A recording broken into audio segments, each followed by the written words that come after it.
there. Mic check 1 2 3. Mic check 1 2 3.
Good morning. Welcome to the General Issues Committee meeting of April 30th, 2025. We do have quorum present for today's meeting, and I'd like to call this meeting to order. A reminder that all electronic devices are to be switched to a non-audible function during committee meetings. Two statements for me. One, just so the public and everyone here is aware, we do have a network connection issue. We are working on it, and hopefully it'll be resolved shortly. Next, I'm sure people have seen in the mayor's office has sent out another statement this morning, sending on behalf of council our thoughts and prayers with the mayor for a successful surgery this morning, and follow her Instagram, and her office will keep everyone updated on her status. Approval of agenda. Madam Clerk, can you advise of items included in the addendum? Yes, Mr. Deputy Mayor, there are 6 added delegations, 4 added pieces of correspondence. All items listed as to be distributed have been added. However, 11.5, which is CM 25005 staffing update, has been withdrawn and will be presented at the May 7th council meeting. Thank you, Clerk. May I have a mover and second to approve the agenda as presented? Councillor Nan, Councillor Wang, any discussion on the agenda? Seeing none, show of hands. That carries. Declarations of interest. Are there any declarations of interest? Nobody? Okay. Approval of minutes of previous meeting, 5.1, April 9, 2025. Mover and yeah, go ahead. I apologize. I just needed to find the number, and I wasn't fast enough at that. 11.4, I'm declaring non-disqualifying conflict of interest around the Encampment litigation update, and I'll send a form for that. Thanks. Thank you, Councillor. Last call. Okay, 5.1, approval of minutes of previous meeting. Mover and second to adopt the previous minutes. Councillor Wang, Councillor Nan, thank you. Any discussion on those minutes? Seeing none, show of hands. Put them up, people. Thank you. Delegations. Before we begin our delegations for today, members are reminded that questions of delegations are for clarification purposes only and not for debate. A note to our delegates, you have 5 minutes to complete your delegation. You will hear a tone after 4 minutes and have an additional minute to finish up. 6.1, delegations respecting report HSC 25022, Residential Care Facility Subsidy Program Modernization Project. Item 7.1. A note to committee, will take 1 vote at the end to receive all delegations on this matter. James Kemp is virtual, I believe. James, there you are. Whenever you're ready, please begin. Thank you very much, Deputy Mayor. Firstly, I've got a very swollen face, so I apologize. I'll do my best to get through this today. Good morning, Deputy Mayor and members of the General Issues Committee. Thank you for taking the time to hear from me today. I'm here today to talk about HSC 25022, specifically the RCF Modernization Report. Residential care facilities were always meant to be a stopgap measure halfway between institutionalization and independent living. However, we are now frozen in this model with little hope on the horizon to make them better. This report begins by saying that RCFs can be a key component to addressing homelessness, and I have to tell you that is misguided. I was first alerted to the issues of RCFs at the beginning of the pandemic, and I learned then that RCFs were a source of unhoused people moving into encampments. All residents would need was a mailing address to have their check sent, and they were in business. Residential care is not serving the people it is meant to and needs a rethink. I've identified 6 areas that need improvement for the betterment of all residents. Firstly, let's begin with the personal needs allowance. RCF residents do not get social assistance sent to them as others do. Instead, they are given a personal needs allowance of $149. This is to cover meals, clothes, cell phones, toiletries, entertainment, and so on. That is a little less than $5 per day. Can any of you imagine trying to live in this day and age on $5 a day? You cannot. The province shows little interest in giving more or indexing it to inflation.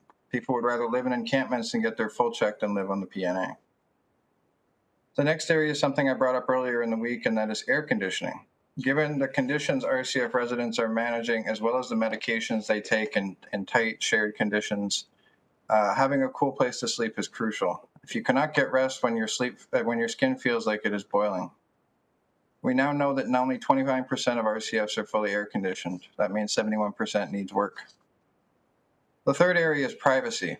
RCF residents live in shared bedrooms, and there's no provision for residents to have personal space or interpersonal relationships. They are adults and deserve the same chances as the rest of us to form meaningful relationship with others or merely to have a little alone time. The fourth is entertainment. No effort is made to provide entertainment or activity planning. For many, it is an endless existence of watching paint peel. In LTCs, for example, they have activity directors planning social activities. RCF should be responsible for more than they are. The fifth area is education, training, or personal betterment. We all need a purpose and deserve to feel fulfilled in our daily lives, but there is no chance for RCF residents to improve themselves and live full, productive lives. Efforts need to be made to connect residents to programming, volunteer opportunities, or work programs, to give a few examples. And finally, this brings us to our last serious issue, and that is a vehicle to leave RCFs. While some residents will need support for the rest of their lives, some people want to learn to be self-sufficient and live independently one day, even if that takes them, say, a decade longer to learn than others. But there is currently no programming to help them do so, and that needs to be changed. The next delegate to speak is one of the rare exceptions, and he clawed his way out of RCFs. I admire his passion and tenacity to do so, as I know it wasn't easy. I know this process is in its early stages, but I wanted to raise these points now in the hope that they will be properly addressed in the final report. Getting people back into RCS will be difficult unless these issues are addressed. We need to do more than put these people in a house and forget about them. Thank you for your time and attention, and I stand ready to assist in any of this work going forward. Thank you, James. Just seeing if I have any. Yep, Councillor Maureen Wilson, you're first up. Thank you, Chair. Thank you to Delegate Kemp for his participation this morning. I just want to make sure I fully understand the thesis that he's putting forward. He's challenging the notion that RCFs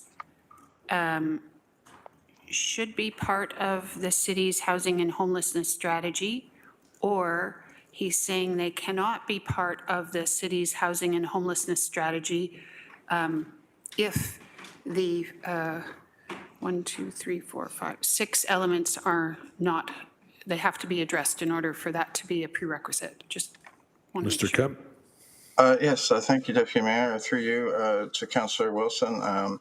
No, that's not what I'm saying. I'm saying that if we want to meaningfully provide RCFs as an alternative to living on the streets, some of these issues need to be addressed in some form because these are some of the reasons why people are not living in RCFs. They're refusing to go back into RCFs.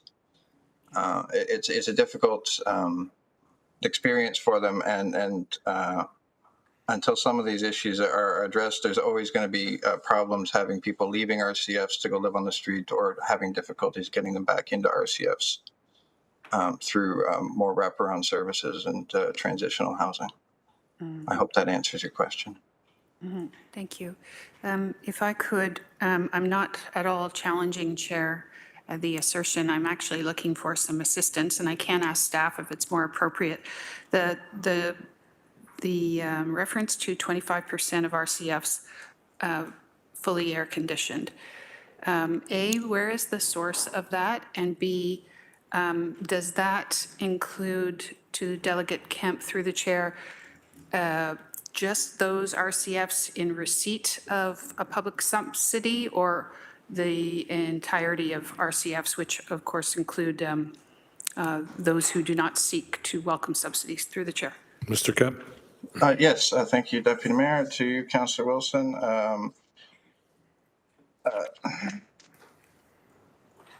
The air conditioning information was given to us by Public Health. Public Health, I've raised this issue with the Extreme Heat Working Group in the past. Sorry, I didn't mean to reference a working group in a delegation. But the 29% is properties that are fully air conditioned, and all this survey is covering all RCFs. I believe only 2 RCFs did not participate in the survey out of all of them in the city, regardless of whether they received public funds or not. There is, for example, there's 40% that have air conditioning only in one cooling room in a central area of the building. I hope that explains things a little better. Thank you. Thank you again to the delegate. Thank you, Councillor Wilson. Councillor Clark, please go ahead. Thank you, Chair. I just wanted to ask Delegate Kemp if, upon reading the report, can he provide his opinion as to whether or not this report will actually improve the condition for residents at RCFs? Mr. Kemp, go ahead. Thank you. Through Chair to Councillor Clark. The report that's before us is a very initial report. It looks like it's we're just starting the process. We're getting these people involved to give us some advice on the issue. So that's why I came here today, to put these issues before you. So hopefully some of these concerns are put into a final report later on down the road that hopefully addresses things in more detail. Thank you for that. In the report on page 3 of 5, item number 4, it says that it will provide existing operators an opt-in or an opt-out. Is that something that you would support? Mr. Kemp, go ahead.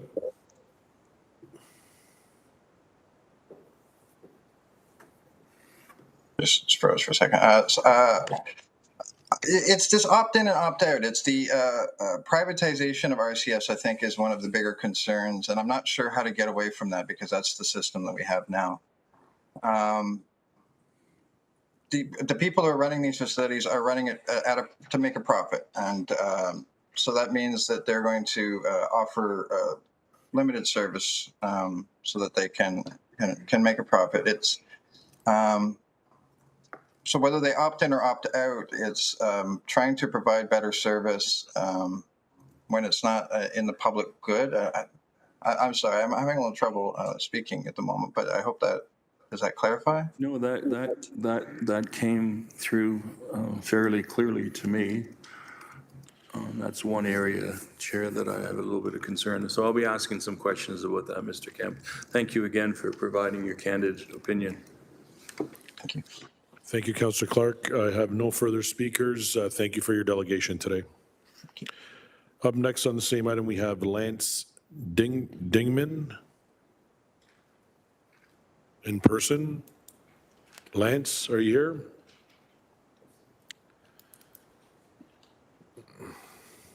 Okay, no Lance. So I'm going to take a mover and a second to receive the delegation on this item. Councillor Maureen Wilson, Councillor Clark, all in favor, show of hands, carried. 6.2, Robert Pental, respecting the Niagara Escarpment vulnerable conditions and possible solutions. That's been withdrawn. 6.3, delegations respecting report PD 25117, Green Building Standards Implementation Plan, item 8.5. I have Victoria Coffin, Bay Area Climate Change Council, in person. Victoria? Oh, there. Thank you.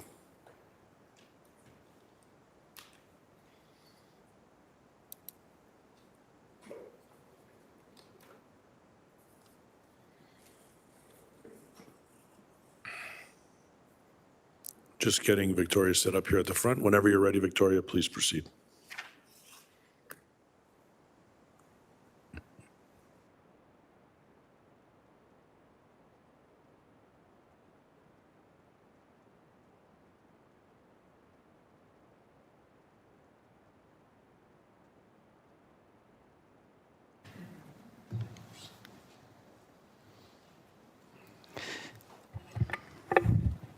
Good morning, Deputy Mayor, members of the General Issues Committee. My name is Victoria Coffin. I am the Acting Manager for the Bay Area Climate Change Council. I am pleased to be here today to support the implementation plan that's being put before this committee. And in the 5 minutes, we'll just bring some of the themes from an implementation committee that we've set up. So we call them implementation teams, Bay Area Climate Change Implementation Teams, BASITs. We started a BASIT last year to look at green development standards for the Bay Area, so that's for both Burlington and Hamilton, but Hamilton got a jump on us and is well ahead now with having adopted in principle last year in October their green building standards.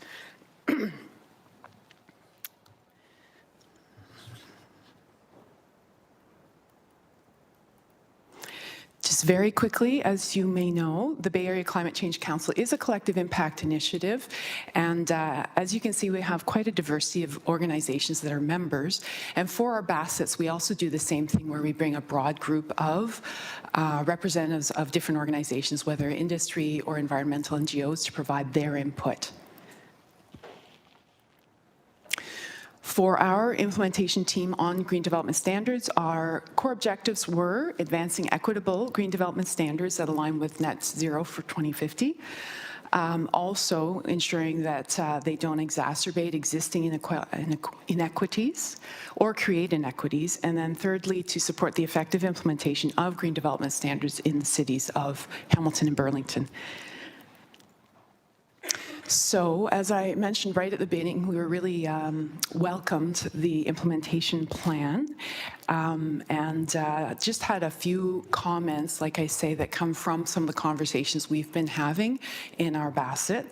As far as I could see, the implementation timelines seem reasonable. It looks like we've been in consultation for some time through the city.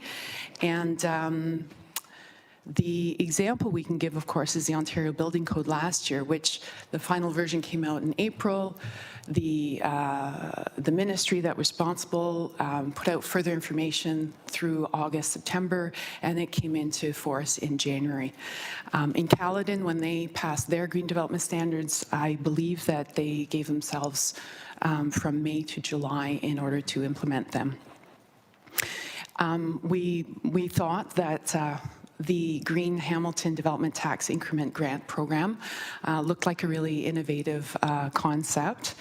A big piece of our conversations have been generally this theme that in the ideal, an incentive that can actually be put on the pro forma that sort of,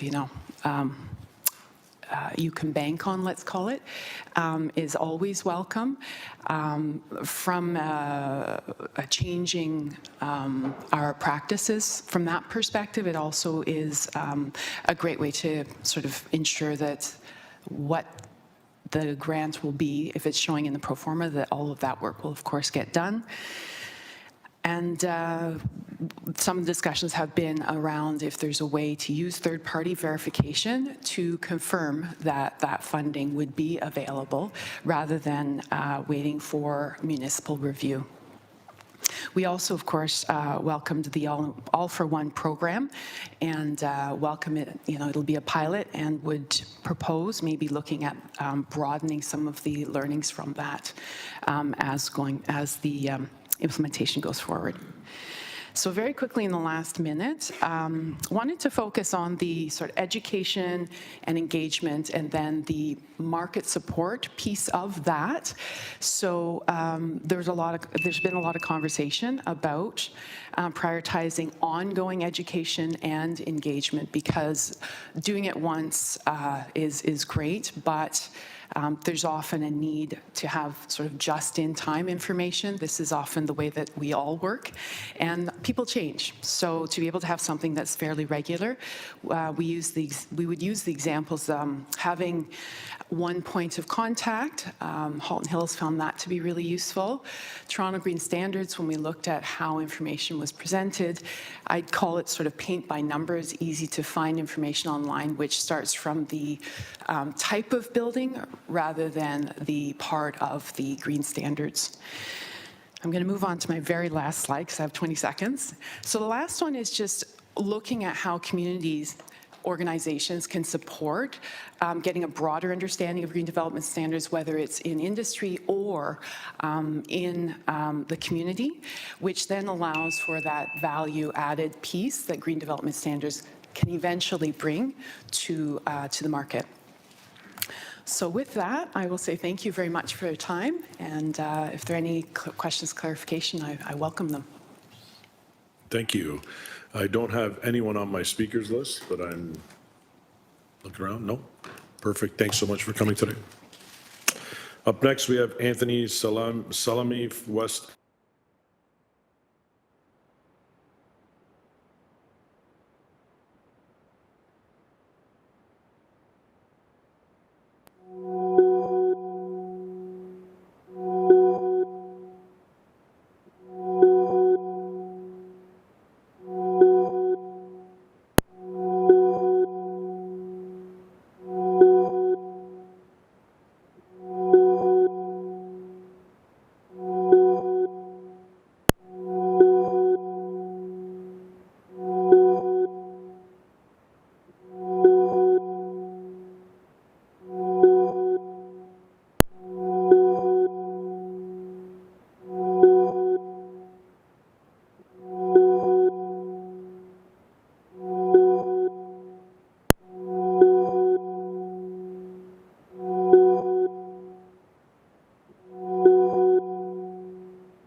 Testing 1 2 3. Testing 1 2 3.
We're going to go back to delegations. Anthony, I apologize, but if you can make your way back down to the podium for a second time, we'll try to get this this delegation off the floor here.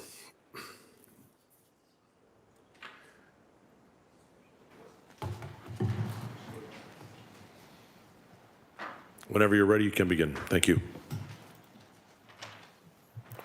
Good morning, members of committee, staff, and members of the public. My name is Anthony Slemy, and I represent the West End Homebuilders Association. I appreciate the opportunity today to speak regarding the Green Building Standards Implementation Plan. Our primary concern is the timeline proposed with a September 1st effective date. Current economic realities combined with this timeline cause concern that this is too aggressive and will be extremely challenging for builders to adhere to. Supply chain challenges and cost burdens related to the ongoing trade war combined with adhering to the GBS will make new development more difficult and more expensive. We're doubtful that the industry will be market ready for the metrics with the proposed implementation timeline and propose a more manageable and achievable transition to ensure more successful outcomes. We suggest the city take a pilot approach before a full rollout by applying the guidelines to a selection of projects at site plan on a voluntary basis. This would allow for a detailed cost benefit and economic impact analysis before citywide implementation. It could provide more meaningful trend analysis and ensure a smoother widespread transition. Additionally, WHBA proposes that the GBS metrics be a condition of site plan approval or draft plan of subdivision and confirmed for the issuance of building permit, as opposed to the current requirement for a complete application. This would be the appropriate time for builders to carry out detailed design work that would fulfill the requirements of the metrics. For example, energy modeling is typically conducted closer to the building permit stage when the building design is finalized. While this can be avoided through the alternative path, the metrics propose various requirements that are premature for site plan or plan of subdivision. There is also concern that the requirements of the GBS may be asked for earlier in the planning process, and we suggest that guardrails be established to keep any new standards at the appropriate stage of the process that makes the most sense when advancing the design process. We also propose extending transition provisions to projects already in pre-application consultation as well as official plan and zoning. These projects are at serious risk due to the current economic realities that the industry is facing. Requiring that additional costs be added midstream and the timelines associated with compliance are a burden that will delay or make worse the projects unviable. An extended implementation period allows the industry and the city to address previously raised concerns over the timing of certain reporting requirements and ensure they are required at the appropriate time within the overall planning process. While we're supportive of the general goals the city is attempting to achieve through the GBS, the guidelines apply further pressure on the industry's ability to deliver homes due to cost, as well as process burden. I'm happy to answer any questions of the committee in regard to the implementation. Thank you. Thank you, Anthony. I have Councillor McMeekin first up on the list. Councillor, go ahead. Yes, thanks. Good morning. Morning. You are suggesting the guideline that we've set out in our background work for the horseshoe here is inappropriate. What would an appropriate timeline for implementation be? I would suggest taking a look at kind of the ongoing work, like going to AFNA tomorrow, kind of you're looking at 2025, 2026, the need to kind of address the cost burden currently, so perhaps it's towards the end of 2026, but open to having further conversations on the exact timeline. Councillor? I'm just curious. I hear stories about delaying timelines and things all the time, and just it's helpful if we got a sort of an idea of what we're talking about. Thanks. Councillor Wang? Thank you. Through you, Chair, just you kind of went through list by list by list. And I caught some of it, but I don't know if I caught all of it. So was this documented in a correspondence somewhere? Yes, we submitted a letter with some of the Okay, same excellent. So I just information. Yep. wanted to double check that this was actually laid out because I just didn't know if I was clear on all of the recommendations that you had made. And I thank you for your delegation. That was my only clarifying question. Thank you, Councillor. Councillor Clark? Thank you. So if I understand correctly, Chair, the organization is generally supportive of these changes to the process. Can I get an understanding as to what your organization's expectation is on the costs, say, for a single-family unit? Through the chair, I would direct kind of to the letter we submitted yesterday regarding the metrics. I believe Mike provided some information on, and also attached as an appendix is some cost analysis. So I direct that to that letter there. So I was asking you specifically.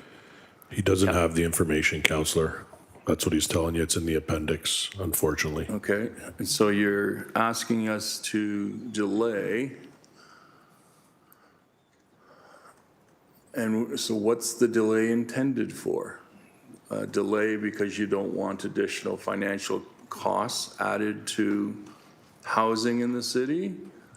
Delay because the implementation is deemed to be too fast and may have challenges in terms of that actual implementation? So what's the rationale for the delay request?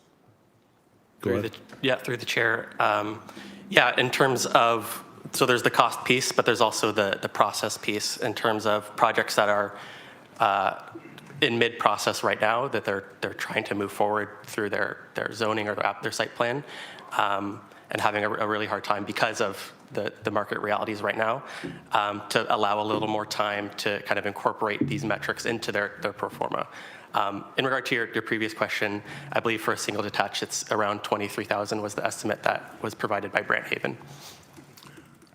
That is the cost that would be borne by the developer and then added to the price of the house, correct? Through the chair, that's correct. Thank you for that. I can't see my speakers list any longer, so is there anyone else? Councillor Jackson, please go ahead. Thank you, Deputy Mayor Spatafor, and good morning. Thank you, Representative Salemi, for being here. So I'm hearing very clearly, just in light of the tumultuous economic times, is what you're most concerned about and just needing to hopefully buy some more time before this additional cost may be added to a purchase of a home. Is that what I'm hearing correctly? Yeah, through the chair, that's correct. Other municipalities, are they ahead of us with the GBS? Are they behind us? They haven't even really thought of it yet through your industry network. Can you give us some idea, please, through you, Deputy Mayor, please? Yeah, through the chair, there's a number in the GTA that in the past few years have been implementing them. Toronto, through the Toronto Act, has had green standards for about 15 years now. But it's been kind of in the past several years that a lot of the other GTA municipalities have been bringing them forward. So they're fairly new, but there's been a lot more interest lately. So just to piggyback on that last question, Representative Salemi, your concern then from West Homebuilders is given our Hamilton market, our disposable income, that's what your main worry is in terms of the overall status in the city of Hamilton, given what you just said, other municipalities are thinking of it or are going to be moving ahead on it. I just want to be crystal clear what your main concern is through you, Deputy Mayor, and that's my last question. Yeah, through the chair, I would say yes, that in regard to the Hamilton market, that this would be a challenge at this time. Okay, thank you. Councillor Kassar? Thanks, Deputy Mayor. Just a clarification on the point you mentioned around applications and developers having to change midstream. What I understood from the report, and want to see if you have the same understanding, is that this would only apply to new applications post-September 1st. Anything that is in progress now or application's been deemed complete is not subject to this. So, Yep. so I thought I heard differently from what you said, if you could clarify. Yeah, through the chair, my understanding is that it would be coming to site plan. So if you have something that's going through an OPA or a ZBA, and then you're coming in after that September 1st, you're already in the process doing your building design, you're calculating your performa, but if your site plan application comes in after that September 1st date, you would have to comply with the guidelines. So because it's applying to that site plan or that subdivision, that's where the concern comes in. Good. I don't have anyone else on the speakers list, so thank you for coming today. Looking for a mover and a second to receive the last two delegations. Councillor McMeekin, Councillor Kassar, show of hands. That carries, thank you. Moving on to 6.4 delegations respecting report HSC 24027E, reducing homelessness and managing encampments, item 8.8. We'll take a vote at the end of the delegations here as well. First delegation, Andrew Selman, in person.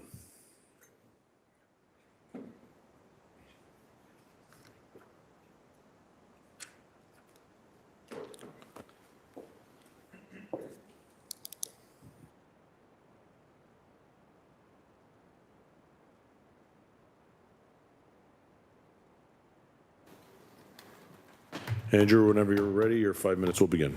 Thank you, Deputy Mayor.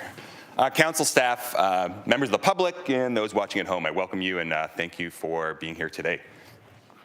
So I'm Andrew Selman, I'm a parent, I'm a husband. I've been here talking about this project before.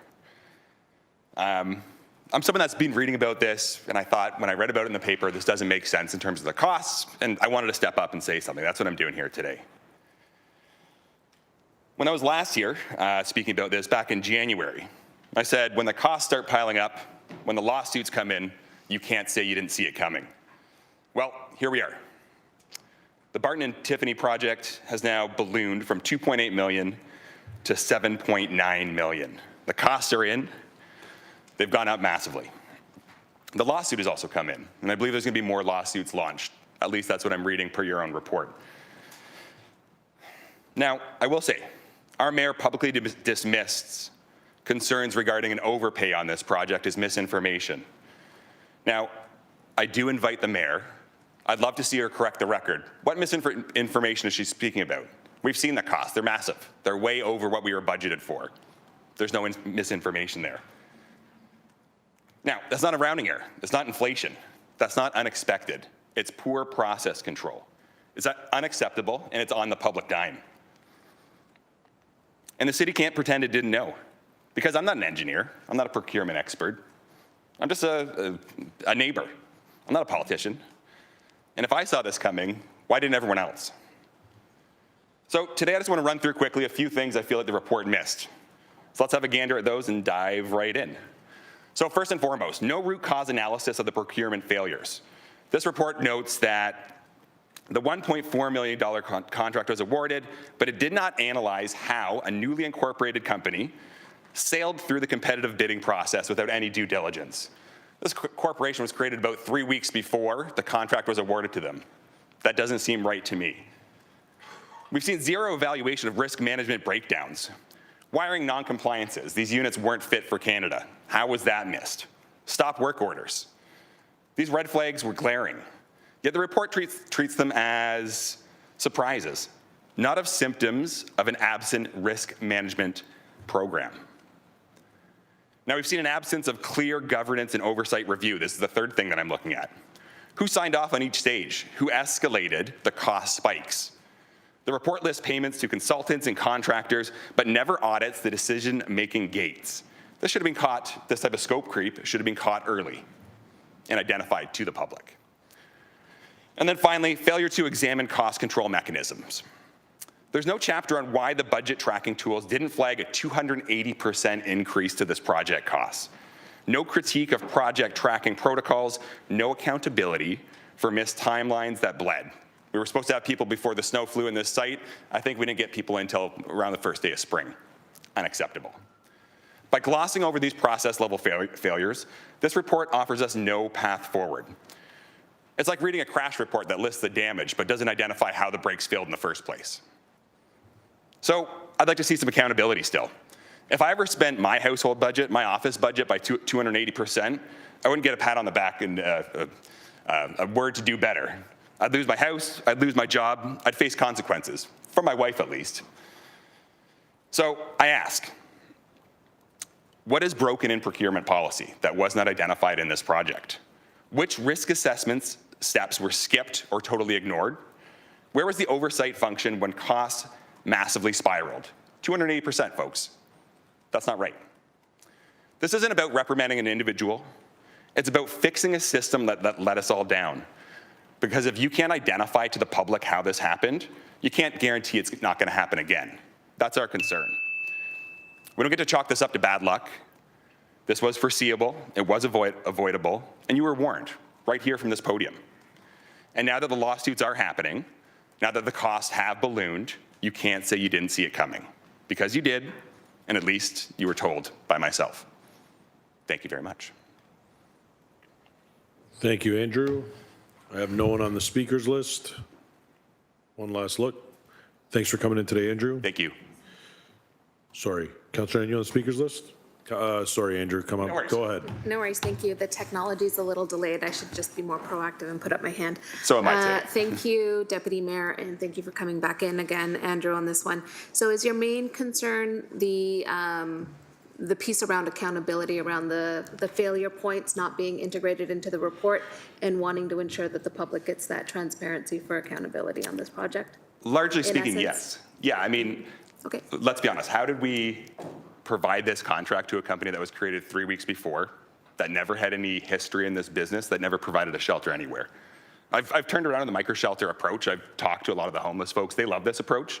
I think it can be highly successful if given the correct process controls. Thank you. Councillor Kassar? Yeah, thanks, Deputy Mayor. Thanks for the delegation. Just a clarification, I thought I heard you say that the city is subject to a lawsuit on this matter, and not the city. So there has been a lawsuit launched between Foldham Inc. is suing Microshelter Inc. I'm sure you're aware of that. And I know within the city report, it references or alludes to that further lawsuits between the city and another potential vendor is being looked at. Okay. Thank you, Deputy Mayor. I just thought I heard, and on the public record, it said that the city had a lawsuit against them in this matter, and I wanted to ensure that that was correct. Thank you. And if I did say that, I apologize. That would have been a misstatement. Anyone else? Use your hand. It doesn't seem like our computers are working, so you can just show of hands will work. No? Thank you, Andrew. Thank you. Up next, Jesse Stearns in person.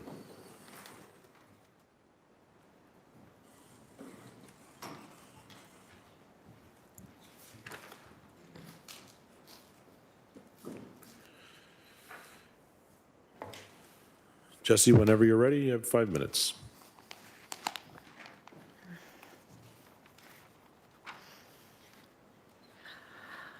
Good morning, members of the General Issues Committee. I'm going to try to actually be brief today. Shocking, maybe. So that's funny. That's great. So it's my, I think you know I've worked in housing and homelessness for a number of years. I'm a PhD student in the School of Social Work who works on these matters. I'm also a co-researcher for the Hamilton homeless mortality data. I've spoken to you about this project in relation to all of those things multiple times over the last 3 years probably. And so I just thought I should come today because I think that I'm very concerned about something kind of being left out of this kind of what I know is a bit of a gotcha moment or something. And that is, so first I want to point to these federal funds that are mentioned in here. It's my understanding that they required, actually this is a quote from online, a community encampment response plan is a requirement under the Unsheltered Homelessness and Encampment Initiative. So those federal funds, that's a requirement of that. And so I don't have a copy of that community encampment response plan. That's something the city would have had to prepare for the federal government. But there is an overview available online. And so, again, from that same website, it says this is to help ensure that communities are moving forward in a coordinated and outcomes-driven manner. Coordinated planning, clear communication, and community buy-in are critical to ensuring the success of this initiative.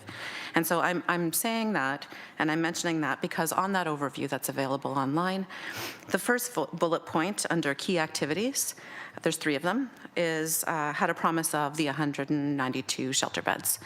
The second, the establishment and operation of the TBTS, the Tiffany Barton Temporary Shelter.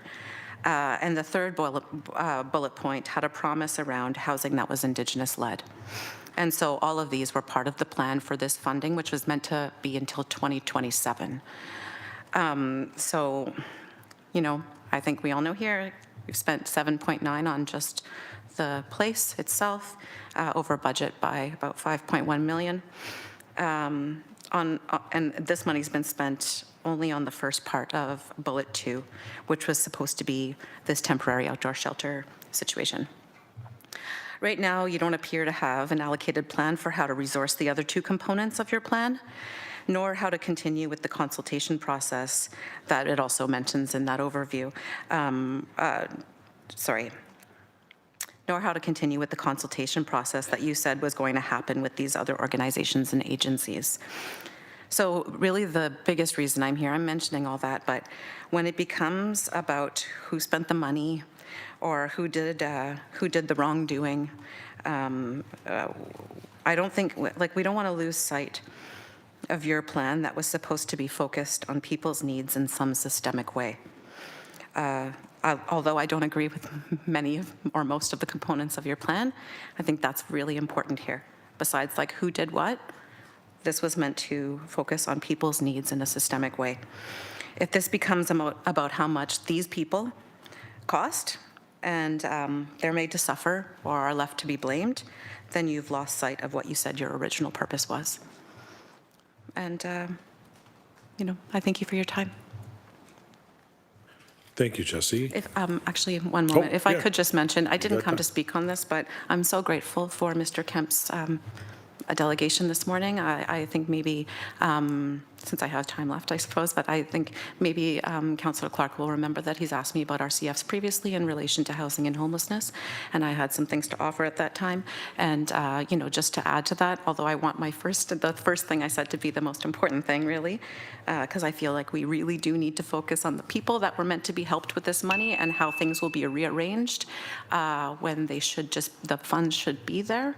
And I'm concerned about the arguments that will happen, but in terms of the RCFs, I think also it might be important to consider, you know, there was a coroner's inquest last year in relation to RCFs with 21 recommendations for the city and the province to consider when using RCFs, and that might be a really good plan to implement some of those or all of those when you're thinking about the RCF plans. Thank you. Thank you, Jesse. I have a black screen here. So members, anybody, go ahead, Councillor. Thank you. So I just quickly, using the power of the internet, Googled what I think you're referring to with a brief overview. Now, I don't know if I have access to the same document you do, but what I found was a couple of things that I thought were interesting, and I wanted to ask you about one of them and your understanding of like what you think this means. Mm-hmm. Under the section where it announces the Government of Canada's agreements with municipalities on homelessness, there's a section at the bottom that says, essentially what it says is that it's looking for people, it's supporting municipalities to get people into housing. That seems to be what the activity is that it's suggesting here as part of this plan, right? Sorry, I have the copy, so like what is the headline? My apologies. Sadly, I'm not looking at the same thing you are, but I did my best to Google something, and I have some information, and I'm gonna do my best to ask you this question sloppily, evidently. So the idea is to help people who are in encampments, right, this funding federally, and to help them access housing. Yes. And so do you see that, is that part of what you're talking about here, part of what you're trying to identify here? Is that this pathway to housing seems to be what the funding is for, not necessarily. Anyways, I'll leave it there. I think you understand my question. I do. So through the chair, the pathway to housing. So what I'm talking about, I'll quote myself specifically.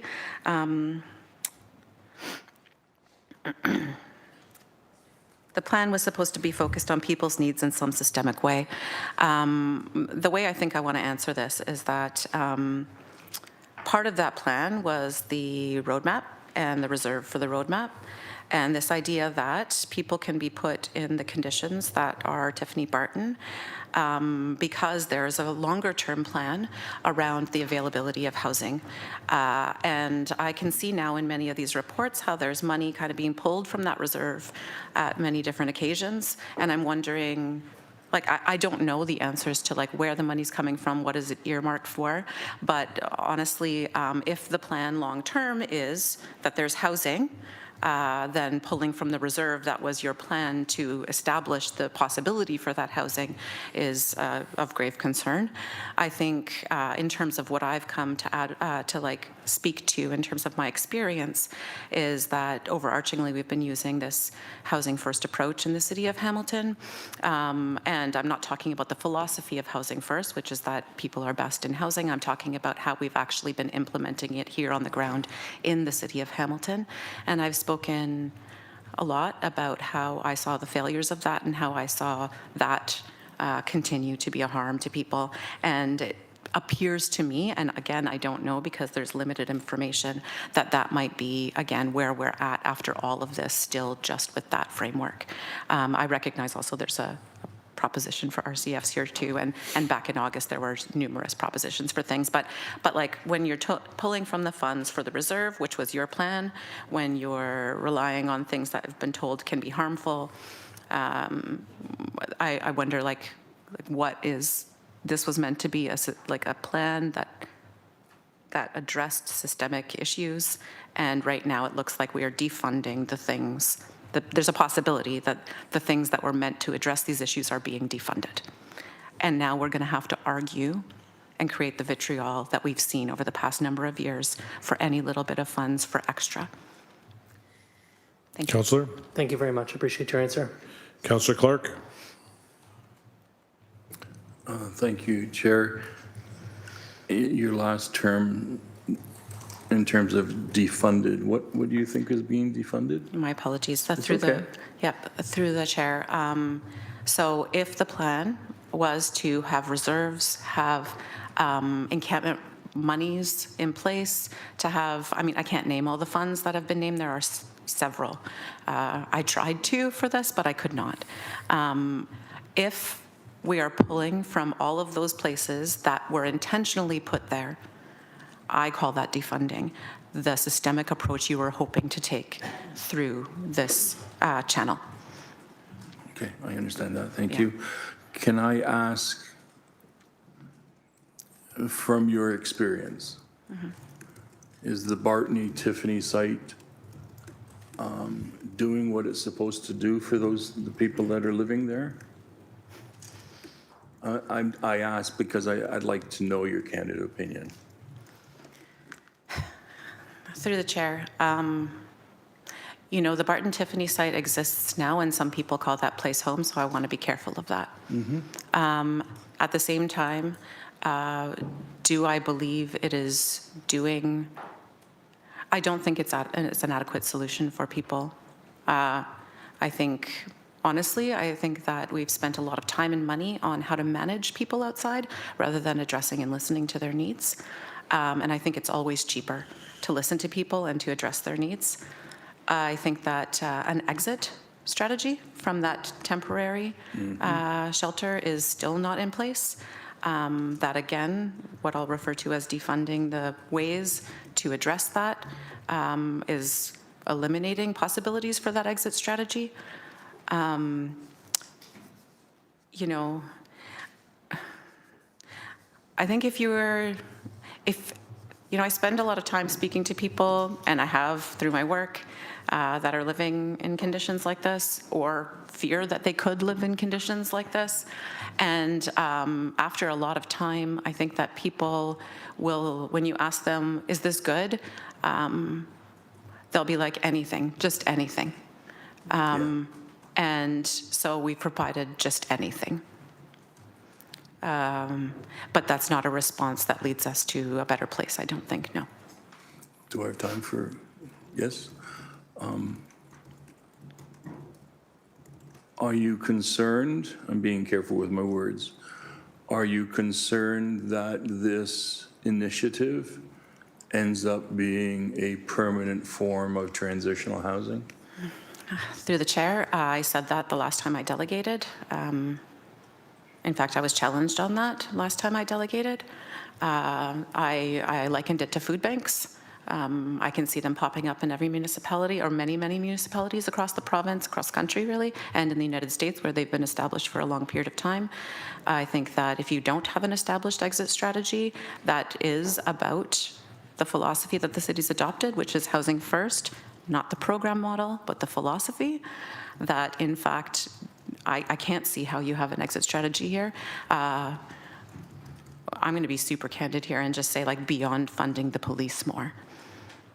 Okay, and the last question, if I may,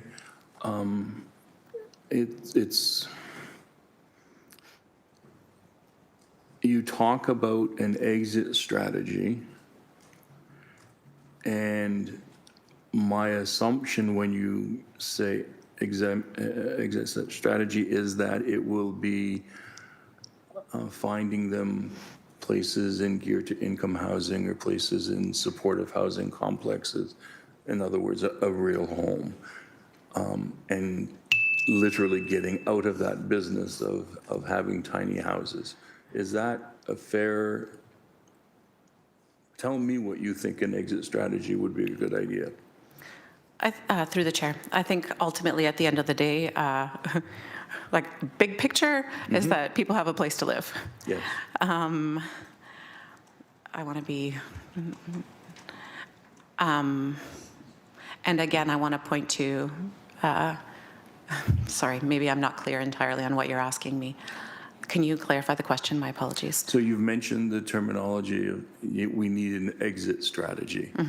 My perception of an exit strategy is that we're going to find housing for the folks that are living in these cabins, and the housing would be geared to income housing, supportive housing, or affordable housing, literally moving them out of those homes. Right. Is that a fair interpretation of what you're saying when you say an exit strategy?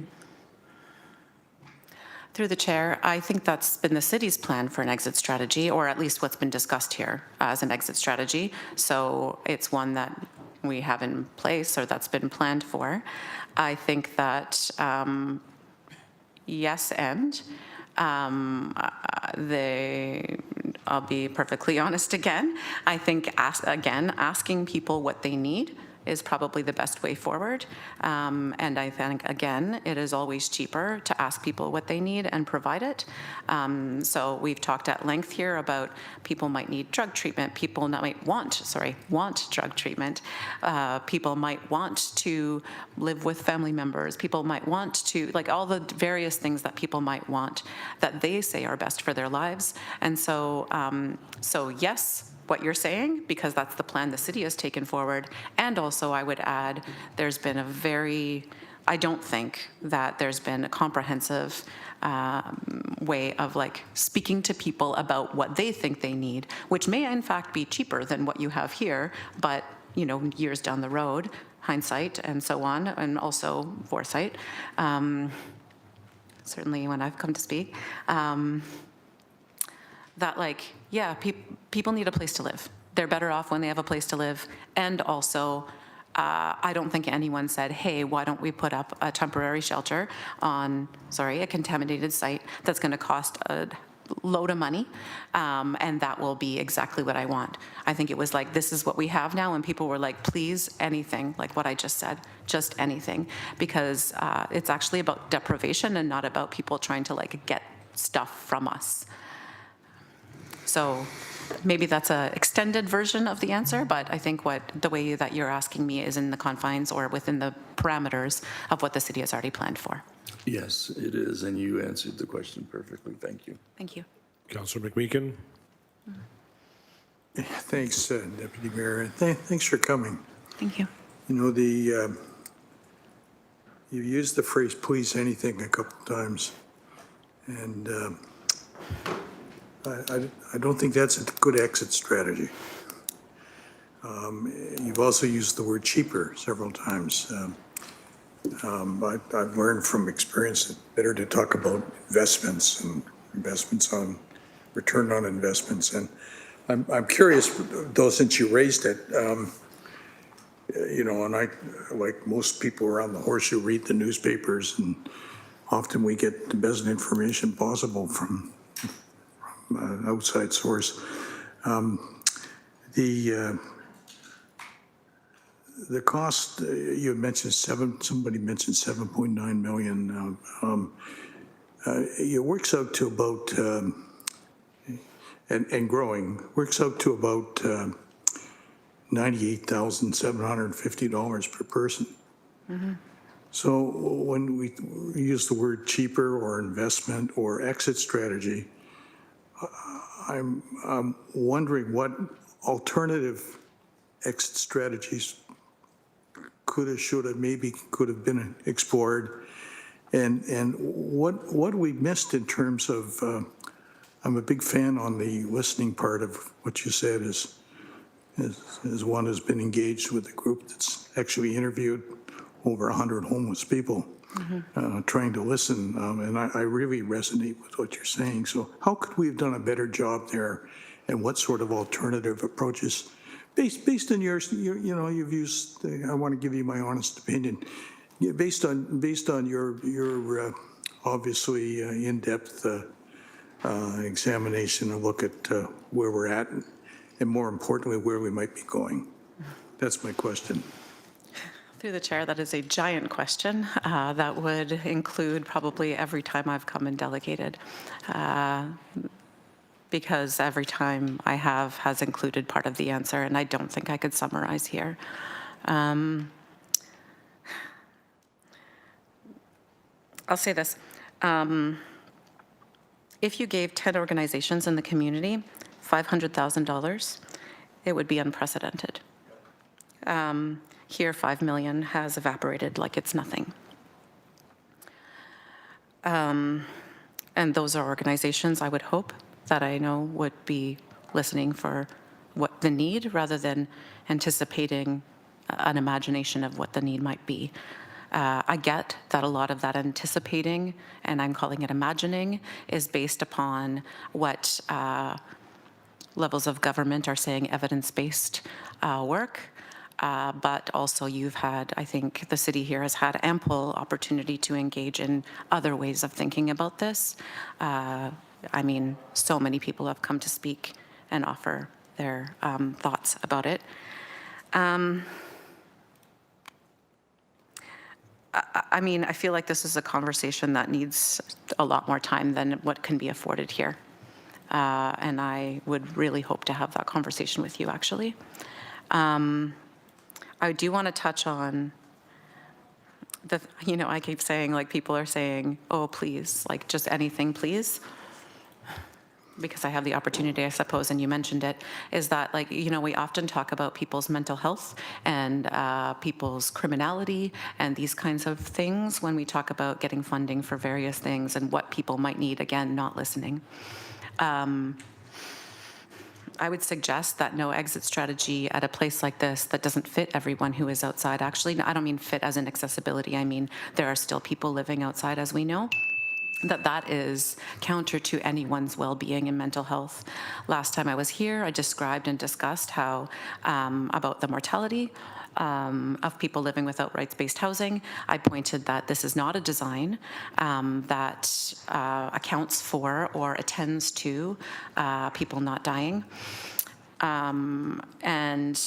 and also pointed to the loss and the deprivation that people are experiencing outside as potentially one possibility for why you might call it mental health issues or criminal issues. If we don't provide the services that people say they need, somebody will. Somebody will.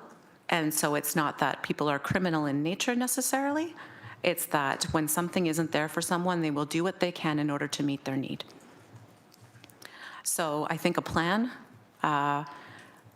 with an exit strategy that talks to people about what they need I just touched on a number of different services there that are very expensive, or places that you could connect to services. It's like that is, I mean, maybe an exit strategy needs to be like starting to, well, it always needs that, to be talking to people about what they actually need, because it's not burden to me. I don't think I answered your question entirely. I think I touched on a number of things that you described. And like I said earlier, to answer it fulsomely in a way that I actually feel like I'm responsible to, I think I would need more time, and I would absolutely love to have that conversation. I would as well, and thanks for that answer. Someone once suggested to me that none of us is as smart as all of us. And it seems to me that when we talk about an all of Hamilton approach, we should take it. And there are a lot of groups out there that would be, I'm sure, anxious to share, not just with their staff, but maybe with the Horseshoe as well, get a better and more fulsome understanding of what the challenges are and what the alternative approaches might be. So I really do, I'm very thankful that you came this morning and did your sharing. It's, your approach was really refreshing. Thank you. Thank you, Councillor. Through the chair, if I could just for a quickly respond to that, just the whole of Hamilton approach, I'll be super brief, which is like, I think I've mentioned this numerous times as well, and who's being left out or erased from that whole of Hamilton approach. And so I just want to emphasize, like, yes, I think that needs to be reevaluated, because it's not just developers, whether they're charitable or not-for-profit, or even service use shelters and things like that. It includes so many more. Thank you. Thank you. I don't have anyone else on my speakers list, so thank you for coming today. Thank you. Moving on to our next delegation, Kelly Otrick in person, and sorry if I mispronounced your name.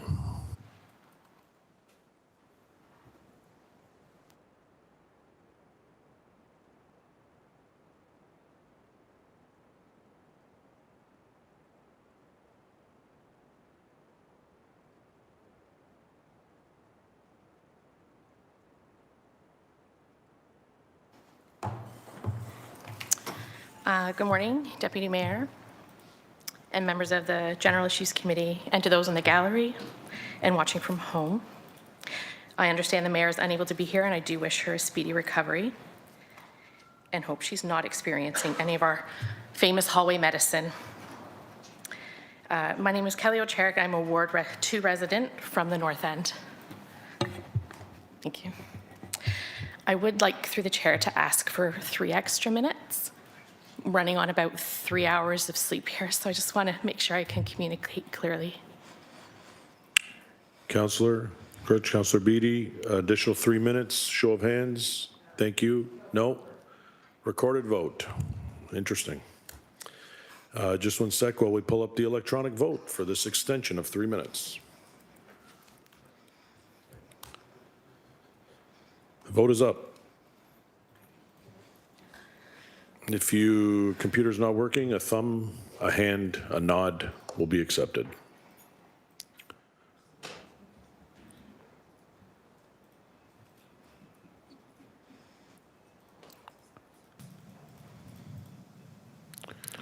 And that carries 12-0. You have an additional 3 minutes. Please begin. Okay, I am here to discuss the microshelter project. I appreciate the thoughts given by Andrew and Jesse. All creative accounting aside, I, along with many Hamiltonians, am dismayed this temporary project is 300% over budget. It has been raised to me, it's not something I thought of, that we wonder if there's some underlying intention to justify this expenditure. Perhaps there is no intention for this to be a temporary project at all. Or perhaps this is the city's creative way of getting those lands remediated to make them usable for some other endeavors. We know there's 2 other plots of land beside this block, and we wonder, are we going to expand this based on the clear need for housing in the community? Only time will tell if we're correct. Considering that residents have been prevented from delegating on the microshelter project from the start, due to delayed releasing of reports and a pattern that continues to repeat itself. I hope you afford me the latitude on topic and hope that it all ties together in a way that will make sense for everybody. Speaking of the exit strategy,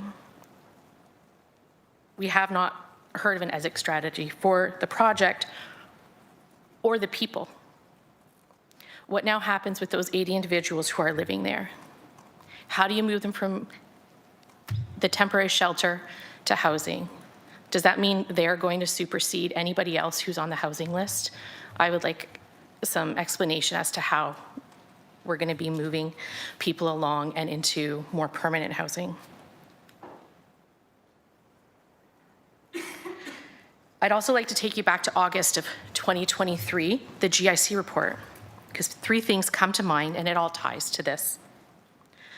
Firstly, staff reported that a jurisdictional scan and professional experience was used to establish locations if sanctioned sites were to be implemented. Some criteria used or listed was the site being immediately available, requiring no construction or disruption, or minimal, being available within 1 to 2 months without significant site preparations, existing washrooms on site, access to drinking water, and an ability to provide a sense of privacy among the criteria.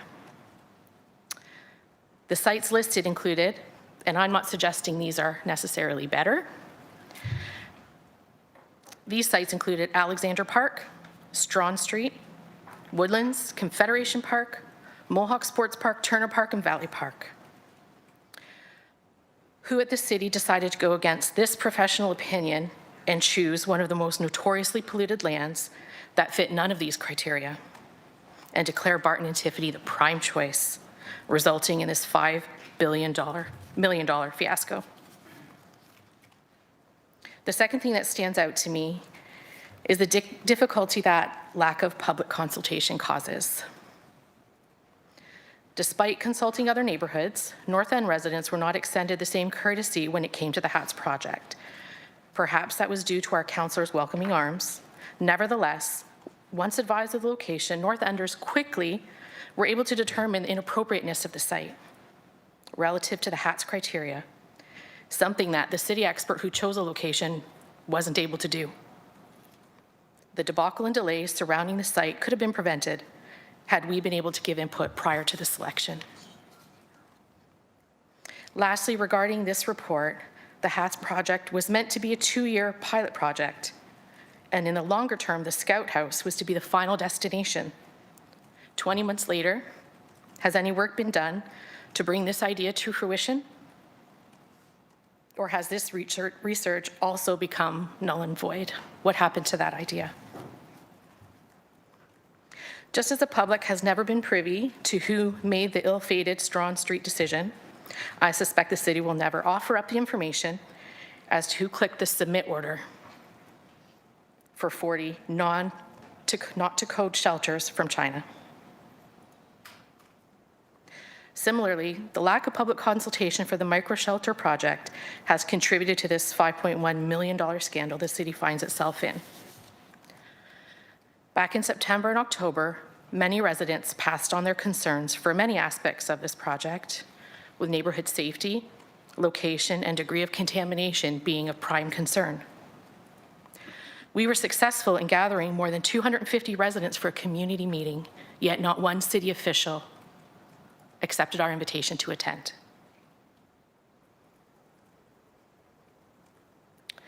Though the decision had already been made, at that point there was still time to right the wrong. And it's a shame you could not give any credence to those residents, because as it seems now, they had the foresight to know where we were headed. You know, I recently had to do a reno at home due to a leaky ceiling. Our process, as someone who needs to watch how we spend our money, we obtain 3 quotes.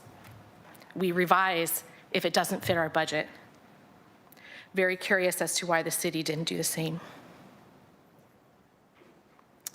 One interesting thing that I wanted to point out that I've encountered in Central Park last week while talking to an unhoused individual is that they had recently acquired a 10-week-old puppy And I asked if it was in hopes that they would gain a bed at the shelter.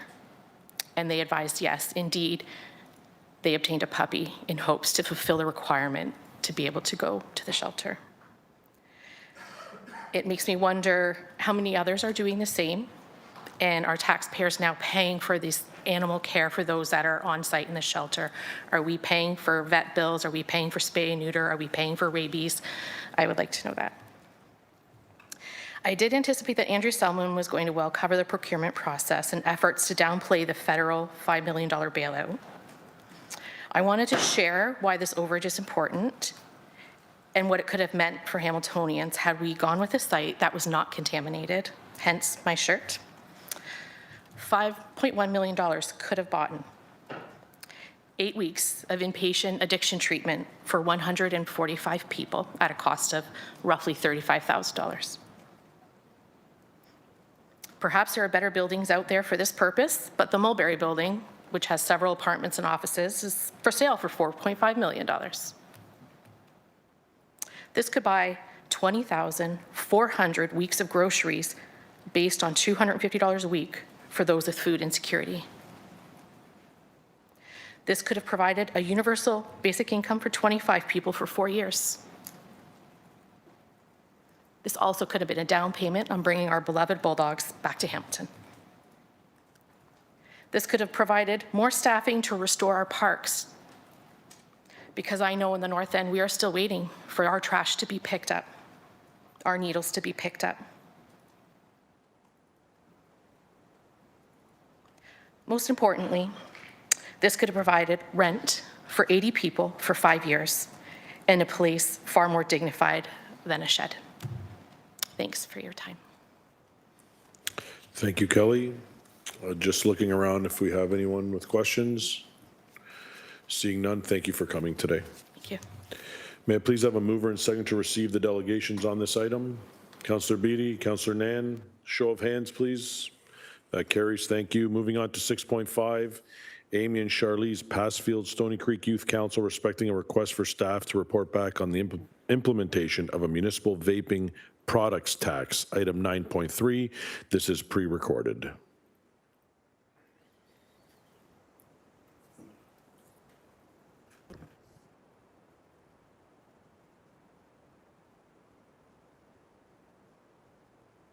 Good morning, Mayor Horvath and members of Hamilton City Council. I'm Amy Passfield. And I'm Charlize Passfield. We're speaking on behalf of the Stony Creek Youth Council. We're here today because we're worried about something that affects many of our peers every day: teen vaping. It's more than a trend. It's a serious public health issue, especially in our schools. According to a recent Health Canada survey, nearly 1 in 3 Canadian teens now vape regularly. That's a jump from earlier data, and it makes Canada one of the highest among peer nations for youth vaping.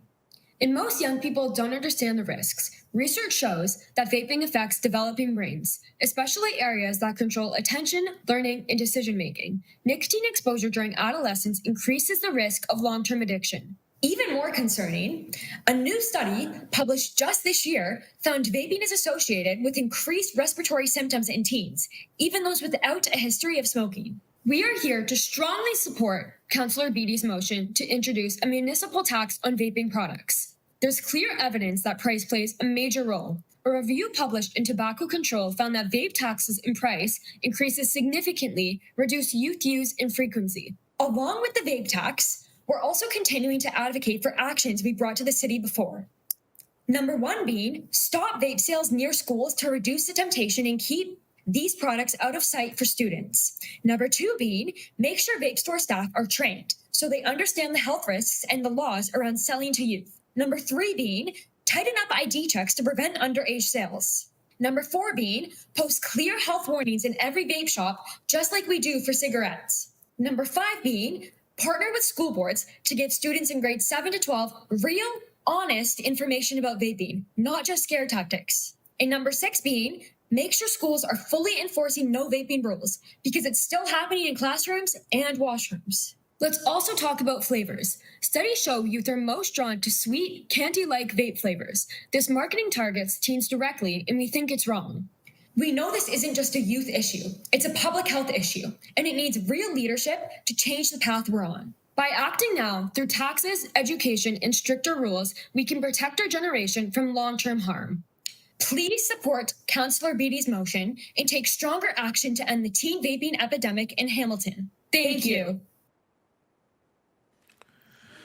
Councillor Beatty, please pass this horseshoes. Thank you and congratulations. That was a fantastic video, and I see where you're learning all your political speeches from. Did you want to speak to that, Councillor? I certainly, I wanted to, if they had been here, I would have congratulated them in person, but I leaned over to Councillor Nan and said, I think I've created a monster in terms of this is demonstrative of the quality and caliber of members of our Stony Creek Youth Council. This is but 2 members. At a high water mark, you may see 25 participants at our youth council meetings, and each one of them is equally passionate, well-spoken, and engaged. And my hat's off to Amy and Charlize for participating in this way. Thank you. Hats off to you, Councillor Beatty, for that initiative in Stony Creek. Moving on to items for information. Oh, sorry. Mover and second to receive the delegation. Moved by Councillor Beatty, second by Councillor Nan. Show of hands. Thank you. 7.1 HSC 25022 Residential Care Facility Subsidy Program Modernization Project Citywide. Mover and seconder to put the report on the floor. Councillor Wang. Councillor Nan? Sure. Okay. Any discussion on the item?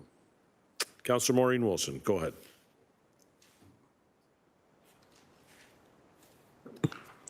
Thank you, Chair. I do have a few questions, but I just wanted to start by making sure when I set the table on the item that I have interpreted the chronology of these various reports correctly. I believe last December, Councillor Clark and myself requested that staff report back with an information report giving us an update on the scope of the terms of reference that will be guiding the next activity that is staff are hoping to do or are doing with respect to their RFC subsidy program review.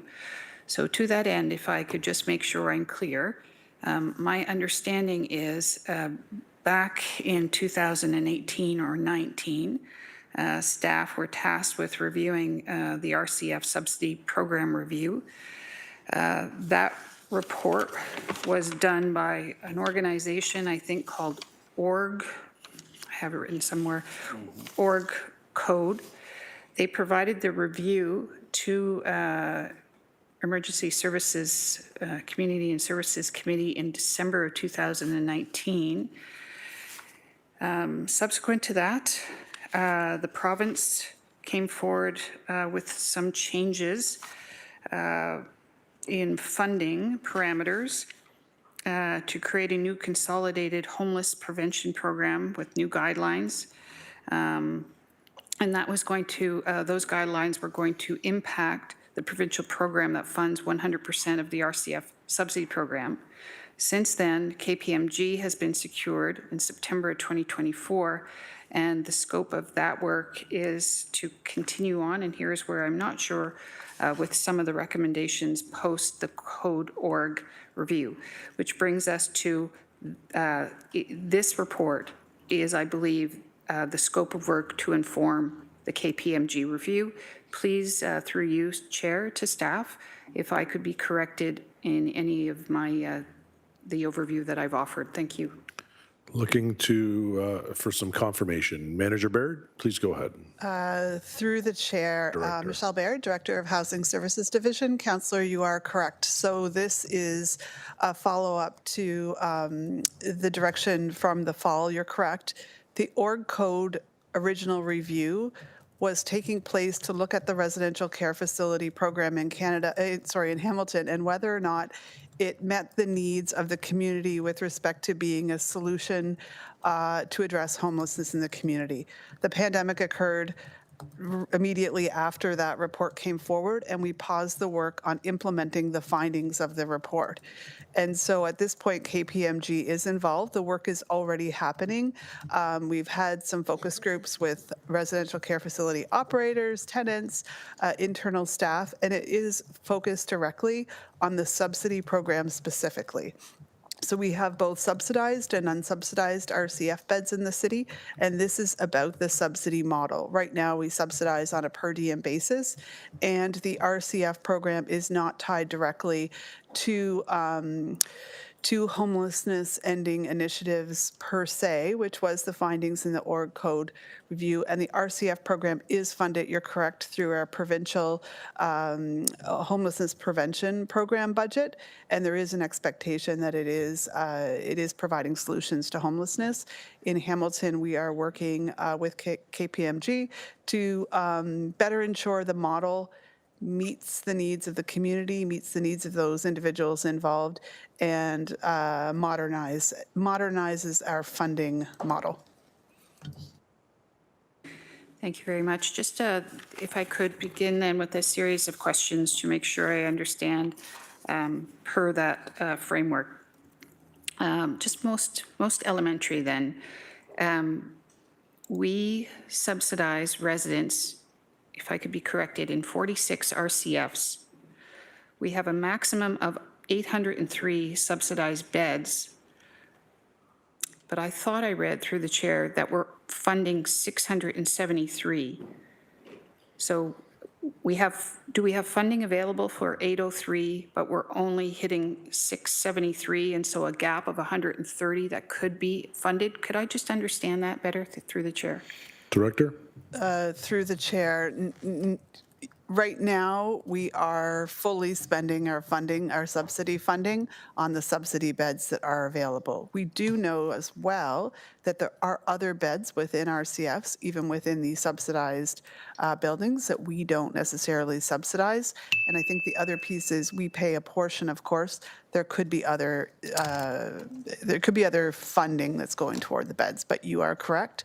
That's the current number of funded beds, but that takes up the maximum of our RCF subsidy envelope. Councillor? Okay, thank you. So in sum, Chair, we are maximizing our distribution of dollars for RCF beds, and that ceiling is 673 through the chair. Director? Through the chair, that is correct. So we maximize our funding envelope. There are existing unfunded beds that could be funded, but we do not have the capacity to do that within our existing funding. Councillor Wilson? Okay, thank you.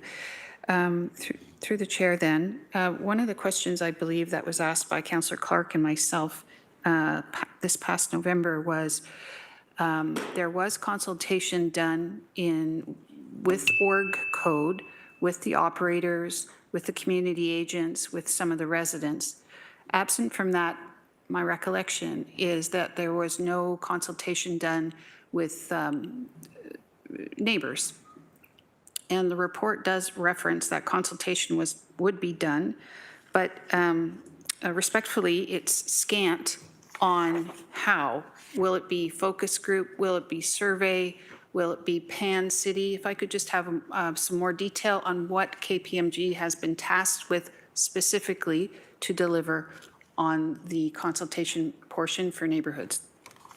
Director? Through the chair. So the consultation on this portion, so again, this review is about the subsidy only, not about the operation necessarily or the bylaw that licenses RCFs.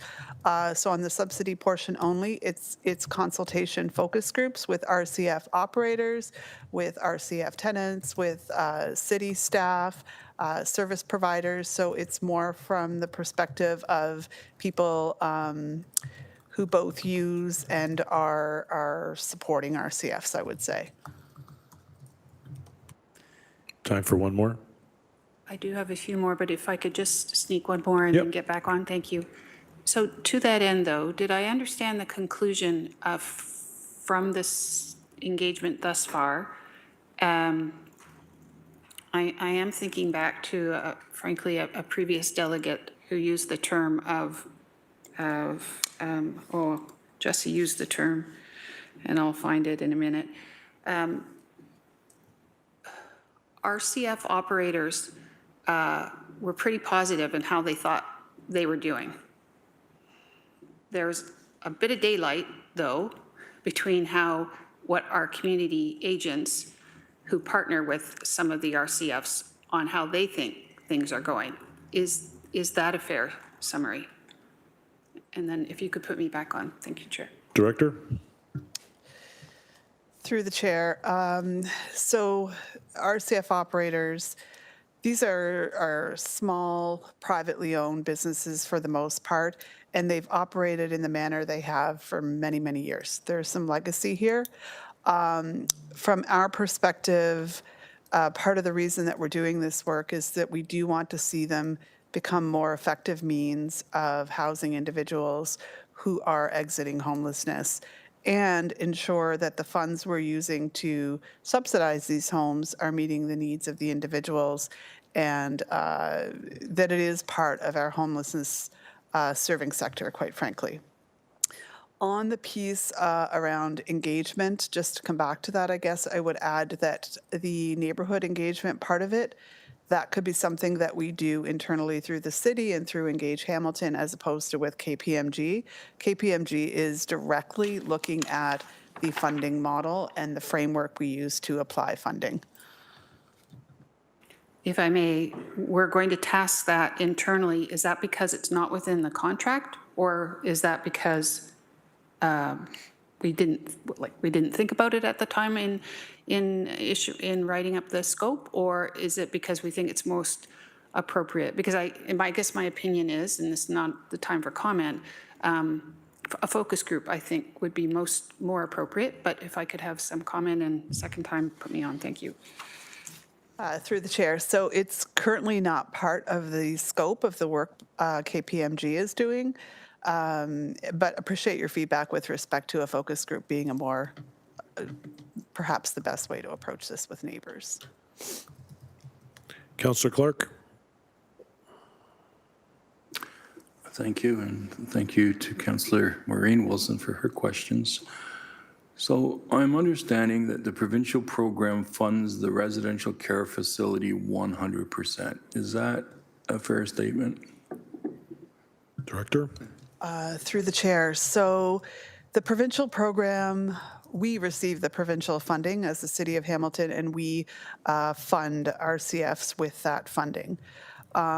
We don't know that that is the full source of funding for RCFs, not necessarily, but right now it's a per diem funding that comes through the provincial funds. So it says in the report, provincial program funds 100% of the residential care facility subsidy program. So are we paying anything more than what the province is paying into it? Through the chair, my apologies. No, we are not.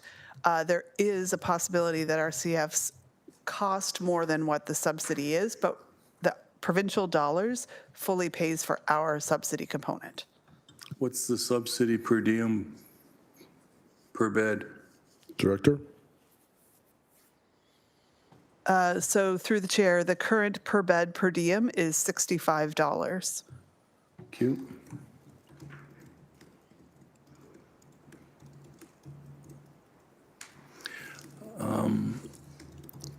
Trying to understand, it says in item 2 on page 3 of 5, I guess it is.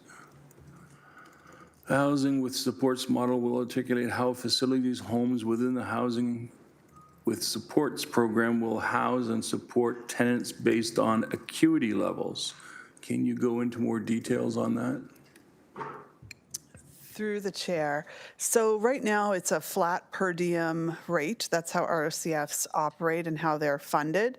And it doesn't necessarily take into respect different levels of care, different levels of need. And so again, it's just a flat rate funding. Through the org code work and through the work that we're aware of in the city, there are individuals who experience homelessness at different levels of acuity and therefore different levels of need. And so we're working with KPMG. Part of it is to modernize the funding program to have a framework that perhaps, there's no decisions or recommendations as of yet, funds in a way that accounts for different levels of care needed. Okay, so we don't know what that prioritization would look like at the moment. Through the chair, that's correct. Okay. When we're talking about later on in item 4, in that it says the model will provide opportunities for operators to opt in or opt out. A little bit confused about that. Director? Through the chair. So RCFs, back to the point about that they are somewhat, there is some legacy there, and they are small businesses. If they choose that the new funding framework doesn't necessarily work for the businesses that they're providing, they aren't required to maintain to be a funded RCF. They could opt out of the program if they choose to going forward, or they could choose to opt in, and perhaps at different levels of service. All of that is to be determined. What we're saying is we're not necessarily forcing this new framework on an operator if they choose not to continue their business. These are private businesses. Yes, I understand that.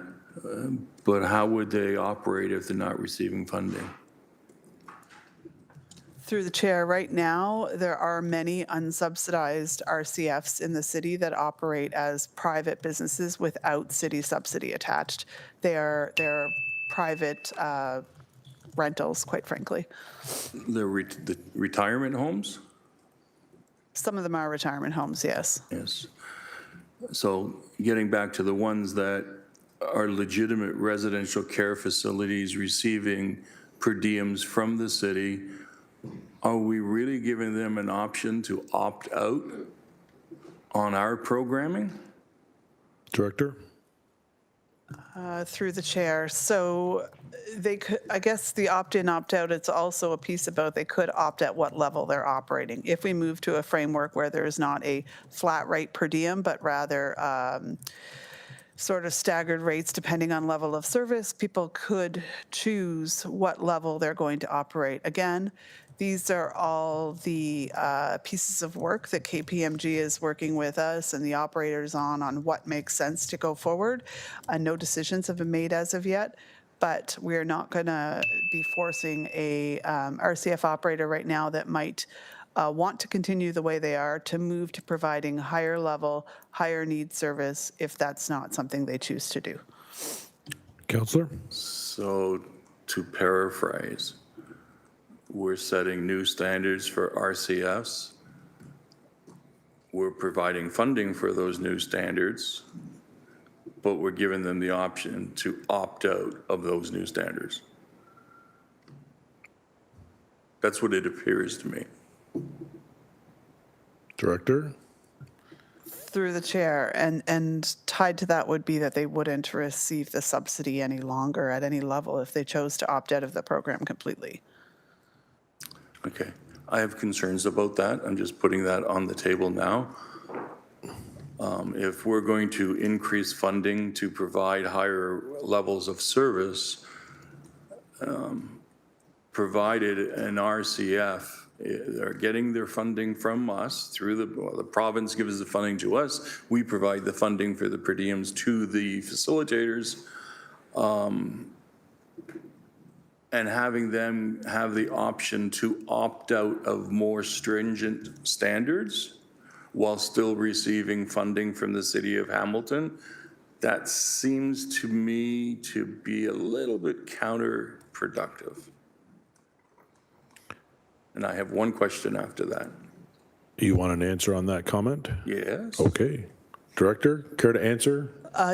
Through the chair. So if they choose to opt out and not be part of the new framework with respect to funding, they wouldn't receive city funding. So it's not that they can opt out of a new operational framework and continue to receive funding. So they can opt out of the entire program and go it alone like a retirement home, or they can stay with the program with the new standards, with the new per diems, and you need to comply with our new standards. Is that what I'm hearing? Through the chair, you're correct. Thank you very much. Thank you, Councillor Clark. Councillor Alex Wilson. Thank you. I think Councillor Clark's summary there took off half my questions right at the end, just trying to get that clearly summarize what that choice was for operators, so appreciate that. The other just line of this was just about the provincial funding and understanding any discretionary elements with that. Is that a provincial kind of envelope funding, and we as the city have kind of set priorities, and as long as we're meeting the program areas, we allocate that? Or is this very specific funding that if a different priority came up, we wouldn't necessarily be able to cross-apply it or something else? It's very targeted, and so it's best applied to RCFs given the nature of the provincial funding. Just wondering if some of those parameters of the provincial funding and what control we have over it could be explored or explained. Thank you. Director? Through the chair, thank you for the question, Councillor. So the provincial funding is the Homelessness Prevention Program funding. We do have some discretion in the city with respect to how we use the money, provided that it's targeting addressing homelessness in the city. So for example, this is the same budget that we use for our emergency shelters, for RCF, you'll see that, some of the shelter prevention work that happens, the homelessness prevention work that happens. So we do have some discretion on what we use it for. The challenge that we have with RCFs right now, and that's what came through previously in the org code review, it's not necessarily clear that we can establish that RCFs are a solution to homelessness in the way they could be. And for us locally, we have a coordinated access system, and that's really the system that's tying together all of our homeless serving sector, intakes, outflow from shelters, that kind of thing. And for RCFs, they're not part of that program. And so some of the recommendations coming through the org code review is if we want to most appropriately use this funding as a means of addressing homelessness, there were some changes needed with respect to how we operationalize the funding that flows to RCFs. Councillor Wilson?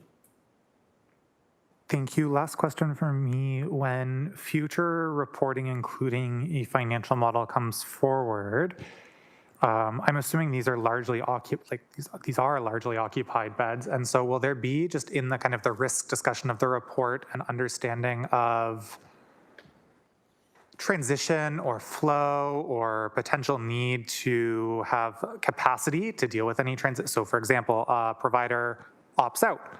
They then make residence-based changes as a result of not having a subsidy anymore, or a provider opts in, and now new beds are filled by our by name list. And broadly at a systemic level, that's great for the city. We're able to move more faster with fewer dollars more efficiently. However, at a very micro or local scale, just will that future report kind of talk about any potential risks or relocations that may happen as a result of potentially fewer beds, potentially more beds, when that financial model is actually ready and we know what those anticipated impacts might be? Director? Through the chair, yes. So we are expecting that KPMG is going to finish their work through the summer, and we'll be coming back to you in the fall with a report with respect to what the recommendations are. And with that, we'll outline what the impacts could be and what that path looks like forward for the city. I will tell you that we are engaging with operators directly, and so there are operators right now that are looking for ways to provide more service if they did have funding available, and the opposite, of course, as well. But all of that will come back to you in the report with respect to recommendations. Councillor Maureen Wilson for a second time. Thank you, Chair. If I could just step back for a minute, and just making sure I have a clear understanding of the baseline role of the municipality when it comes to RCFs. My first question, are RCFs unique to Hamilton? Through the chair. Director? Through the chair. So the licensing process to license RCFs is unique to Hamilton. The process we have around the bylaw is there are funded, subsidized supportive housing units across the province, of course, and there are municipalities that use this funding for beds of that type. But our model with respect to how they operate is unique to Hamilton. And I don't know if there's anyone from licensing bylaw that might be available to speak to this one. Not hearing anybody. Oh, Dan's here. Oh. I wonder, Director Smith might want to answer this one. He was hiding. Just 1 second, Councillor, while we have some shuffling up in the nosebleeds.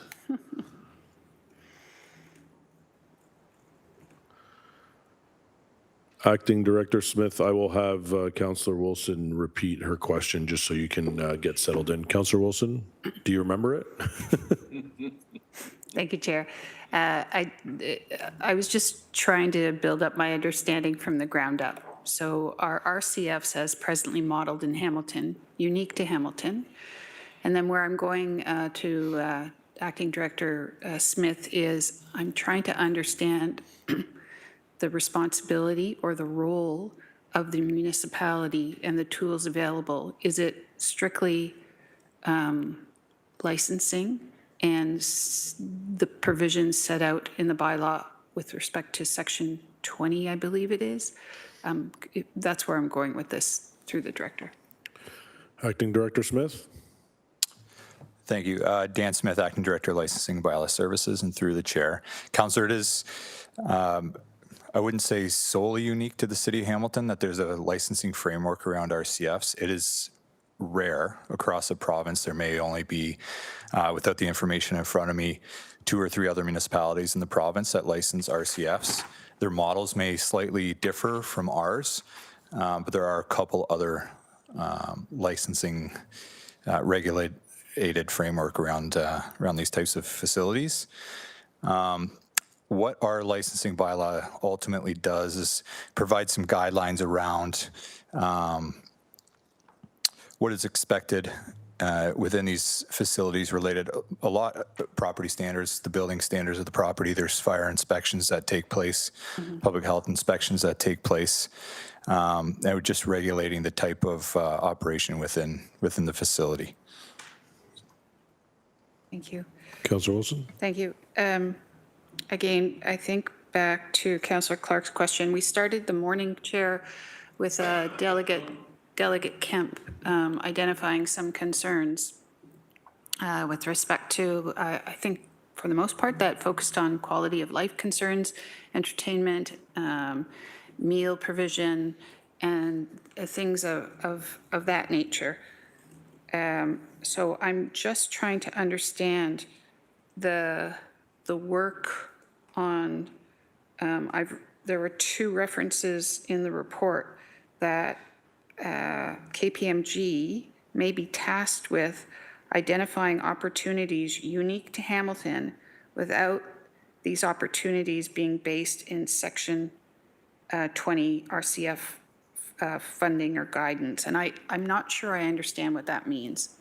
And I'm wondering if at the end of the day in this work, there would be a higher threshold provided for persons living in RCFs that would be a way in which to respond to, I think, some of the concerns raised here by Delegate Jesse and Delegate Kemp through the chair.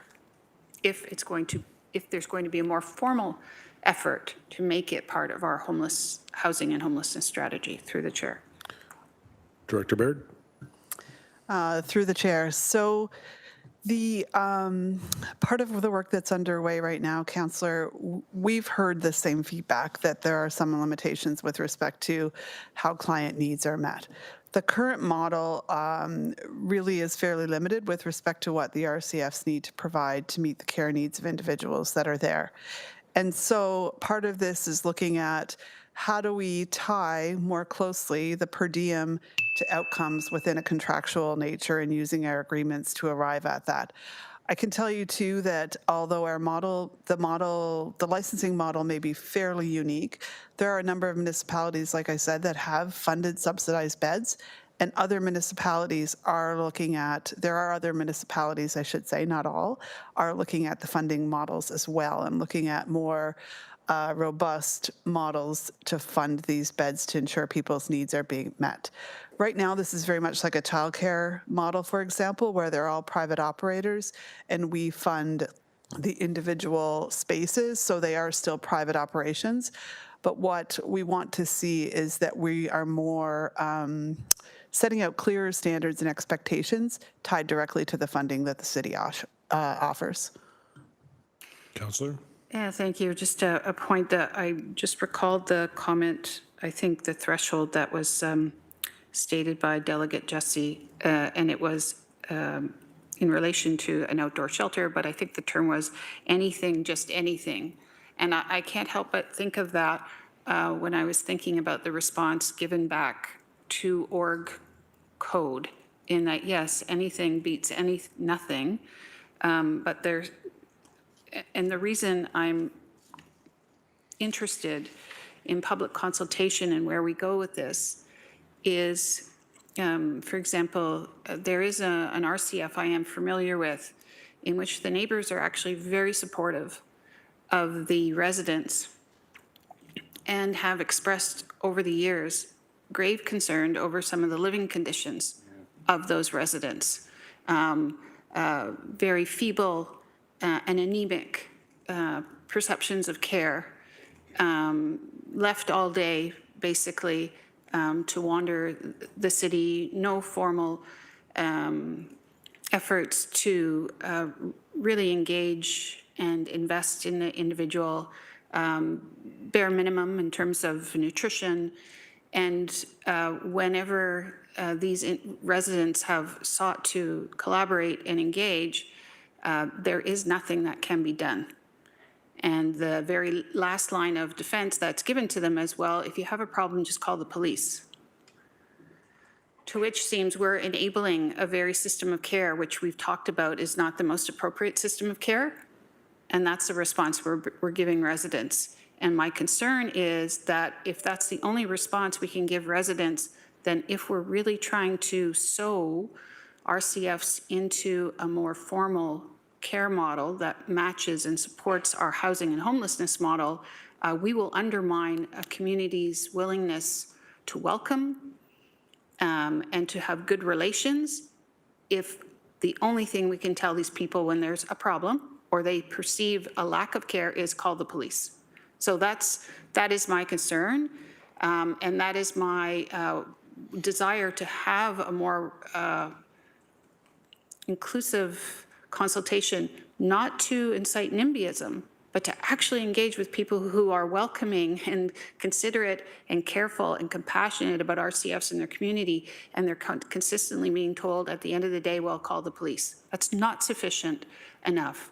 And that's why I would like those neighbors at the table and not on simply an Engage Hamilton portal. So at the end, I would, if direction formally is required for a report back strictly on the engagement piece, that's where I'm heading. Thank you, Chair.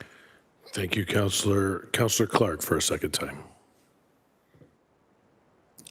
First, I would say that Engage Hamilton is not yet at the volume of residents to provide us a fulsome review of anything that the City of Hamilton is doing. So we still need to have work to do there. Can I ask, and I've sought information about this, Chair, a couple of times. First, historically, I think it's only Councillor Jackson and I that will recall what were residential care facilities before we created this bylaw, and it was pretty much the Wild West, much to the dismay and chagrin of residents who were living there. Has KPMG visited any of the residential care facilities without notice? Who would like to take that one? Director Baird, is that you or are you? Through the chair, to my knowledge, no, they have not visited an RCF without notice. Thank you. When we're talking about our staff, who on our staff visits the residential care facilities without notice to see what's going on? In essence, a mild inspection. Acting Director? Through the chair, licensing compliance officers will visit the locations for semi-annual inspections. There's two a year that take place. Generally, we do try and work with the operator to let them know in coordinated time that we're coming, but that doesn't mean that we do that all the time. We would also include or we would also inspect based on complaint if we're receiving that. Our partners in fire also provide inspections, and public health also provide inspections of those locations. Generally, those are scheduled. And so to be clear, the fire inspections are scheduled and your inspections from your division are scheduled with the operator. Through the chair, typically yes. Not every time, but typically yes. And here's the challenge that I've had from the very beginning, and I will reiterate it today, and I know staff doesn't agree with me, but there needs to be random inspections. If our senior leadership team and our managers have never visited these facilities without notifying the operator that you're coming, it will blow your mind at what's going on in some of these facilities. They don't have doors on their bedrooms, and sometimes there's two people in a bedroom with a drape. They might have a foot locker for their stuff.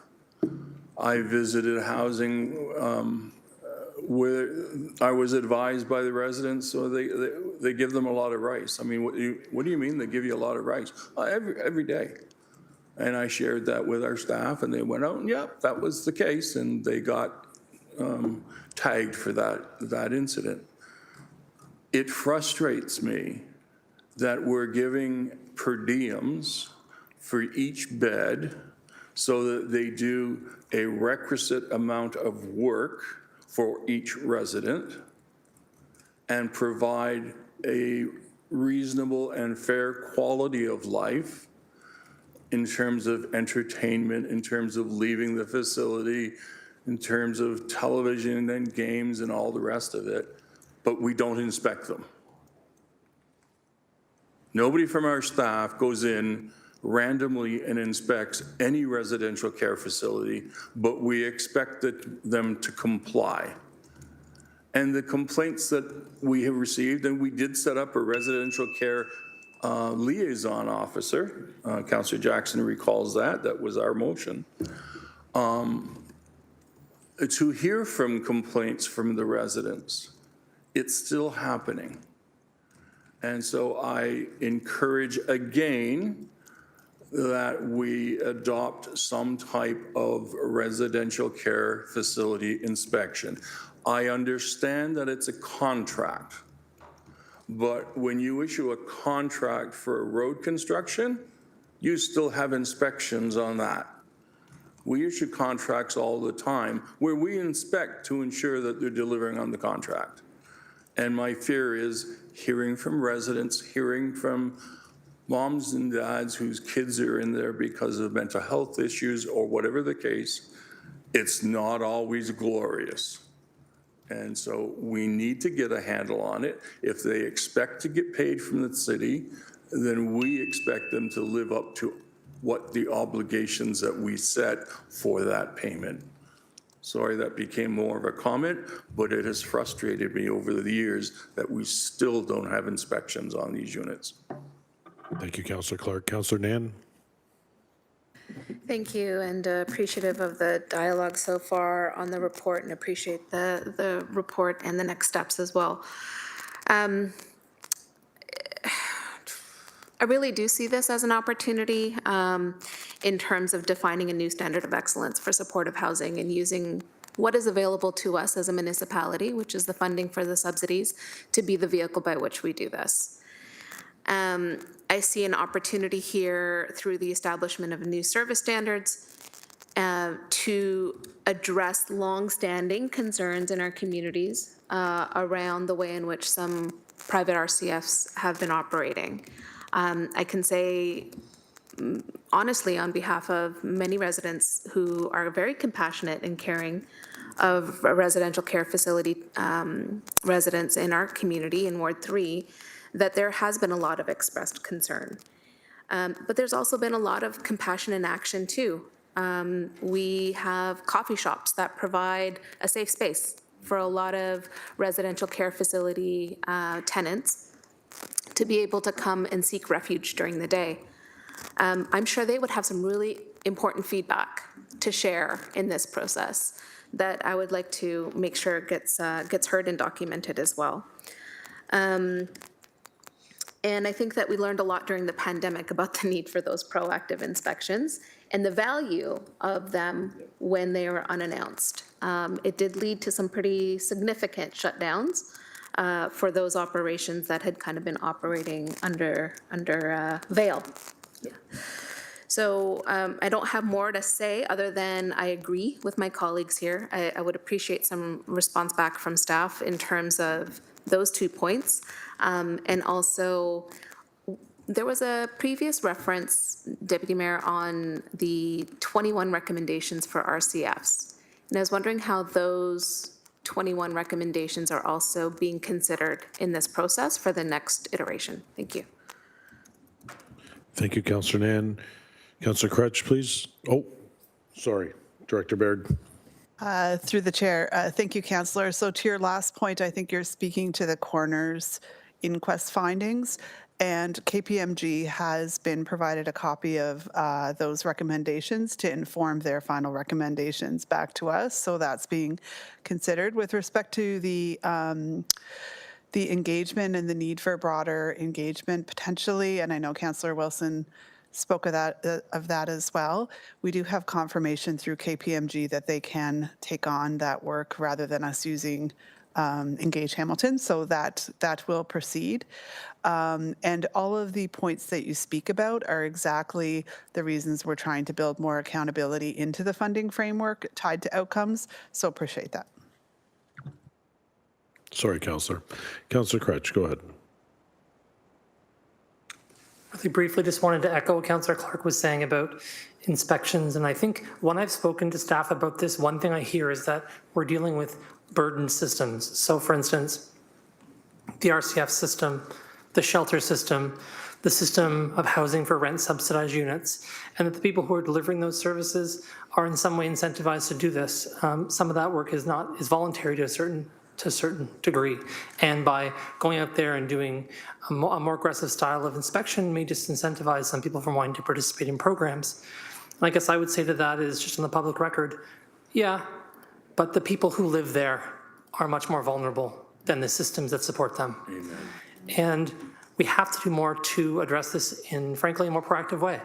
And so I'm going to bring forward a motion at some point because I was waiting for a couple of reports to come forward, and frankly in the last couple of months they have, including this one.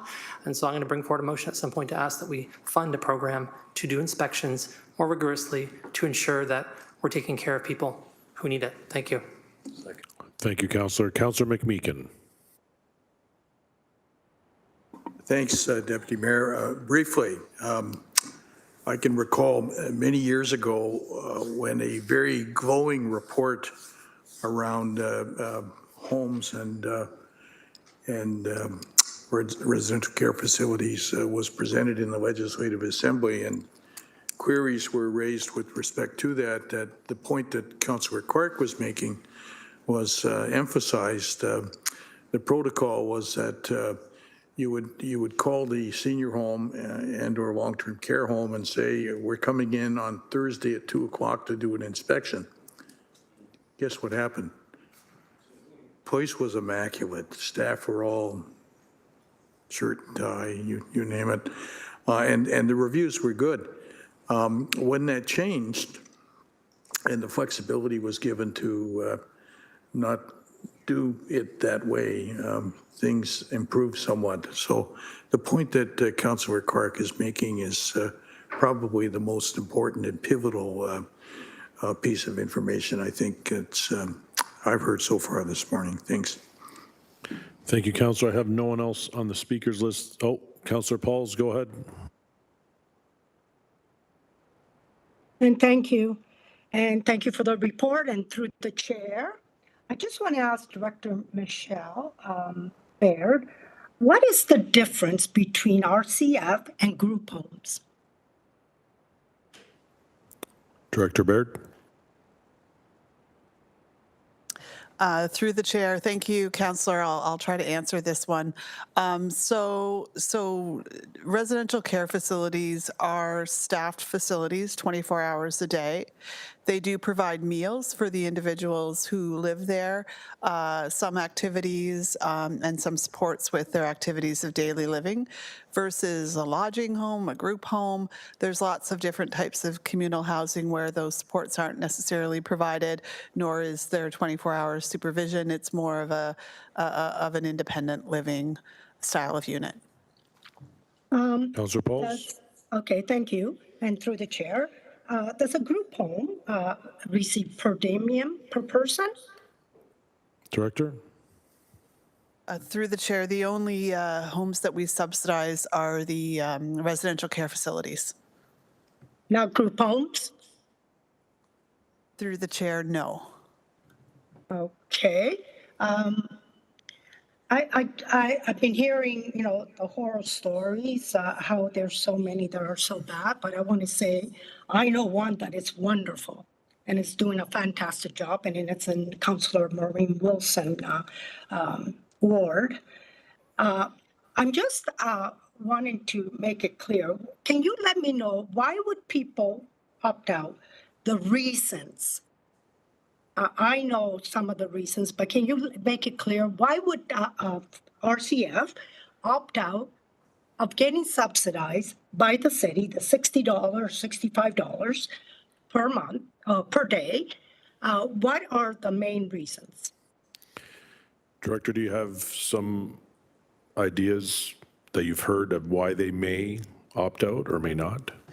So through the chair, and to your first point, Councillor, you're absolutely right that there are RCFs, of course, that operate excellent facilities and provide for the needs of clients. We're not speaking in broad strokes necessarily. Why people might opt in or out, depending on the level of service they want to provide, whether or not they want to meet the service requirements tied to the subsidy. That's at the end of the day, these are private businesses and they may choose to not participate. We've had operators that have given up their subsidy beds in past. We have operators who have subsidized beds and would like to have more. So it's a private business decision. I agree with that, but I think there's other reason, and I know from experience, actually, because I've talked to some of them, and some of the reasons is because the capability of providing that type of service is just not a homeless situation. It could be a mental problem, it could be a drug problem, it could be somebody that needs so much care that the RCF cannot meet that expectation. And also I heard that the types of people that live in certain RCF cannot be mixed with people that have higher needs, and they cannot be able to service those kind of people. So there is more than just because they're private and they want to make money. I believe it's the issue of different needs for different RCF.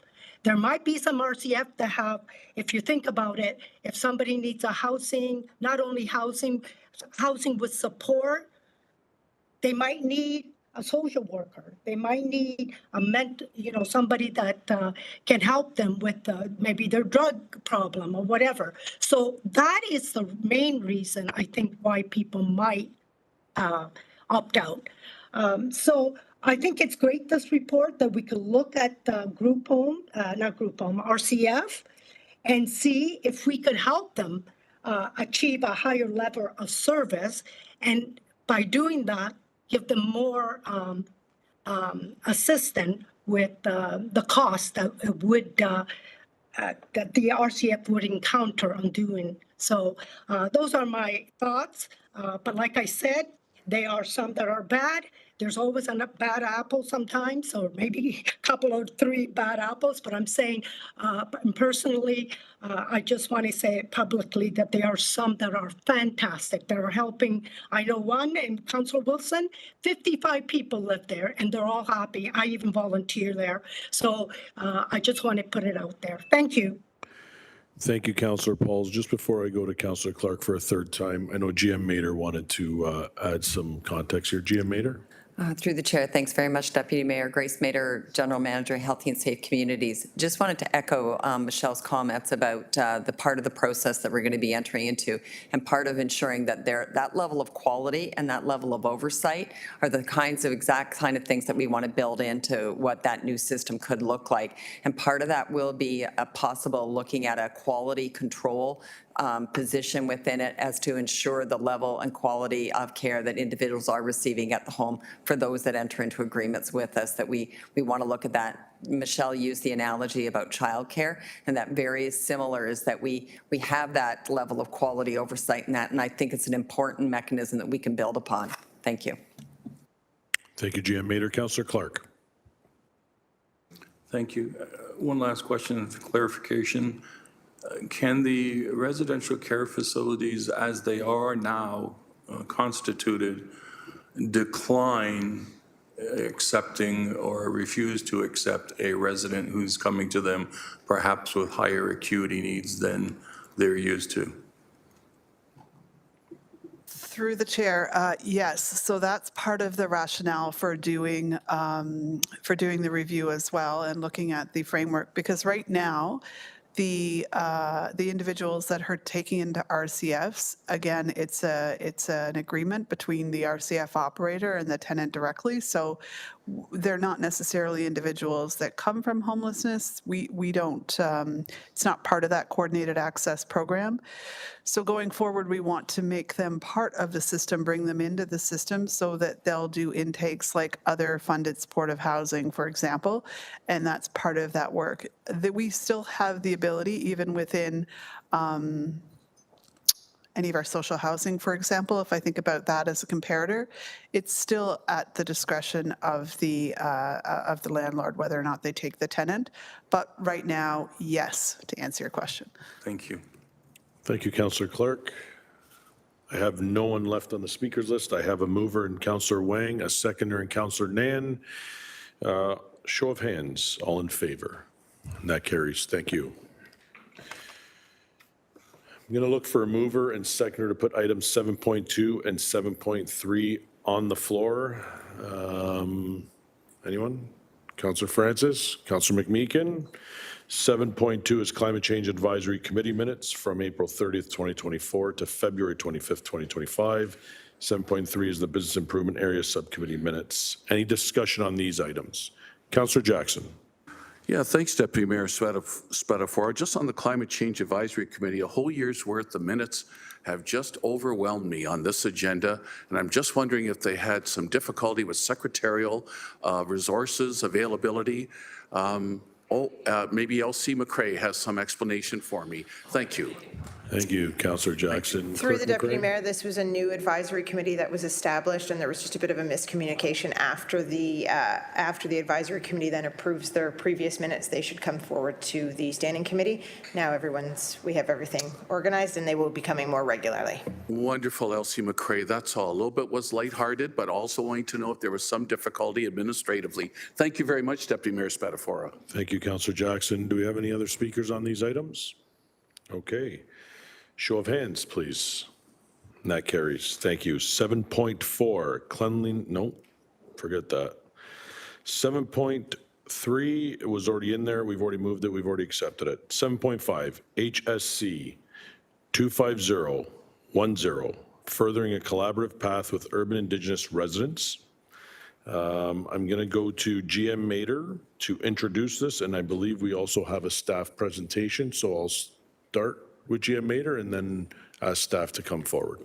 GM, go ahead. Thank you, Deputy Mayor. Through the chair, I'm just waiting for the staff to come in from the anteroom. So before you today is a follow-up to some direct staff direction to outline the work we've been doing with regards to our urban Indigenous strategy. Doing the presentation today will be Kate Laforme and Beth Dockstader. Hopefully, here they come. Sorry for the delay. And that we'll look forward to any comments and questions. Thank you. Thank you, GM Mader. Well, we're just waiting to get the presentation set up, and we should be underway momentarily.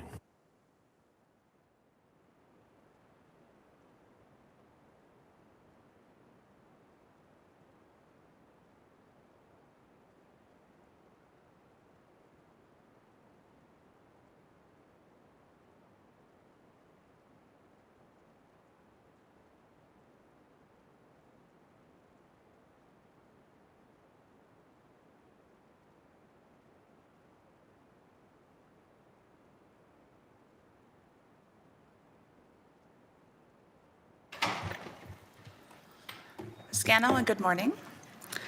Good morning, members of committee. Beth Dockstader, Manager of Indigenous Relations.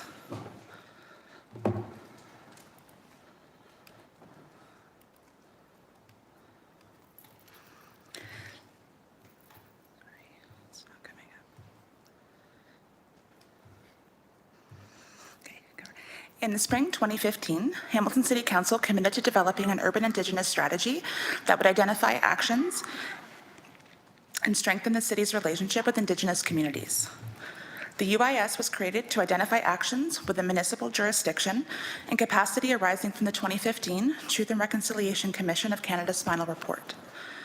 Today, we will provide an overview of the progress of the Hamilton Urban Indigenous Strategy, review best practices for municipalities to implement truth and reconciliation, and the legislative responsibility that shapes this work in response to the motion approved by Council on July 12, 2024.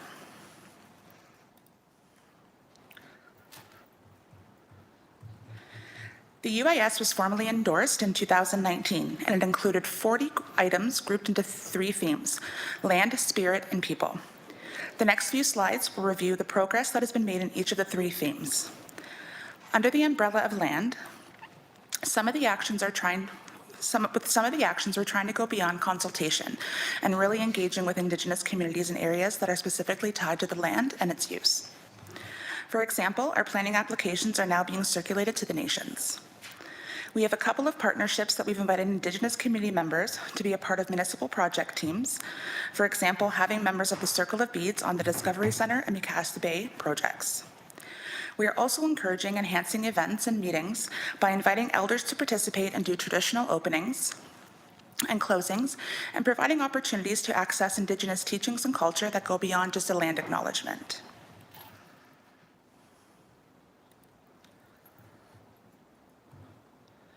Next is highlighting the progress to date within the spirit theme action of the strategy.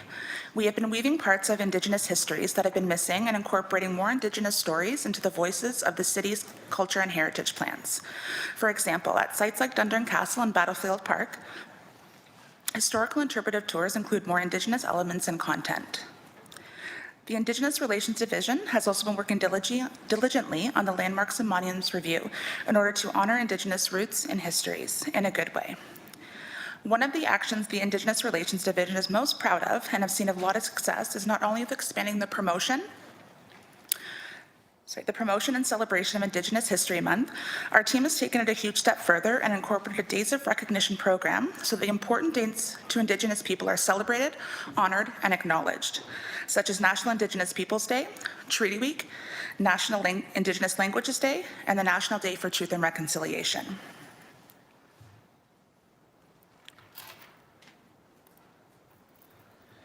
The Indigenous Relations Division continues to offer staff education and learning opportunities and training, along with providing opportunities for public education and staff and residents when possible.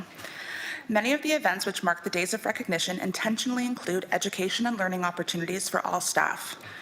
We are working with other departments and divisions to review policies and practices that identify if there are any improvements that can be made to eliminate barriers from preventing Indigenous people from carrying out ceremonial practices in public spaces and city-owned assets. As an example, we're currently reviewing the use of Indigenous medicines policy.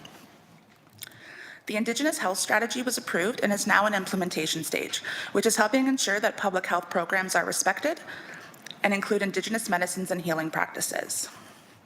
The City of Hamilton is committed to strengthening its relationship with the Indigenous community, and work is well underway on the recommendations on the Urban Indigenous Strategy and the implementation plan. However, it's important to acknowledge and recognize that reconciliation is an ongoing journey and we still have much work to do. I'll now pass it over to Director Laforme. Nyawa.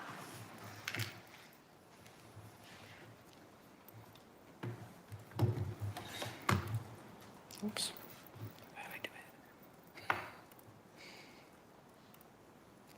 Good morning, everybody. Caitlin Laforme, Director of Indigenous Relations. So, reconciliation is everybody's business, and it is a collective effort. And so what do I mean by this? Reconciliation does not land solely on the shoulders of the Indigenous Relations team, senior leadership, or council. We have to work together in a whole of Hamilton approach. Our team has met with multiple teams across departments to advise them on various approaches, strategies, their work plans, and professional development plans. Indigenous relations staff continue to support all levels of leadership across the departments, advising them on their reconciliation journey on initiatives, including but not limited to infrastructure development, planning files, policy creation, and strategic plans. The implementation working groups will be rolled out soon, so directors will all receive an email regarding which group they'll be on and which action items within the strategy they'll be assigned to. The Indigenous relations team is part of various corporate strategies, community safety and well-being being one of them, climate action strategy, and the Indigenous tourism strategy, as well as the environmental assessment working group. At the political level, a nation to government relationship is important, and we're seeing this more and more now. So council to council relationships, meetings between the mayor and the chiefs in hopes to foster relationships built on mutual respect and acknowledgement of rights and interests, to explore the possibilities of economic reconciliation as well. Yesterday, we saw Councillor Wilson and Councillor Jackson attend the Mississaugas of the Credit First Nation historical gathering, which was great to see. It's a great building block to making relationships and having them be meaningful. Meaningful consultation and engagement with urban Indigenous residents is also important, as well as First Nations communities. They need to be engaged on municipal projects, plans, and approvals, and this can be done with early and direct involvement. So a path forward needs to go beyond the duty to consult. That's where the magic happens. Beyond the duty to consult is where we look at good engagement. What does that look like? How do we get to know each other? It takes 100 cups of tea to build a relationship. And I think that the more that we invest in this relationship, the more opportunities for partnerships we'll see across with both urban Indigenous residents as well as the communities.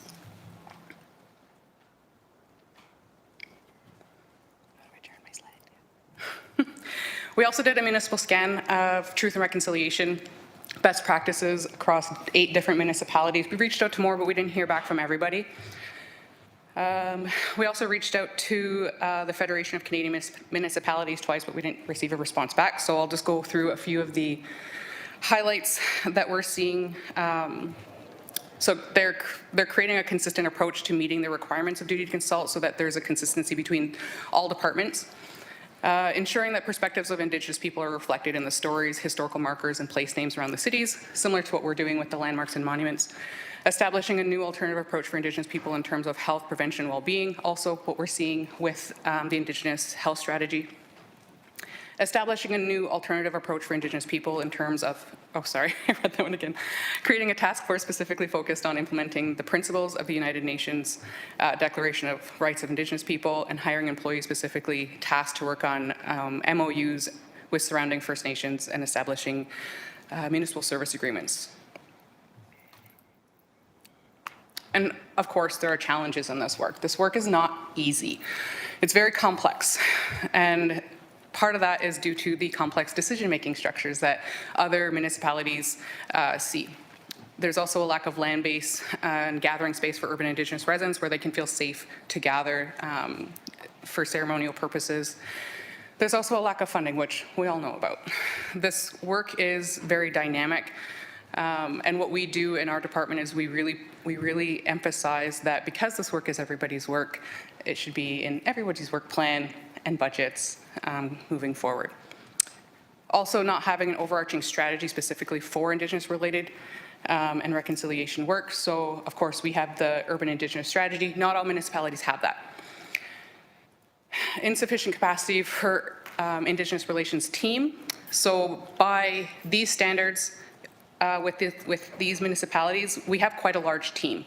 We've attended the Municipal Connections group in Toronto last year, and our whole team attended. And so seeing that, we've met a lot of teams where they have 1, maybe 2. So Hamilton's doing great that work. And also, of course, public education on issues surrounding Indigenous people, especially countering misinformation, because of course education is where we need to start. We need to know what we're talking about. The truth comes first. So that is our presentation. Thank you. We have a few speakers on the list on the report. We'll start with Councillor Wang, followed by Councillor Nan. Yeah, William Miigwich for this presentation. I wanted to ask about slide 6 because I think that slide 6 talks about a path forward and about how the Indigenous Relations team is also connecting into different groups within our greater community beyond the city of Hamilton. I wanted to ask, how often do you meet with, say, CHIL, so the Coalition of Hamilton Indigenous Leaders, as well as COB's Circle of Beads, as well as PANG, the professional something about I'm sorry, I don't know how to. Professional Aboriginal Advocacy Networking Group. Yeah, so I wonder if you could just expand a little bit on some of that inter-agency organizational kind of relationship building there. Just before you start, Councillor Wang, Nan, are you okay moving and seconding and putting this report on the floor? Perfect. Oh, So yes. there's our mover and seconders to put the report on the floor. Please go ahead. Through you, Chair. So for Circle of Beads, Beth and I attend monthly. Either both of us or one of us, we try to attend monthly to make sure that we have a really good connection there. PANG, we have 2 staff members attend PANG. I believe it's Brandy and Luke on our team attend monthly as well there. And then CHIL, we've just started meeting quarterly, and our next meeting is actually coming up soon. So. Okay. As council leaders then, through you, Chair, what is the best way for council members to participate in any type of this sort of relationship building? I think that beyond yourselves being there and representing us as a community and as a bureaucracy of the city of Hamilton, what are the opportunities for councillors to participate and build those relationships as well? I think there's a lot of opportunities. Circle of Beads have invited you to meetings in the past, and so they're very interested in having a really good relationship. I think beyond that is always striving to go beyond the minimum, right, and being curious. And again, Councillor Wilson, I want to give a shout out to. She took initiative and found an opportunity last year to work with MCFN on their historical gathering and attended the meetings and provided support. And so that's a great way to make relationships. So I think always being curious, looking for the opportunities. We're always here to provide support and make connections with you as well. The possibilities are endless if you're curious, I think. Okay. My last question is talking about the interprofessional or disciplinary teams that will be starting up here within the bureaucracy. What is the pathway for us to bring up different ideas or policy changes? So I think of something that might be a little small to everyone else, but I think it's kind of important, is the idea of smudging. Like, how do we potentially do smudging within municipal facilities, but yet we still need to understand fire code? So how do we bring that forward is that's the example I'm using on, like, what is the actual pathway for these interdisciplinary teams to work together? We're working on the smudging policy right now. Part of that is an education piece that Beth will be carrying out shortly about what is it? Other than that, so the working groups will take various aspects of the UIS and then go through them of and plan for them. Put them in the work plan, put them in their budgets, because again, it's everybody's work. If the work stayed with us, it would be very slow moving. But I think many hands make light work. And so I think that path forward with various policy changes are going to come out of these working groups. And we're really excited. We're hoping to get these emails out to everybody within the next month, maybe even sooner. So. Wonderful, thank you. My last comment then, through you, Deputy Mayor, is I have leaned on the Indigenous Relations team quite extensively, especially in the work on JSB, the Joint Stewardship Board. So I'm thankful for their expertise. I'm thankful for them being a part of this team. Thank you. Thank you, Councillor Wang. Councillor Nan. Thank you, through you. Thank you for the overview and the report back. I heard the comment about FCM, so I didn't want to drop that one. So the Federation of Canadian Municipalities last board meeting finally approved their kind of plan around reconciliation and supporting municipalities across the country. So that was finally approved at the board and ratified. So I'd be happy to help support making sure that that connection happens. That's great, wonderful. Thank you, Councillor Nan. Councillor Maureen Wilson, followed by Councillor Beattie. Thank you very much.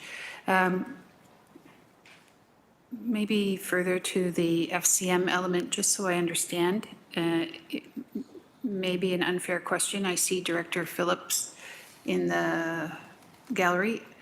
Our intergovernmental relations, just ensuring that there's a clear understanding that it is, we have a responsibility to inform. I'm just trying to understand the relationship between you and our official actions in informing our intergovernmental relations strategy. It's a broad question. Through the chair. Through you, Chair. I've actually just reached out to Director Phillips just recently on another matter, and so building those relationships, I think, with myself across the departments and divisions, I think is important, and so he's very receptive to that, but I don't want to answer if he has a question. Director Phillips. Through you, Deputy Mayor, I don't have any specific thing to add. We've had actually an ongoing relationship personally with my other role on the West Harbour and certainly our work on both the Discovery Centre and the Macassa Bay redevelopment project, where we've been building great relations together. Historically, the government relations function's mainly been specific to both federal and provincial government, as well as interprovincial or interrelationship. We don't have a formal structure in place dealing with either the urban indigenous relations team itself and or nations themselves, but that's something that we can work on as we explore. Councillor Wilson. Thank you. Not surprised by the receptiveness, but certainly would like to underscore the importance of that. I was struck yesterday, Chair, at the historic gathering. There was an excellent presentation on archaeological work. And it's the more we need to do engage in relations. We are also, though, downloading a lot of work onto Indigenous communities. And I'm thinking of all our planning applications and what is the most effective way and meaningful way in which to have that engagement. I believe there's ongoing discussion on that matter, but just looking for some public confirmation. Thank you, through the chair. Through you, Chair. Yeah, from my understanding, that team has reached out to the nations for how they want to be engaged on those planning matters. Thank you, Councillor Wilson. Councillor Beattie. Thank you, and through you, Chair, thank you for the presentation. I know I briefly left the room, but I do want to remind everybody that as soon as I leave the room, I do transfer my meeting to my phone, and all of your staff can attest to the fact that I wander through the halls with it playing very loudly. So I did hear every word, and I'm very appreciative of that. It wasn't ABBA, I promise. I am curious, and I do want to go beyond the minimum. And I've been on a personal journey of learning with Truth and Reconciliation for a number of years. I've read the document and the accompanying summary book, which is very, very thick and very, very heavy. And I have the good fortune of representing a community with a known Indigenous presence, but we don't know. Like, we know there was a presence, but we don't know much about it. We've lost track of the history in the community that I represent. We're undergoing a lot of change in the community, and I'm very, very interested in trying to unpack a lot of that. I mean, the very name of one of the three communities that I represent, Winona, is believed to have come from Indigenous roots. There's stories that we've been told through the generations as to the origins of that name in particular. Just to unpack that, to be able to validate that, to dig a little deeper into who is there before us and how do we honor them as we move forward. I'm very curious in how we collectively, and perhaps through your office and your hard work, might be able to do that. And it might be a really big question to ask you with no context on the floor. You can simply say, we'll talk after, that's fine. But if you have some feedback for me, I would appreciate that. Go ahead. Through you, Chair. Great question, but I think it's a great example of how we do things. If a council member or senior leadership team member has a question, we make the time to sit with you, gather the information so that we understand, what's going on and what the questions are, provide you with space to ask questions, and then connect you with, if we don't know the answers, connect you with community members, whether it be a First Nations community or urban Indigenous resident who may know and help support. And so it's a process that we go through all the time. So yes, we can talk after. Councillor Beattie? I will send you an email to be in your inbox before you hit your seat. Thank you, Councillor, and I appreciate you letting us know that you didn't miss the meeting. Someone must have called you out in the hallway there. Councillor Jackson, go ahead. Thanks, Deputy Mayor Spadafora and Director Caitlin Laforme. Thank you for the presentation. And I'm enjoying, I think, building a relationship with Manager Beth Dock-Strader. More often we run into each other, which I'm grateful for. And it was an honor to be there yesterday at the historical gathering, the first day of 3-day session. A couple of direct questions, if you're comfortable answering them. Is now our UIS, is that our go-to for council in exploring and having dialogue with the Indigenous communities across the spectrum in whatever we'd like to do, need to do on behalf of our overall City of Hamilton residents? In other words, whatever the program, project, issue might be, is UIS now, if you will, our quarterback, or is there still further other engagement that needs to occur? If you both kind of get the essence of where I'm coming from, through you, Deputy Mayor, please. Through you, Chair. Great question. So I look at the UIS as a great foundation, but it's by no means one stop fits all. So the urban Indigenous residents across the city will have various interests and concerns for the council and the city, but the First Nations communities, they have different rights and interests that they may want addressed differently that's outside of the UIS. And I think that being open to those conversations is key. Do we use you, Director Laforme, as a link for those conversations, or is that for all 16 of us individually in a scattered way to reach out on our own, or as a collective body? Further advice on that, please, through you, Deputy Mayor Spadafora. Through you, Chair. Another great question. So we've I'm doing pretty good with my colleagues noticing I'm with great questions. Carry on, Director, please. I think that it can happen both ways, whatever you're really comfortable with, right? Like once that relationship is made, we don't need to handhold, right? We're happy to always make a connection when we can. But again, we also like to not lead. We don't need to be front and center with every conversation, with every relationship, because again, reconciliation is everybody's work. The relationship lands on everybody's shoulders. So I think we're always happy to help and assist and make the connections when needed, but by no means do we need to be there for everything if you would rather do it on your own. It's really up to the Appreciate the genuineness of your response, Director. I listened carefully yesterday to, was it Judge Laforme, who gave an excellent presentation? And he made a comment, Deputy Mayor Spadafora, that none of the three major party leaders mentioned once, to his knowledge, during this 5-week campaign, anything to do with Indigenous issues. There may be a reason for that. I have my own feelings, but I'm not going to share them today. That's for another time and another conversation. But I guess I would just point that to your slide 4 about landmarks and monuments and the public education engagement project director that UIS is continuing to have underway and ongoing.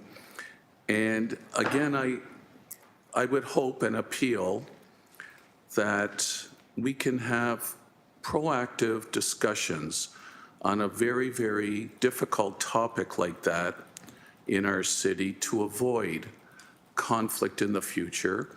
Deputy Mayor Spadafora, I'm hoping that the conversation is not over on that very sensitive topic, that there's still going to be much more, especially for citizens at large that are non-Indigenous in our city, because I really regretted what happened with the McDonald's statue at Gore Park, with the Ryerson name of the school. I think you both know and will recall where I stood on it.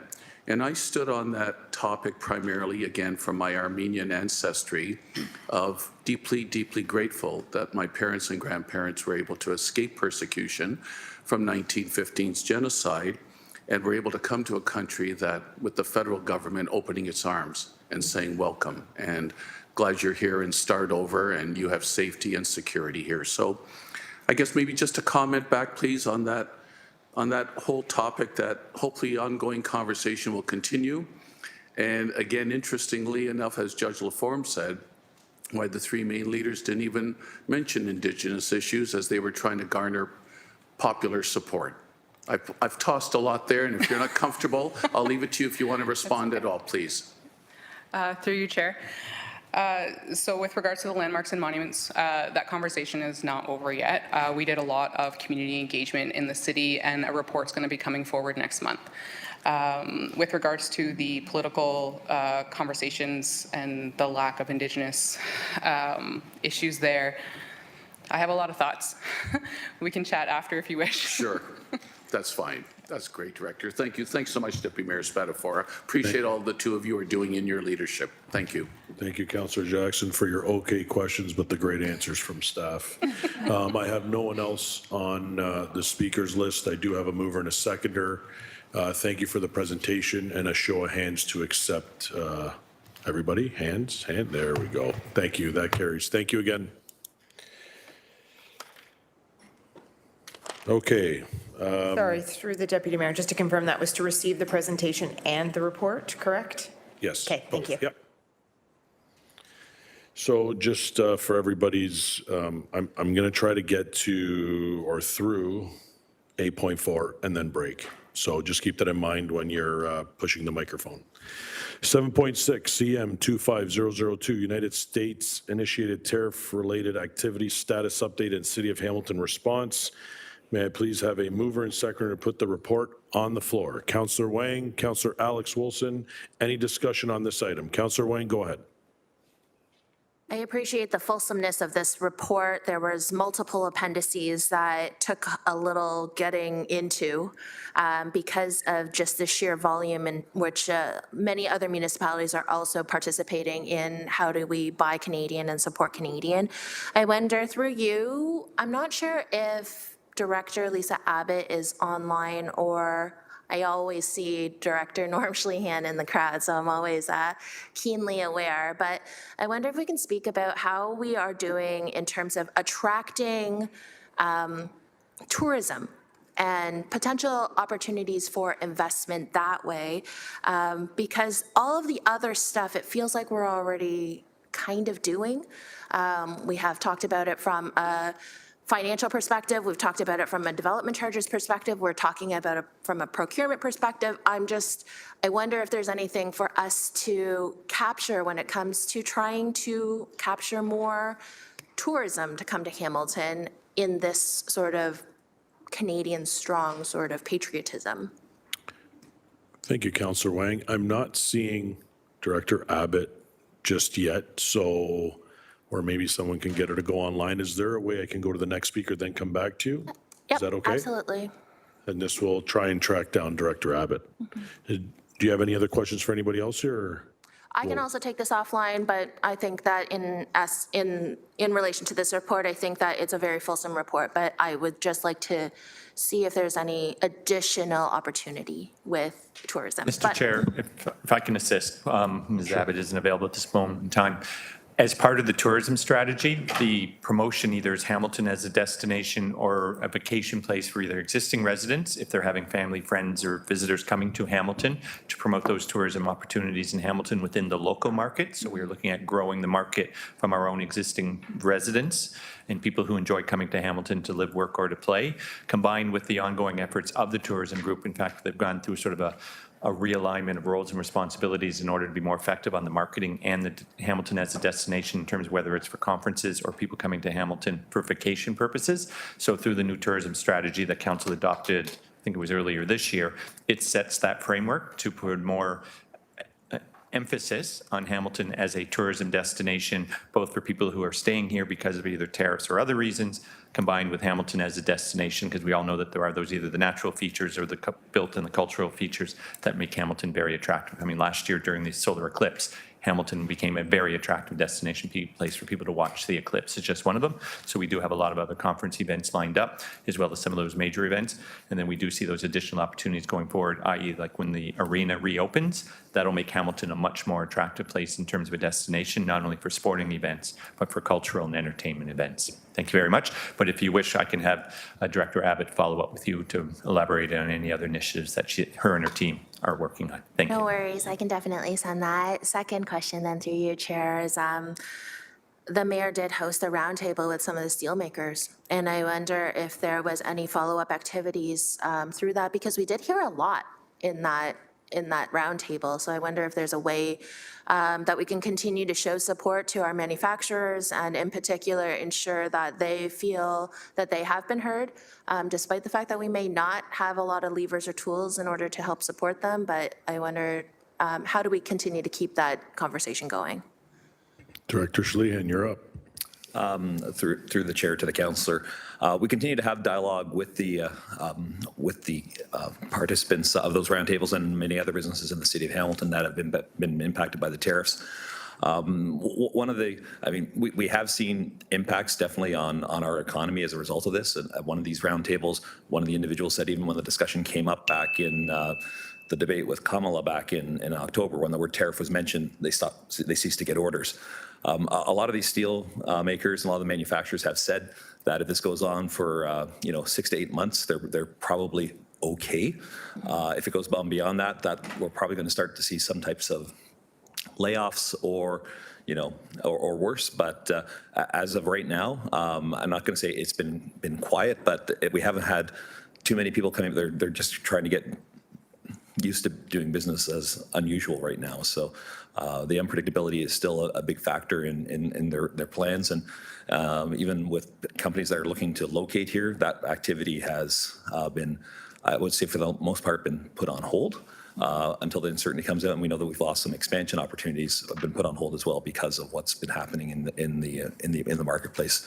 Until some certainty comes up about with the tariffs, we'll just have to, it's a bit of a wait and see right now, but I don't have anything else to update at this point in time. Okay.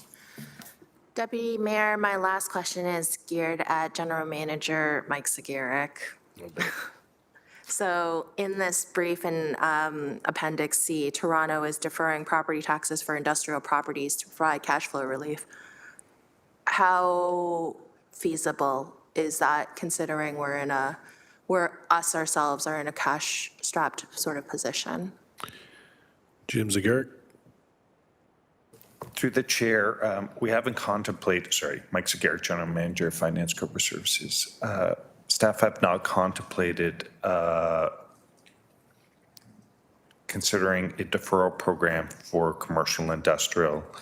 I'm reflecting during the pandemic while we didn't defer taxes, we waived penalty for some property classes because of the pandemic. That may be a consideration going forward, depending on the duration and extent of tariffs, but at this time we have not contemplated deferring property taxes. With respect to the impact to a municipality, whether it's Toronto or in Hamilton, really is a cash flow.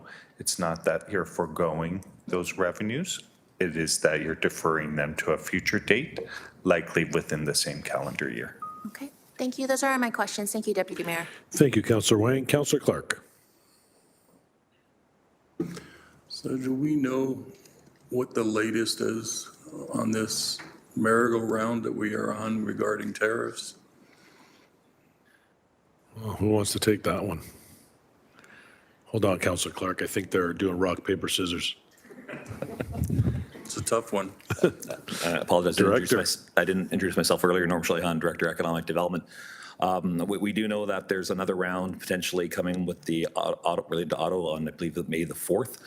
And as of right now, it's, again, I don't want to say it's been quiet, but it's just sort of been, we're waiting for the next shoe to drop right now because we're not 100% sure as to what the next move is going to be. And do we have any idea how much money we have spent as a municipality on advocating against the tariffs? That's an actually very helpful musical. It has something to do with the USMCA, but so go ahead. I think the question was, has the municipality spent, or how much has the municipality spent, if any, so far on the tariff situation? Councillor Clark, was that your question? That is the question. I could speak from the ECDEV perspective in terms of we've run a couple of roundtables, but I mean, we have not, we as ECDEV have not engaged in any advocacy efforts that have involved any dollars being spent. We've certainly talked a lot about organizations, steel representative or automotive parts associations, but we haven't spent any money directly on that. I'm not sure if Mr. Zagaric or Marnie has anything to add to that. City Manager Clucky? Through you, Mr. Chair. It has been a very nominal amount. So as the director stated, we spent a little bit of money to host the roundtables. The mayor went to advocate in Washington, but primarily it has been staff time or political time spent on advocation and things of that nature. Thank you. I'm very pleased to hear that because it's really not in our jurisdiction. We're just providing additional advocacy. Can I ask, how are we aware, if we are aware of any financial impacts that are occurring from these tariffs? Are we in regular communication with the steel mills, the automakers, to understand the financial impacts to them? Director? Through the chair to the councillor, we are having ongoing conversations with a lot of those major parties that you did mention. They haven't disclosed how they are doing financially to us. A lot of them do not want to discuss that in public open forums, as you probably understand. But we do know that there are some that are seeing impacts, most definitely. Thank you. I'm assuming that we will be in touch with the feds to find out what they're doing now that there's a new government, to exactly understand how they're tackling this issue. We've heard a lot from the premiers. We've not heard a lot from the feds in terms of what they're doing. So can we make note of reaching out to the federal members and find out what they're up to? City Manager? Through you, Deputy Mayor, yes, absolutely. And in addition to reaching out provincially and now to the new government federally, we're also in contact with various organizations like AMO, RSTCAO, FCM, a lot of acronyms, MARCO, and others to understand the impacts and what others are doing so we can have a Canadian approach to this. So the last question, Deputy Mayor.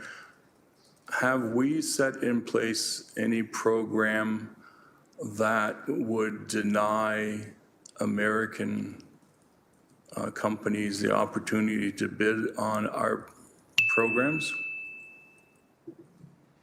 GM Zagaric? Through the chair, we are coming back as we committed before June of this year, so likely in May, with some definitions with respect to not purchasing American, so respecting our obligations with respect to the European Union, as well as a preference of purchasing Canadian goods and services, and those definitions will effectively establish a framework in terms of how departments will proceed in keeping with council's expectations with respect to purchasing Canadian and honoring our agreements and our agreements with the European Union. Can we also verify that the USMCA is still intact? Jim Zagaric? Yeah. Through the chair, it is. Thank you. Thank you, Councillor Clark. I do have no one else on the speakers list. We have a mover and a seconder, so a show of hands, please. Carried. Moving on to items for consideration, 8.1 Light Rail Transit Subcommittee Minutes, LRTC 25002, April 11, 2025.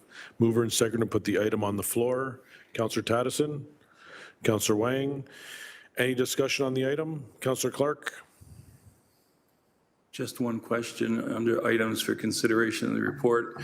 It talks about in order to facilitate consideration of climate justice. I'm trying to understand exactly what the definition for climate justice is in this framework. Who's about to take that? Just 1 second, Counselor. We have staff making their way to the microphone.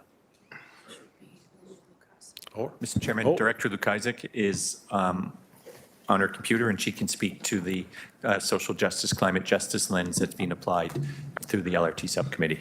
Director, please go ahead. Yes, thank you, Chair. Through the Chair to Councillor Clark, thanks very much for the question, Councillor.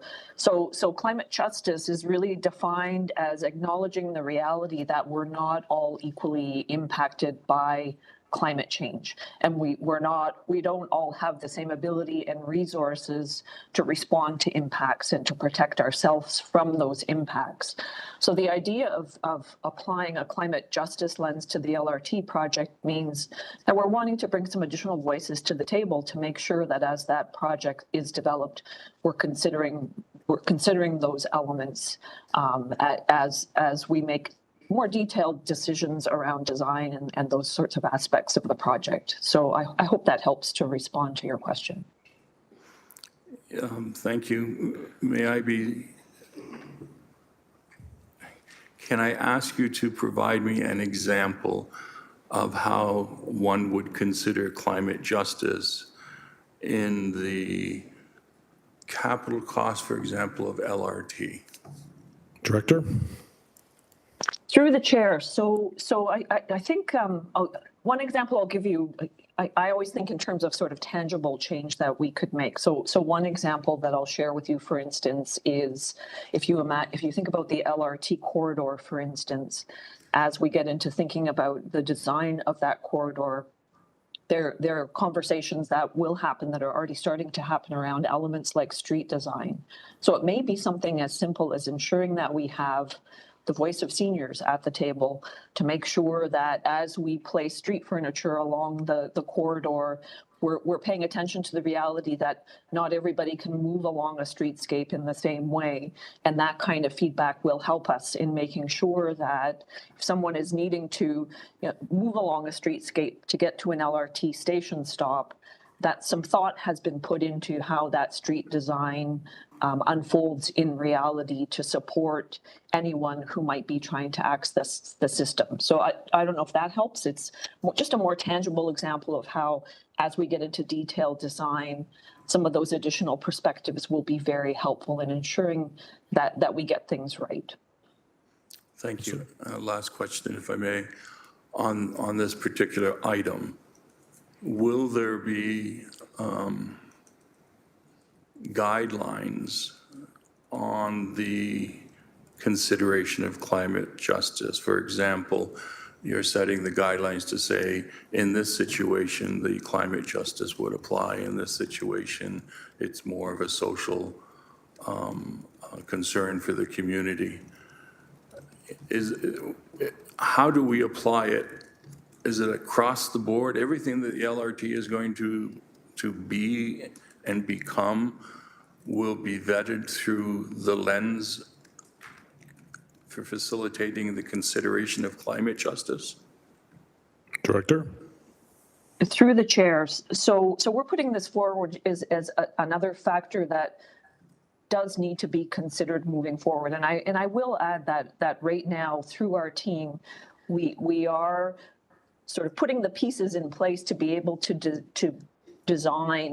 co-design a climate justice framework to help to guide, not just consideration of climate justice within the context of the LRT project, but also to use it to really help us as we're moving forward with implementation of mitigation and adaptation measures to address climate impacts, so that we are paying attention to the reality that we are not all equally impacted. So that framework is coming, and I think just in response to your question, that will really help to frame, to set the parameters around, this is what we're talking about moving forward as we work to normalize that practice of paying attention to the fact that we're not all equally impacted, and we need to ensure that as we're taking measures to mitigate and adapt, that we're ensuring that we're not leaving anyone behind, I think is a good way to describe it. Thank you, Dr. Lukasik, and I appreciate the fact that you're going to come forward with a framework which will help the councillors around this table understand it a little bit better. Thank you very much for your time. Thank you. Thank you, Councillor. I have no one else on the speakers list. We have a mover and a seconder. It's an electronic vote. So if you can log in, the vote is up.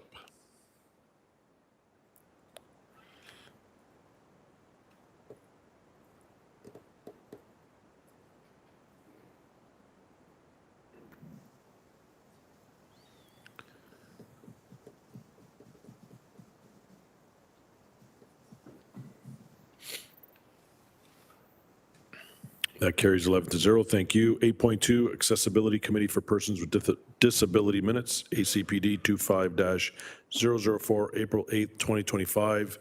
May I please have a mover and second to put the report on the floor? Councillor Taddison, Councillor Beatty.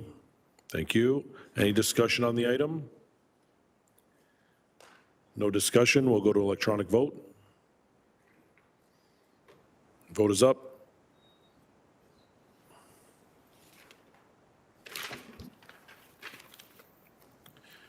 That carries 11-0. 8.3, Hamilton Wentworth District School Board Liaison Committee Minutes, PBLC 25-001, April 3rd, 2025. Mover and seconder to put the item on the floor. Councillor Beatty. Councillor Clark? Perfect. Any discussion? Councillor Beatty. Very briefly, Chair, I just want to give thanks to our new legislative coordinator, Jessica Versace, for her assistance as we move forward with a reformulated HWDSB liaison committee. We made some changes to the terms of reference that are outlined in the report that will help this subcommittee move more effectively and more nimbly, I believe. And my thanks again to city staff for that, as well as our partners from the HWDSB in Chair Maria Felix Miller and co-vice chair of the committee, Trustee Don Danko. So looking forward to some robust conversations at future meetings. We've now got a fixed meeting schedule, which is new and improved. And I think we're going to see a lot more action from this liaison committee as we work with our partners at HWDSB. Thank you, Councillor Beatty. Seeing no one else on the list, we'll go to the electronic vote. The vote is up.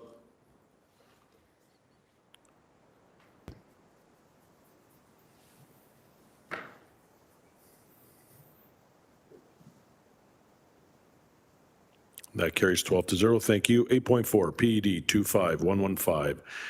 Revitalizing Hamilton Tax Increment Grant Program Application 90759089, Airport Road West, Glanbrook, Ward 11. Moved by Councillor Taddison, seconded by Councillor Beatty to put the report on the floor. Any discussion on the item? Seeing none, electronic vote. The vote is up.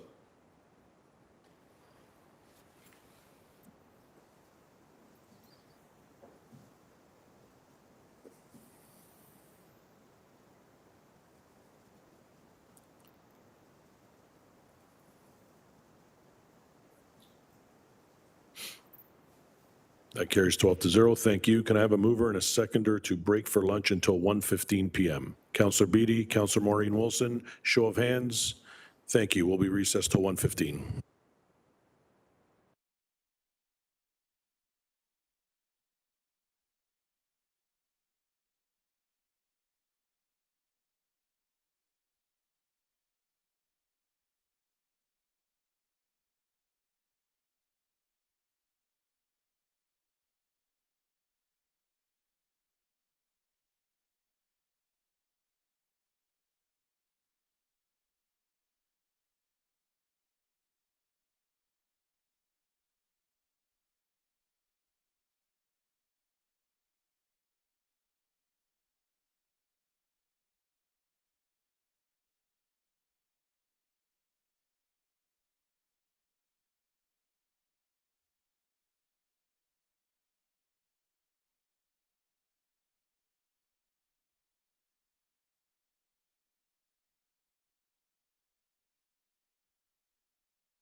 Thank you. Welcome back to the General Issues Committee meeting for April 30th.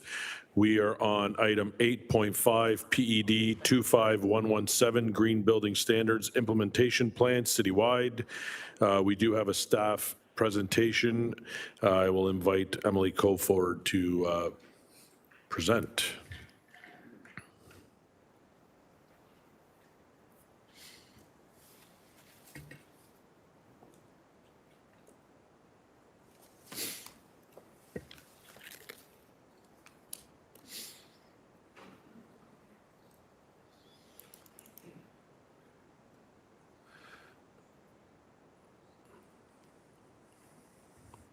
Emily, I apologize. I didn't know your title. So when you start, if you can just introduce with your title, I'd appreciate it. Thank you. Okay. Good afternoon, members of General Issues Committee, staff, and members of the public. My name is Emily Coe, and I'm the Manager of Zoning and Committee of Adjustment in the Planning Division. I'm here today to present the Green Building Standards Implementation Plan.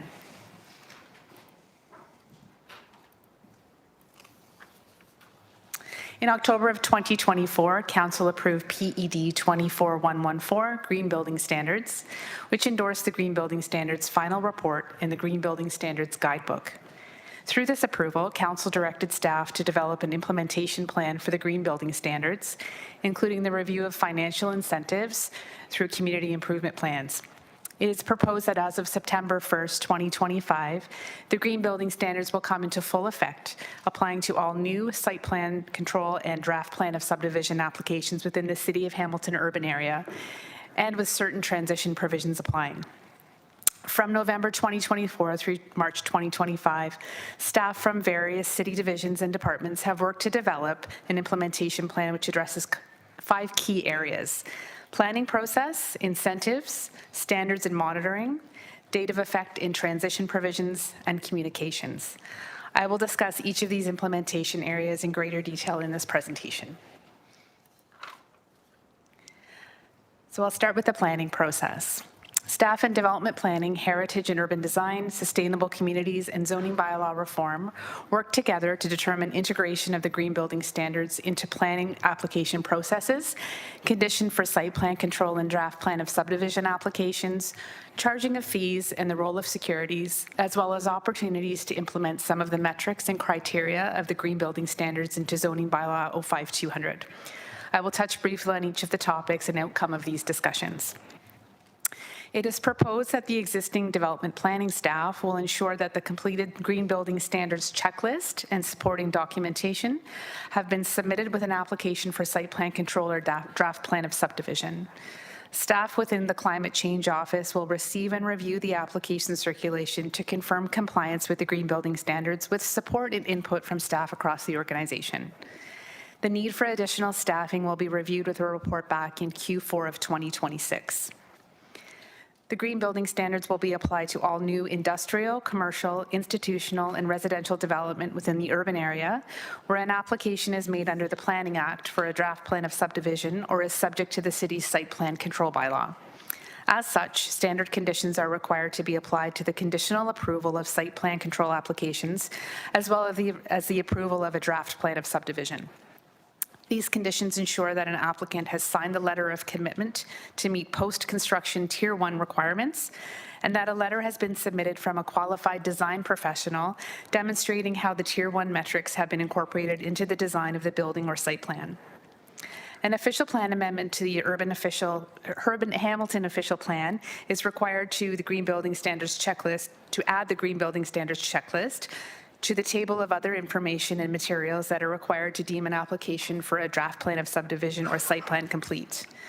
Corresponding changes to the former Region of Hamilton-Wentworth official plan and former City of Hamilton official plan will also be required to address lands located within the West Harbour Setting Sail secondary plan area. Staff and sustainable communities have drafted the necessary official plan amendments, which at this stage are for commenting and feedback purposes only. Final official plan amendments will be brought forward to a statutory public meeting in Q3 of 2025. At this time, the city will not be charging a fee for the review of the green building standards. If it is determined that additional staffing is required for the review of the green building standards as part of the report back in Q4 of 2026, any required fees to fund staffing will be explored. There are a number of post-construction requirements that are identified within Tier 1 of the Green Building Standards. However, there is no legislation or enforcement that requires an applicant to provide proof that these metrics have been met at building permit inspection stage or thereafter. The possibility was raised to take securities from the applicant to ensure that the required plans and studies and other documentation are submitted post-construction. Through consultation with neighboring municipalities and due to the timing of the completion of some post-construction metrics, it has been determined that securities will not be taken. Instead, it is proposed that the applicant sign a letter of commitment upon final approval of the site plan or draft plan of subdivision as a sign of good faith that these requirements will be completed. And finally, staff reviewed the green building standards to identify metrics that could be implemented within the zoning bylaw, therefore aligning the zoning bylaw with the green building standards where possible. Staff identified 4 performance requirements that could be implemented into the zoning bylaw, 1 performance requirement that is already a zoning bylaw regulation, and 1 performance requirement that is in progress. These opportunities will be implemented through future housekeeping amendments to the zoning bylaw. Staff have also identified that the zoning bylaw is not aligned with the property standards bylaw with respect to permeable pavers and will work with licensing and bylaw services staff to harmonize the 2 bylaws. Next, I'll touch on incentives. Staff identified 6 key areas to explore for incentivization: development charges, community benefits charge, and parkland dedication rebates or deferrals, expedited approval processes, community improvement plans, award and recognition programs, labeling for building certification, and connection to a district energy system. Through discussions with staff in finance and real estate, it was determined that development charges, community benefits charge, and parkland dedication rebates or deferrals are not recommended as incentives, as they either cannot be applied fairly to all uses subject to the green building standards or involve amendments to the applicable bylaw. Staff and development planning were engaged to explore the possibility of incorporating qualifying applications into the All for One program. This program is currently in its pilot stage and is a program comprising of a cross-departmental team that works collaboratively on site plan control applications with a dedicated point of contact for each application, piloting affordable housing projects. As this program is currently just in its pilot stage, it is not suggested that any further types of applications be included within at this time. In future, once the success of the All for One program is determined, staff can explore the possibility of implementing buildings which meet the required Tier 2 metrics into this program. Staff will report back in Q4 of 2026 with an update on the implementation of Tier 2 buildings into the All for One program. With respect to community improvement plans, Report PED 25105, being presented after this presentation at today's meeting, proposes a grant program titled Growing a Resilient and Environmentally Sustainable Hamilton Development Tax Increment Grant Program. This program is tax increment based, and grants are provided relative to the actual increase in municipal property taxes generated as a result of a site's development. This program is intended to support the development of buildings that achieve, at minimum, the voluntary compliance Tier 2 of the Green Building Standards. Detailed information will be provided in the subsequent presentation for Report PED 25105. It is suggested that different award categories be developed for buildings that meet the required Tier 2 metrics for inclusion within the biennial Urban Design and Architecture Awards. The Green Building Standards will not be in full effect in time for the November of 2025 awards. However, in the time before submission period opens for the awards in the spring of 2027, staff will be responsible for developing award categories and determining the criteria for what constitutes a Tier 2 building in order for eligibility to be established for each award category.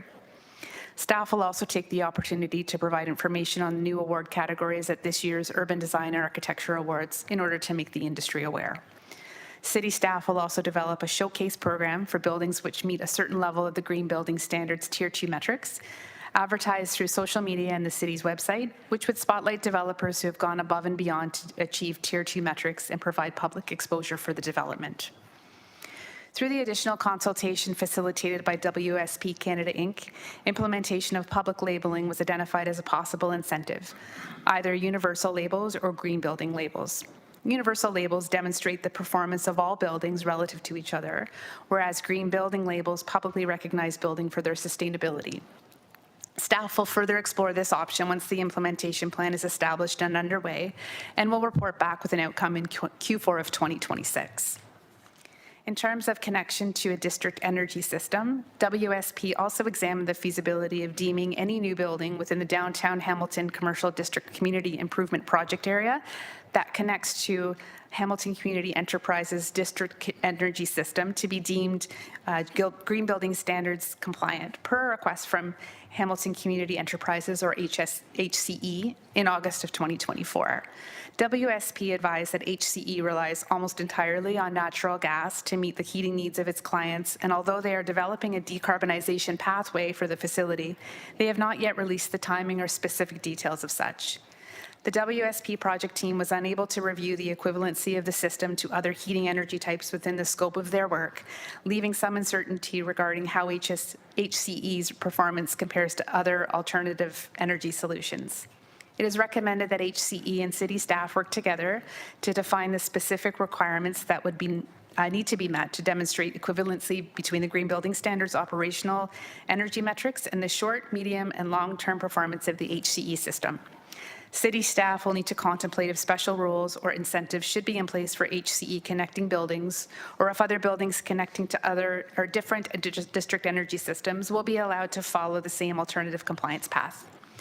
Staff will report back in Q4 of 2026 with an update on possible incentives.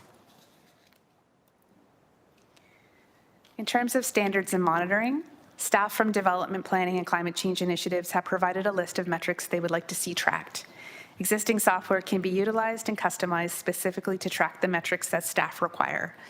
These metrics will inform future updates and modifications to the Green Building Standards, and staff will report back to General Issues Committee every year going forward with the required updates based on changing best practices and the results of the monitoring program. In future, it is suggested that the reporting of these metrics also be made available online to the public through a dashboard application.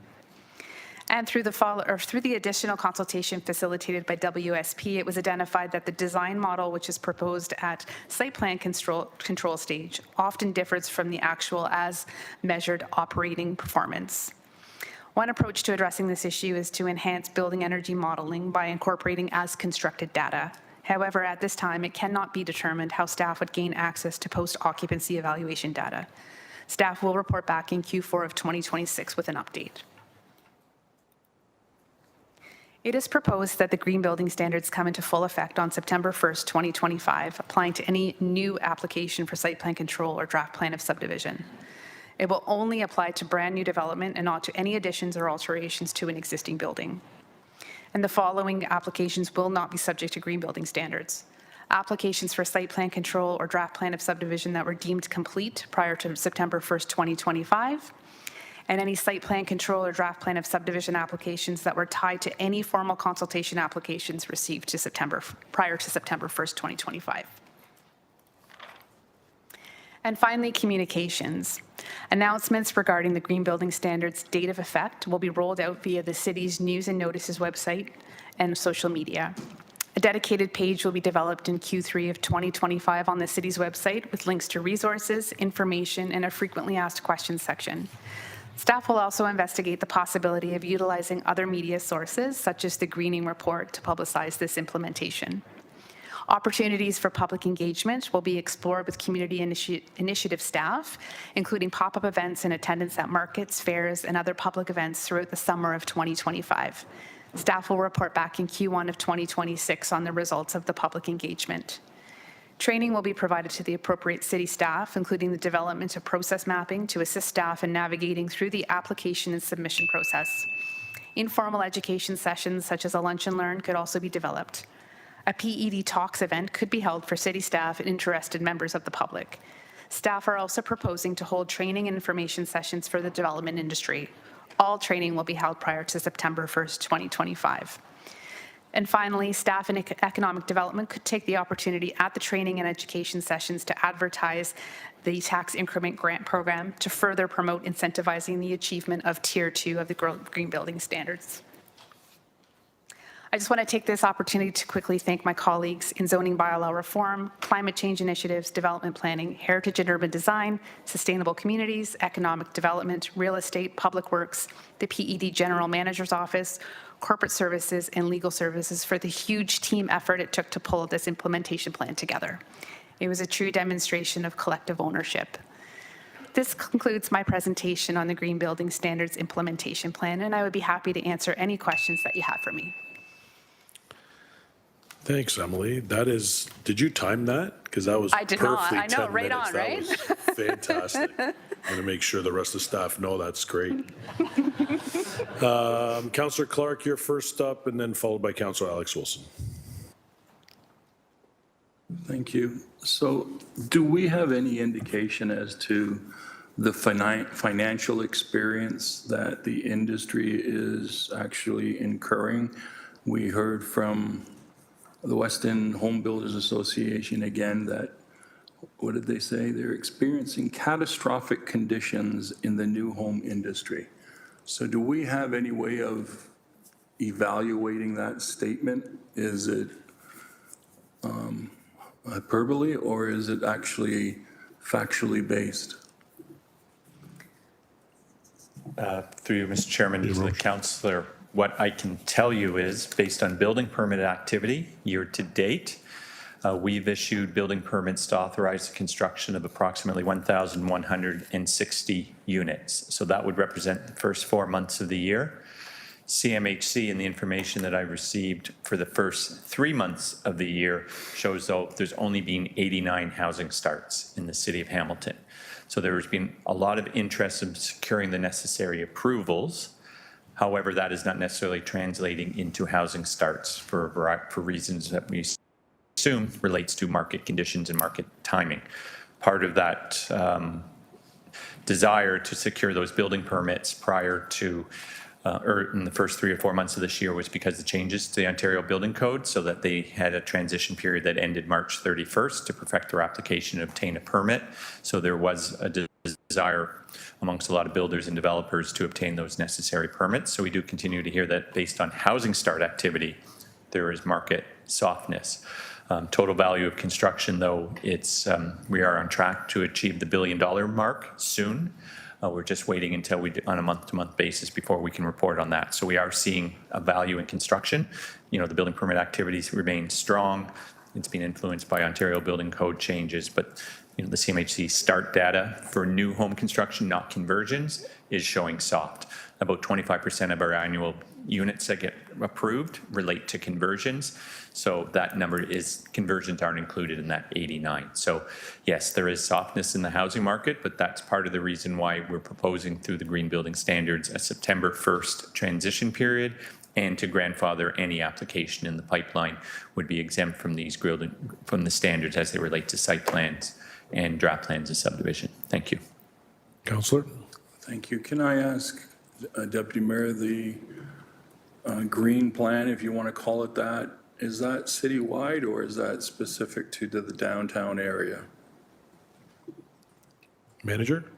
Through the chair, it's urban area citywide. So urban, within the urban boundary, anything can qualify if they follow the rules? That is correct. Can I ask Deputy Mayor, are we permitting a duplication of grants? So if they got a SEPA grant or some other grant downtown, can they get this grant on top of that grant? Who wants to take that? I'm just going to defer to the staff who will administer the grant programs just to provide that answer. Thank you.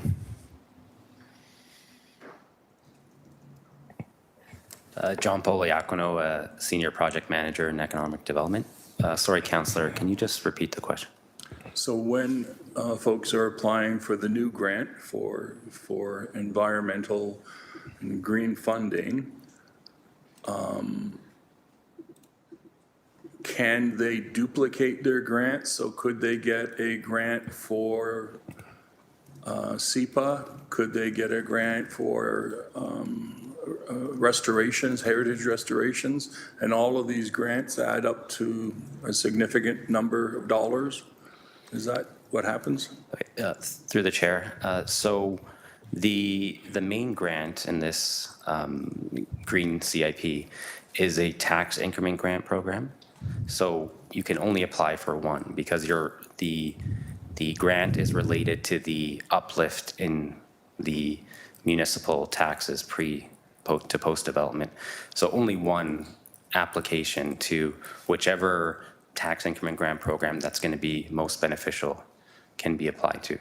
So they're all fall under the category as a tax increment grant? No, so there are other instances where they're not tax increment grants, that they're. So can they duplicate? Can they get more than one grant? So I'm trying to think of an example where that can be the case.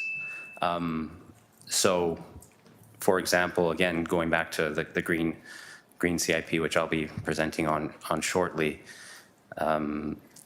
we have two programs, three programs, but one of the programs is the tax increment grant. The other is related to a retrofit program. And the reason why we did that was because in a lot of cases, retrofits will not be able to apply to a tax increment grant program because they won't generate the uplift needed. So by default, you likely won't be able to apply to more than one. That's why we have multiple avenues. But there could be a situation, for example, there's a study grant program, which it's not a very large amount of money, but you can apply for the study grant and the retrofit grant program. So that won't lead to, maybe concerns about a huge amount of money because the study grant program is relatively a small amount of money, but there can be stacking of certain grant programs in certain situations. I'll just finish that by saying, if the concern is that there's going to be millions and millions of dollars by stacking these tax increment grant programs, that's not possible. No, my concern is fairness and having people apply for different grants across the board may not be necessarily fair if you can pile them up and accumulate them. And so I was wondering if it's something that we should look at in terms of capping out a grant. So you can't exceed this value, or you have to pick one of the programs, you can't pick all of the programs. That could be something to explore. I don't know if Manager Phil Caldwell's Someone's walking to the mic, Yes. so there might be another response. Yes. Good afternoon, Philip Caldwell, Acting Manager of the Commercial Districts and Small Business Section. We administer many of the incentive programs at the city. John Paul is absolutely correct. You cannot stack tax increment grant programs. As far as any of the other programs we have, for example, if you were doing green building standards and meeting the voluntary tier 2 standards, but you were also a heritage designated building, you would be able to utilize multiple grant programs, the tax increment grant for the sustainability aspect and a grant for the heritage, the adaptive reuse, restoration of the heritage building. In terms of fairness, the heritage programs are available throughout much of the city. There's defined geographic areas where programs can be administered and available. So any developer or property owner or business owner who wants to utilize programs has equal opportunity to access those programs. Except in the case where the programs are kind of focused on our commercial districts. We have very specific boundaries for which commercial districts are eligible to participate in some of those programs. So last question, if a builder files an application, do they automatically get the grant? Files an application for? The new green grant? No. So the tax increment grant program will still come to council in most cases. For larger dollar amounts will come to council for consideration, just as any other tax grant program we have. Delegated authority to staff is only for up to a certain amount of money, depending on the program. In item E in the actual recommendation, it doesn't indicate the amount of money. Should we be indicating how much the delegated authority is? I believe it's in the report. It says direct. It's in there. Sorry, this is actually more content related to the next report, but there's a presentation to deal with a lot of that in the next item. Okay, thank you. Is that it, Councillor? Yes. Okay. Alex Wilson, sorry, Councillor Alex Wilson.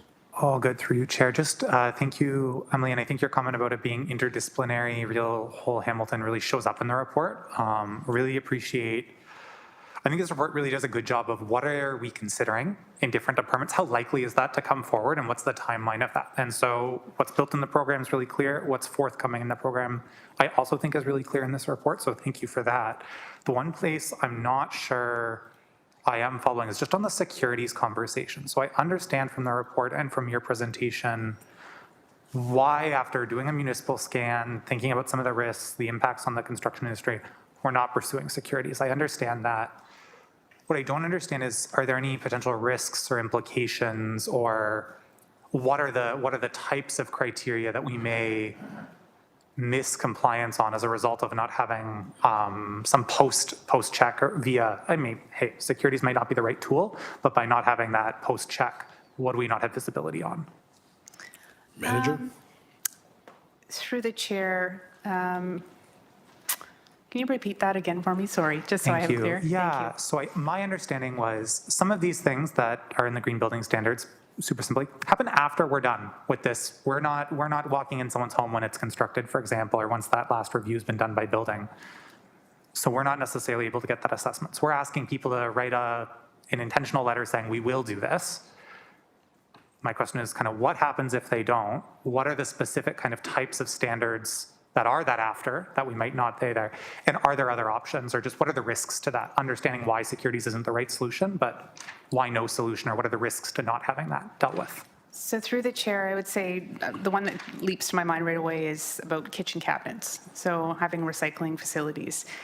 Something like that might not be installed until, long after building inspections have been in there or whatnot. So we're just asking the applicant to sign a letter of commitment that they will provide it. There's not really any means to go back and check to ensure someone's done that, right? So that's probably the risk. I mean, that we just won't ever know if it was done. If I can just add, under the green building standards, somebody may choose not to meet their obligations. However, in order to be eligible for some of the grants and the other financial incentives, we do require that they provide us with that necessary report and documentation saying they have done what they committed to doing prior to the city advancing any funds or implementing the tax incremental financing grants. So they may choose, by not choosing to file that final report demonstrating conformity with the green development standards, they automatically make themselves ineligible to actually get the incentives that we are proposing as sort of the carrot that goes along with the requirement through either the site plan agreement or the subdivision agreement that they implement those works. There's other elements, as there's always three elements to it. I always look at it from sustainability. Is it a sustainable location? How is the building located on the site? And then the actual method of construction of the building. The site matters are very often addressed at site plan stage. So if it's landscaping, stormwater management, impervious paving, et cetera, we do have the mechanism through requiring a site plan agreement to enforce conformity there, as well as some of these elements would get articulated through a subdivision agreement. So the city could use that subdivision agreement to say that they're not meeting their obligations under the agreement to implement the green building standards, which form conditions of draft plan approval. And the owners are saying that they will agree to the implementation of those measures. Thank you. So we do have various mechanisms. So we're not necessarily going to be holding securities directly related to the green building standards, say, as Ms. Coe indicated, the kitchen recycling facility, but there will be some securities we will be holding relating to how the site is physically developed, combined with the incentives to encourage applicants to meet their obligations. Thank you. That was my next question, so I appreciate that additional answer. Just a quick recap for me. So it's mandatory, you have to do it, but rather than punishing folks who don't do it, we're incentivizing folks who do it, and hopefully that's the mechanism to get compliance. Last question for me is just, is there anything, because in the green building standards, they talk about the relative importance of different types. So there's low importance, medium importance, high importance. I'd maybe describe the recycling example in the cabinets as one of those lower importance items. Is there anything that is in the high importance category that fits in this category of we don't know if it's done until the post check? So for example, air sealing was, I think, in the draft standards, the one that stood out to me, which is pretty integral to the whole conversation. I didn't see other high priorities. Was that kind of the limited scope, or are there others? Through the chair, you are correct. I don't think there's much, like there's just one, that energy component, and the rest were fairly minor in my opinion. Yeah. Thank you again. I think this is a really clear report and talks through what's coming in the program as well. So thank you so much. Thank you, Councillor. Councillor Wang, please. Thank you. Through you, Chair, to Manager Coe, I asked this question yesterday to your colleague Mallory Smith yesterday, which was we have received significant criticism from several delegates on multiple green building standards across multiple municipalities. They are advocating for one big one. So I wonder if you could just reiterate that same answer that Mallory gave yesterday, which was like, how are we still kind of keeping in line with what the industry potential standard looks like as we're developing this and moving this forward? So through the chair, we did meet with various other municipalities along the way, and also, ask them about their experience with implementation and whatnot. So this plan, is in keeping with other municipalities. I will say that not all of them are very far along in the process. Toronto is really the only one that's had a green building standard for a long time. But this is in keeping with what other municipalities are doing. For example, not many other municipalities are taking securities, and so on and so forth. So we did do that, multi-jurisdictional scan and made sure that we're in line and we're not stepping out of our lane or whatnot. So and in terms of future iterations, so our tracking and whatnot will inform the future versions, and as well as keeping in touch with our neighboring municipalities who do have green development standards and making sure that we're all working together so that we're all kind of aligned in what we're doing.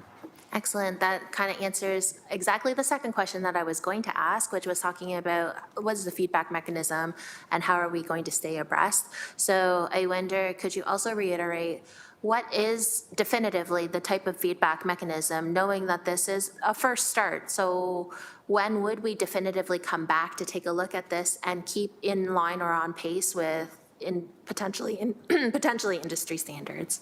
Through the chair, there's an interim report that's scheduled to come back in Q1 of 2026, and then again in Q4 of each year going forward. So I would imagine that in each Q4 report at the end of the year, that's when we would look to see maybe what needs to be adjusted or refined and whatnot. And in that year-long period in between reports, that we're keeping in touch with our colleagues and in terms of what best practices are and whatnot to inform those changes necessary. Just a quick little follow-up then through you, Chair. That also applies to the incentive programs, correct? Like that level of feedback mechanism, so then that way we would evaluate how these incentives might be relevant or not relevant according to market conditions. So through the chair, do you mean the one that we're proposing, like the green CIP? So I might defer to my colleague in economic development just to answer that, to verify my understanding. Through the chair, that's exactly right. It's even contemplated in the report that we might have to come back sooner than our typical 5-year review because things are changing so quickly. We don't want to be over-incentivizing.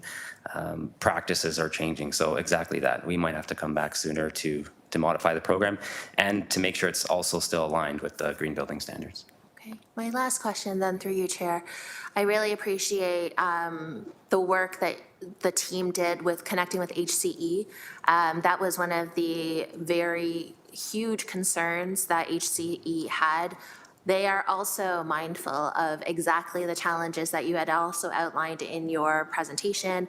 It's something that, taking off my counselor hat and putting on my HCE board hat, it is something that we've already identified also within our board meeting. So I appreciate that care has been given, and as well as that openness for collaboration for how we might change things moving forward. Thank you so much, Chair.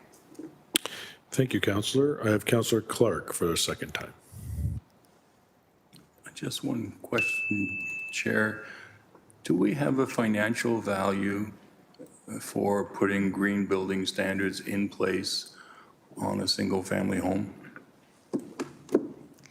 Through the chair, I believe the delegate yesterday provided a number in terms of what it would cost for a single-family home. provided to them by a developer, but the city has not conducted that verification or research. So we have not done that, but we're going to implement it. Through the chair, that's correct. Seems kind of out of order, doesn't it? Shouldn't we know the value before we implement? So we know what the impact is going to be? Manager? Anybody?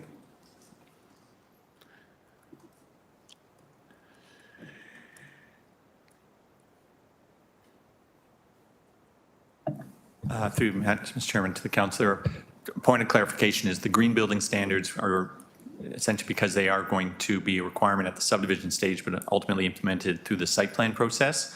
They would only apply to a building or structure containing 10 residential units or more, so single-family dwellings would not be subject to these regulations. We do have, it was really relating to multifamily residential development, industrial or commercial. But in terms of doing that detailed analysis on a per unit basis, because there's a suite that is being provided to proponents, we haven't done that sort of detailed costing estimate in terms of what would be the full implications that would be of these green development standards. Thank you.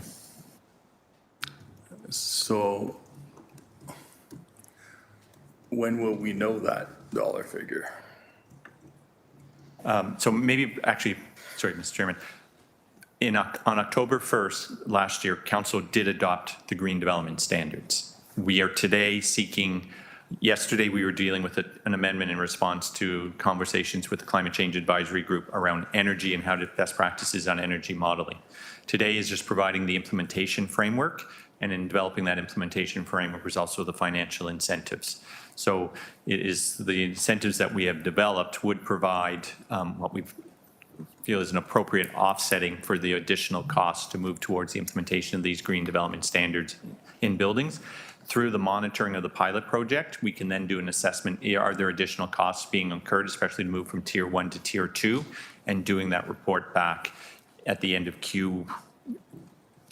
when we report back at the end of in 2026 on the implementation of these green development standards at that point in time, to have a better understanding of working with proponents what the actual costs are in terms of relating to what is being proposed and how the industry is packaging their development proposals to achieve the city's pilot project around green development standards. Thank you. So council approved the green building standards. Today, if we vote on this, we are implementing those standards, but we are implementing those standards without knowing the costs. Is that correct? That would be a fair assessment. Yes, sir. I guess I'm just asking the rhetorical question, is that appropriate?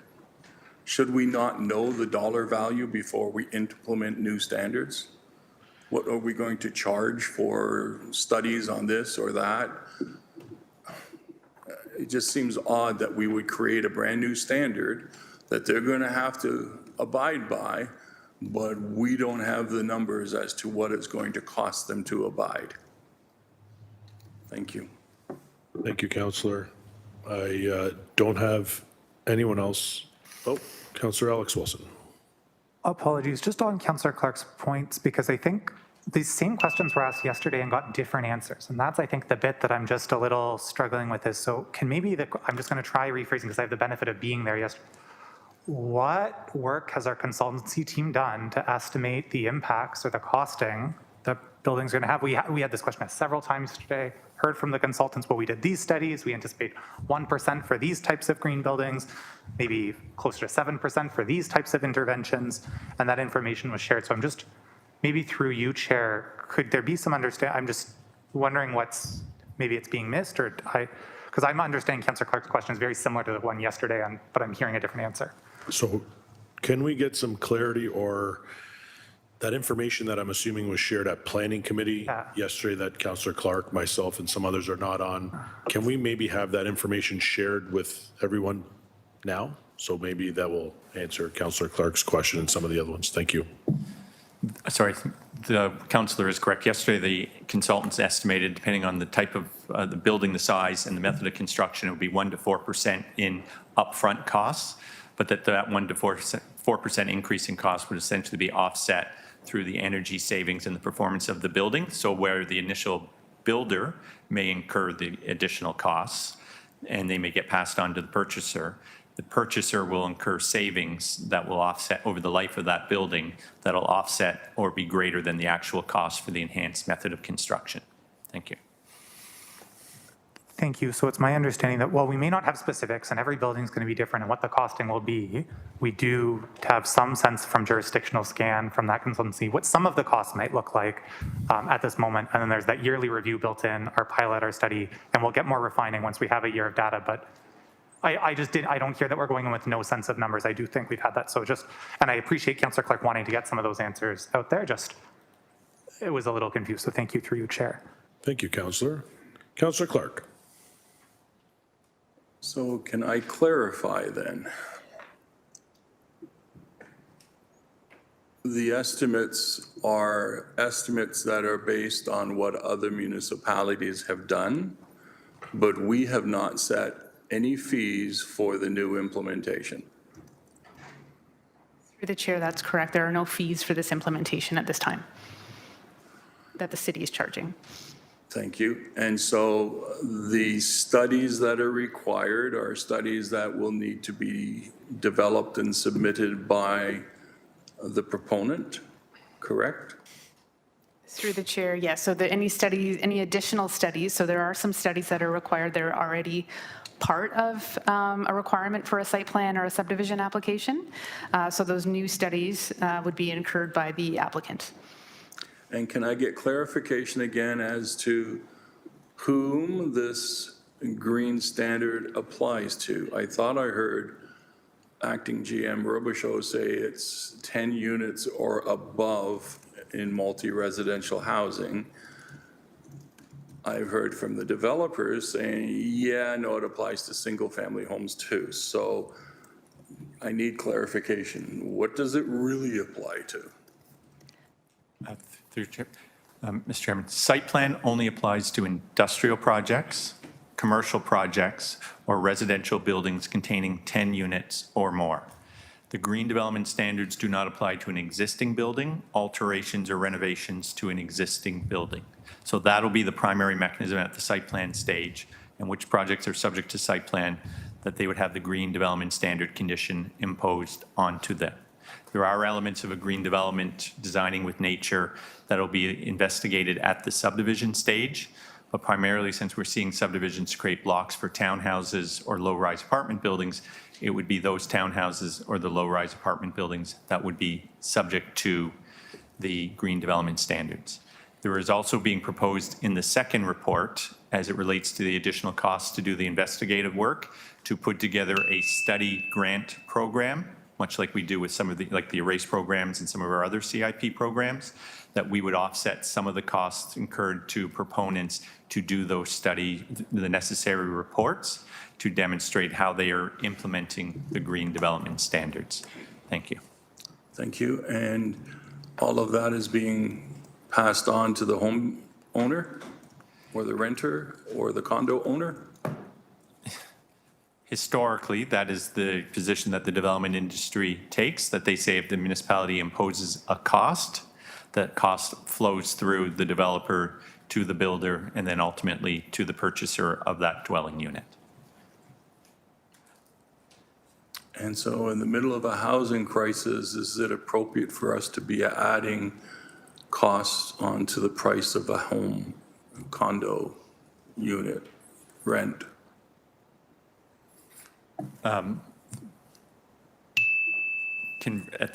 We're also through the next report looking at providing that through that tax incremental financing program, a mechanism to offset some of those additional construction costs.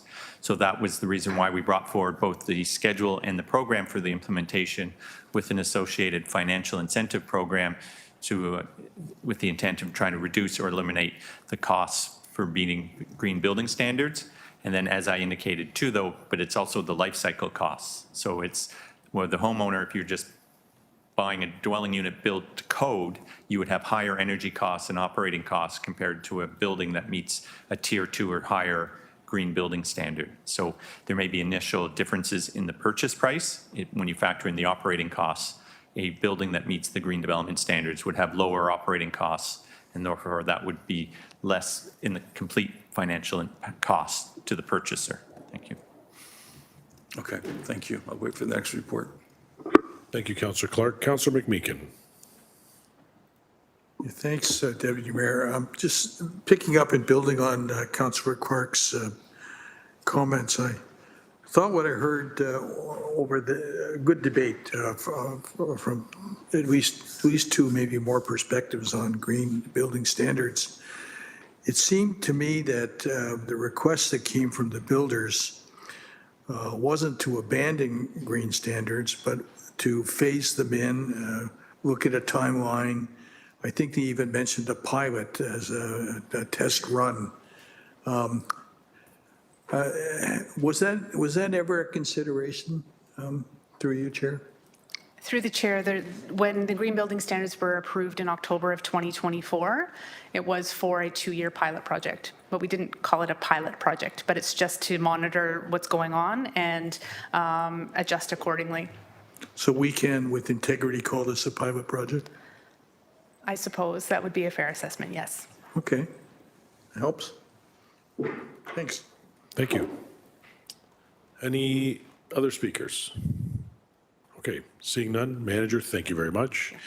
Colleagues, we are going to have one vote that is going to receive the presentation. We're going to approve the recommendations. We're doing it all in one, and I need a mover and a seconder. Councillor Alex Wilson, Councillor Kassar, we good to go to the vote? This is on. You didn't, I guess you didn't hear what I said. I'll go back then. We'll have a vote to receive it, to receive the presentation, and then we'll have another vote to approve the recommendations. I didn't know that you wanted to speak. That's why I piled them all together. So we'll separate them. Let's receive the presentation now. Let's do that vote, and then we'll go to Councillor Jackson. Councillor Pauls is a thumbs up. Show of hands good? Perfect. That carries. Councillor Jackson. My apologies, Deputy Mayor. I thought originally you had bundled the presentation, the report together. That's why I quickly jumped in. So we're now on 8.5, the report, correct? Correct. Thank you. So I'm going to be voting against this. So much has changed in our country, in our world, in our city in the last 4 or 5 months. Yes, I was part of saying to explore and look at the GBS from last year and bring a report back, which I thank Manager Coe and staff for doing. But so much has changed. We've heard from the West End Homebuilders Association. Housing starts are way down. That affects jobs. That affects construction jobs, good paying labor jobs, trades jobs, investment. We've just seen a few months ago, to use a political analogy, a Liberal government that was on the verge of being demolished a few months ago and has rebounded to form a near majority government this past Monday. A lot of it due to the threats from the US, world affairs, people feeling uncertain, people just wanting security and certainty. Deputy Mayor Spatafora at this time. And so for all those reasons, and by the way, remember what I said about with the indigenous, that what I heard yesterday, that topic, according to a retired judge, wasn't mentioned once to his knowledge during the past 5 weeks of the election campaign. I don't think I heard anything to do with climate change or green standards mentioned once either in the last 5 weeks. And I think there's a reason for that all 3 parties were focusing on affordability. So Deputy Mayor Spatafora, I just see this as adding extra cost somewhere, somehow, down the road upon everyday families, and I'm just going to ask to be recorded opposed to it. Thanks, Deputy Mayor Spatafora. Councillor Clark. So I supported the green building standards review and bringing the documentation forward. I'm concerned today that we don't know the costs. One would think that if we're bringing in a new program, we would know exactly what the cost is going to be. to conduct the work on all of those studies that are needed in order to make the homes have a higher green standard. And we don't know that. I agree with Councillor Jackson. We are in a completely different economic situation than when we were talking about this initially.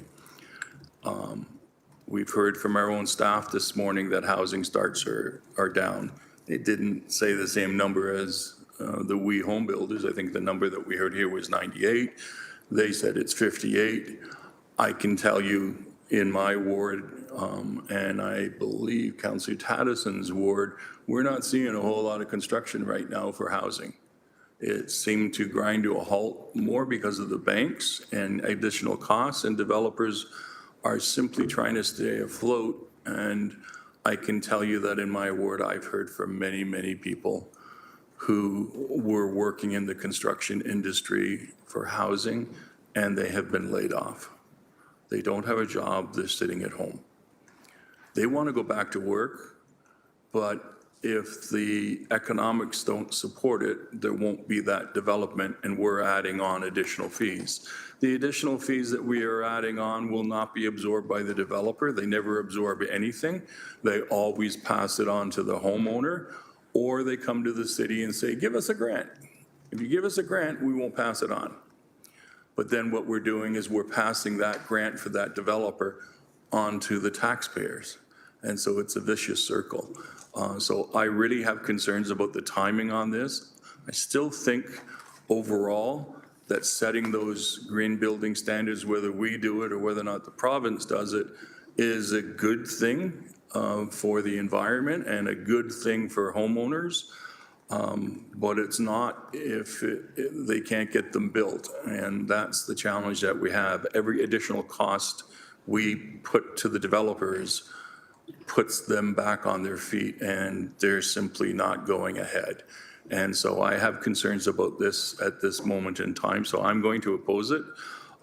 Doesn't mean that I won't support it in the future when we get better data on it, and we understand the real financial implications to the microeconomy of the city of Hamilton, because at the moment, nobody can tell me the impact. Nobody. Thank you. Councillor Kassar. Thank you, Deputy Mayor Spatafora. I think what we need to be considering here is that climate is a long-term problem that needs a long-term solution. Yes, we're all pulled with great force to the problems right in front of our noses. As Councillor McMeekin mentioned yesterday, is sometimes we're so focused on the urgent, we're not looking and taking care of the important problems. And I said yesterday, this is both an urgent and an important problem. Having climate not being heard of and debated in a federal election doesn't mean it went away. We still have a climate crisis. Councillor Jackson, you were there to declare a climate crisis in 2019. It hasn't gone away just because tariffs have happened or other things have happened. So there are other things that we are doing to help the construction industry, because we agree we need more housing. That's on tomorrow's agenda at AFNA, a motion that Councillor Maureen Wilson led and I helped with that is bringing back a report, and there's more action to be taken. So yeah, the fate of the housing industry is not dependent on this long-term, long-view climate policy. There are other things that we can do. The elected federal government has made promises to help with this as well. So we need to focus, I think, on what we can do here, because the province doesn't have actually any real climate-friendly building policies. There was an opportunity from the Ontario Energy Board, I think in late 2023, where they recommended, and they did analysis that said, do not build any more natural gas infrastructure because it's a stranded asset, and then we're going to have an energy conversion. So all that cost is going to be borne on the ratepayers who have that gas hookup. That's unfair. So make that switch. The province overruled that. I think it might have been on Christmas Eve, or it was some kind of auspicious date like that. And now municipalities are being left to act. So and the other part is we're ignoring the operating costs. That was part of the answer earlier today, and it was also quoted by the consultants yesterday, is there are operating savings. It's a better unit to live in, so there are benefits. There's reasons we need to do it. So we need to take the long view, and not just be caught in the short-term things and short-term thinking, because there are other things that we can do. And just one other news item, lots going on in the news, Deputy Mayor, but everyone is aware of Pope Francis passed away recently. And in 2015, his encyclical Laudato Si was about the need to move on climate and the responsibility for the Catholic community and the world as a whole to take care of the climate so we have a viable climate. That was 10 years ago. The Pope, traditionally a not progressive thinking institution in terms of the Catholic Church, could see that. We're 10 years later. This is a really, really important policy that we need to be thinking long-term, and I really encourage colleagues to think about that. There are other things we can do about housing. We are doing that. Other levels of government need to come to the table too. So let's not lose sight of all the levers we have and keep our eyes here on what's really important for the long term. Thanks. Councillor McMeekin? Yes, thanks, Deputy Mayor. I hesitate to get involved in this again, but I feel some urgency and importance to doing the same. It's too bad we didn't get an answer on what the anticipated cost was. Because I suspect when a government says we're going to eliminate the GST on houses, that's a significant saving. We can debate how that does or doesn't get passed on to consumers who buy a house. I think that's a significant issue, but that's for a separate day. I think there are all kinds of things that will contribute. I'm of the opinion, and I may be wrong because we don't have the specific answer, that this isn't the primary cost that is. In fact, I think there's some evidence from some of the other presentations that in the longer term, heat pumps and some of the more energy sensitive ideas, which was primarily the focus of our green initiative, will in fact be a cost saver, not a cost adder. So I will support this. I probably run some flack with the home builders because I do support the home builders in terms of any and most things that they want to see happen through you, Chair, to reduce. And I expect to have a discussion with them about some assurance that whatever savings come about as a result of whatever changes are made at whatever level of government is somehow going to do not just their primary interest of continuing to employ their workers, but also our primary interest of providing affordable housing at reasonable costs. The only other thing I want to say, and just for the record, I'm going to deliberately try to be nonpartisan here, but I heard a lot of talk in the election about climate in particular. One party said they were going to eliminate all the standards, climate standards. Another party said they were going to focus it more in terms of the cap and trade with direct hits on industrial producers. And the third, who was the leader of the NDP, who was quite keen about even enhancing climate standards. On the indigenous side, I heard conversations, particularly from one of the leaders. I heard at least a good 30-minute presentation, because I was watching these things on CPAC, from one of the leaders that lost his seat, Jagmeet Singh, who spoke extensively about Indigenous brothers and sisters and his concern. I agree with Councillor Jackson that the other two leaders were decidedly absent in terms of that discussion. But climate is something that wasn't the kind of focus it may have been in the past, but it was certainly talked about from three very different perspectives politically. Sorry, Councillor, I just wanted to put that on the record. Councillor Alex Wilson. Thank you. Through you, Chair, just a couple of quick comments from me. I'm not trying to convince anyone in the room of anything, just really want to, for me, these are the salient points. Yeah, developers pass on the cost of having a smoke detector to the person who buys the home. We still mandate there's a smoke detector. The reasons that we do that is because there's a public safety benefit. We do have modeling that shows, yep, there's an upfront cost, but it's likely that consumer will break even, come close to breaking even, or even come out beneficial when you start considering other benefits from the consultant. Yesterday in the Q&A, I think it's unfortunate just that it did come out in Q&A as opposed to being embedded in a report to kind of reference or read from. So something I can do some homework after and kind of looking at that YouTube video and writing some of those things down. But just want to put that out there that we did get some of those answers yesterday on the consumer, the eventual home buyer, what their impact with some of these passed on fees might be, specific to energy intensity. We also heard that you don't have to do any of these studies that could be expensive if you just put in a heat pump. We'll waive so many of these studies if you just, because you automatically meet it if you use that type of appliance. That's also why there's never going to be a way, if the expectation from this body to staff is that we can, quote, we're never going to be able to tell a developer how much of their choices are going to cost them, because they're their choices. The type of window they use to meet the standard is not our call. Our call is that it meets the standard. There might be 3 different suppliers. They could go with a Lux option, they could go with the budget option. That's their choice. I do think it's fair, though, as we have that results and what staff have committed to doing is saying, hey, after a year of data, we'll say what those average impacts are based on the choices that private developers are making in that. There may also be times where we find supply chain limits, where there is a real limitation where something's happening because of these green building standards, and we do need to have some specific focus on standard because there's not maybe multiple options. But these are the developers' choices, so the city won't be able to know the cost until it happens in some respects, but from what we have been able to get information on, I think we have that data. The last piece from me is this is really reminiscent of the parking minimums conversation. In that conversation, I made the point, hey, as a non-driver, why are you making me in a future house pay for a parking spot I'm never going to use?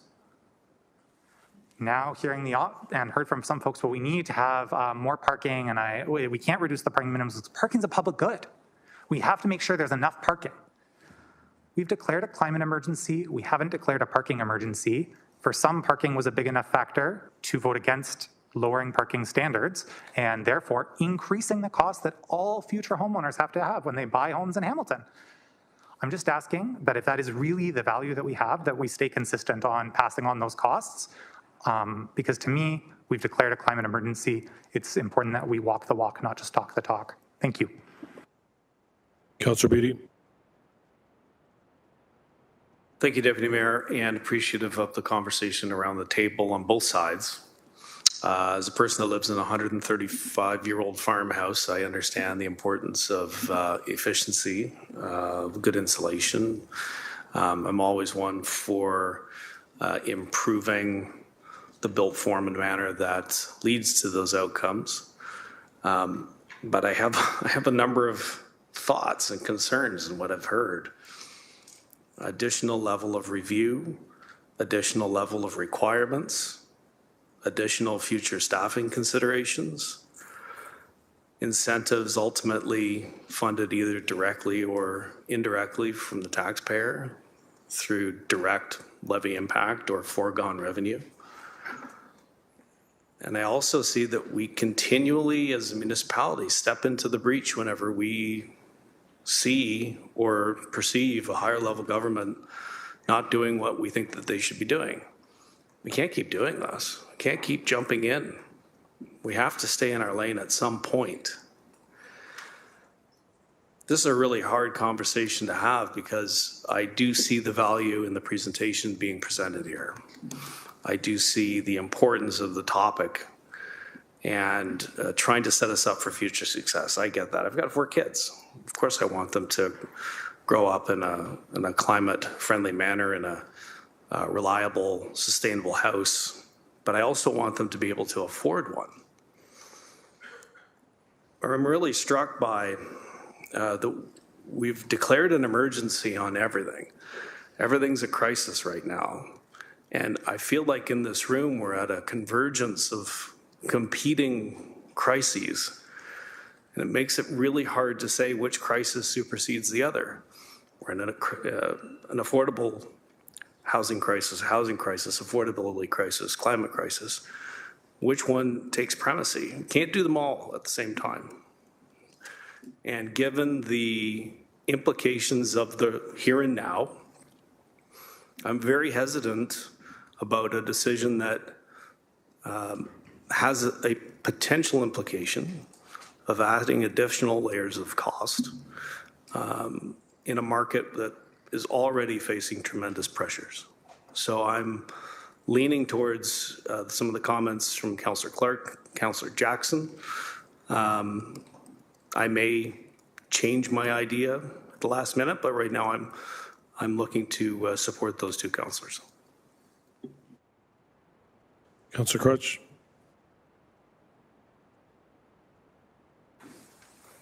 It's true, we do have competing crises. I'll take from something Ted McMeekin said about 100 council meetings ago. I remembered it.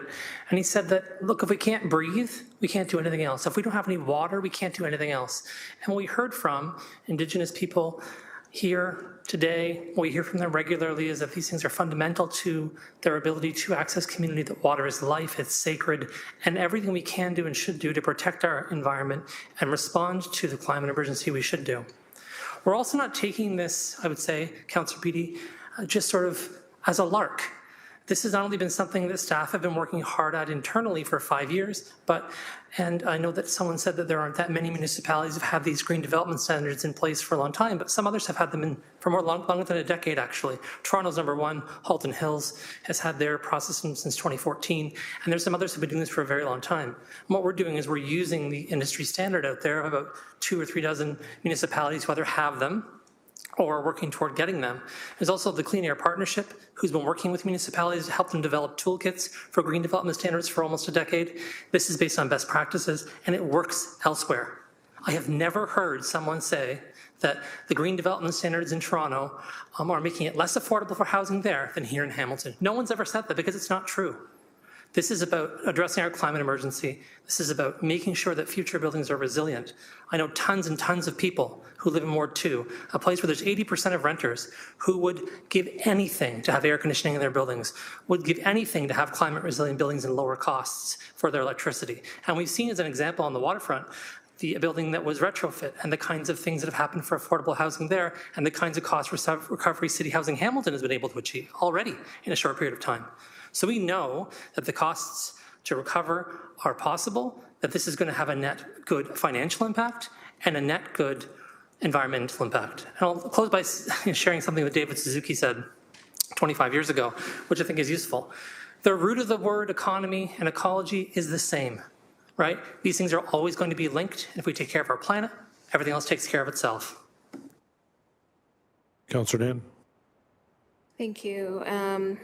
I wasn't going to say anything until the later end, only because I think that it's very human a very human reaction in the face of crisis to focus on an issue as an individual. And so it's normal to think about protecting yourself or protecting that which you already know. But the reality of the crises that are so intertwined and so interconnected that we are facing, that it feels really difficult to come up with solutions to just deal with one because of the nature in which they're wickedly interconnected, requires us to act on multiple fronts in multiple areas at the same time. And so we have to. It necessitates us at this time to move out of our individualistic frame of mind to one that sees how these things are interconnected. The climate crisis, the economic crisis, the social crisis.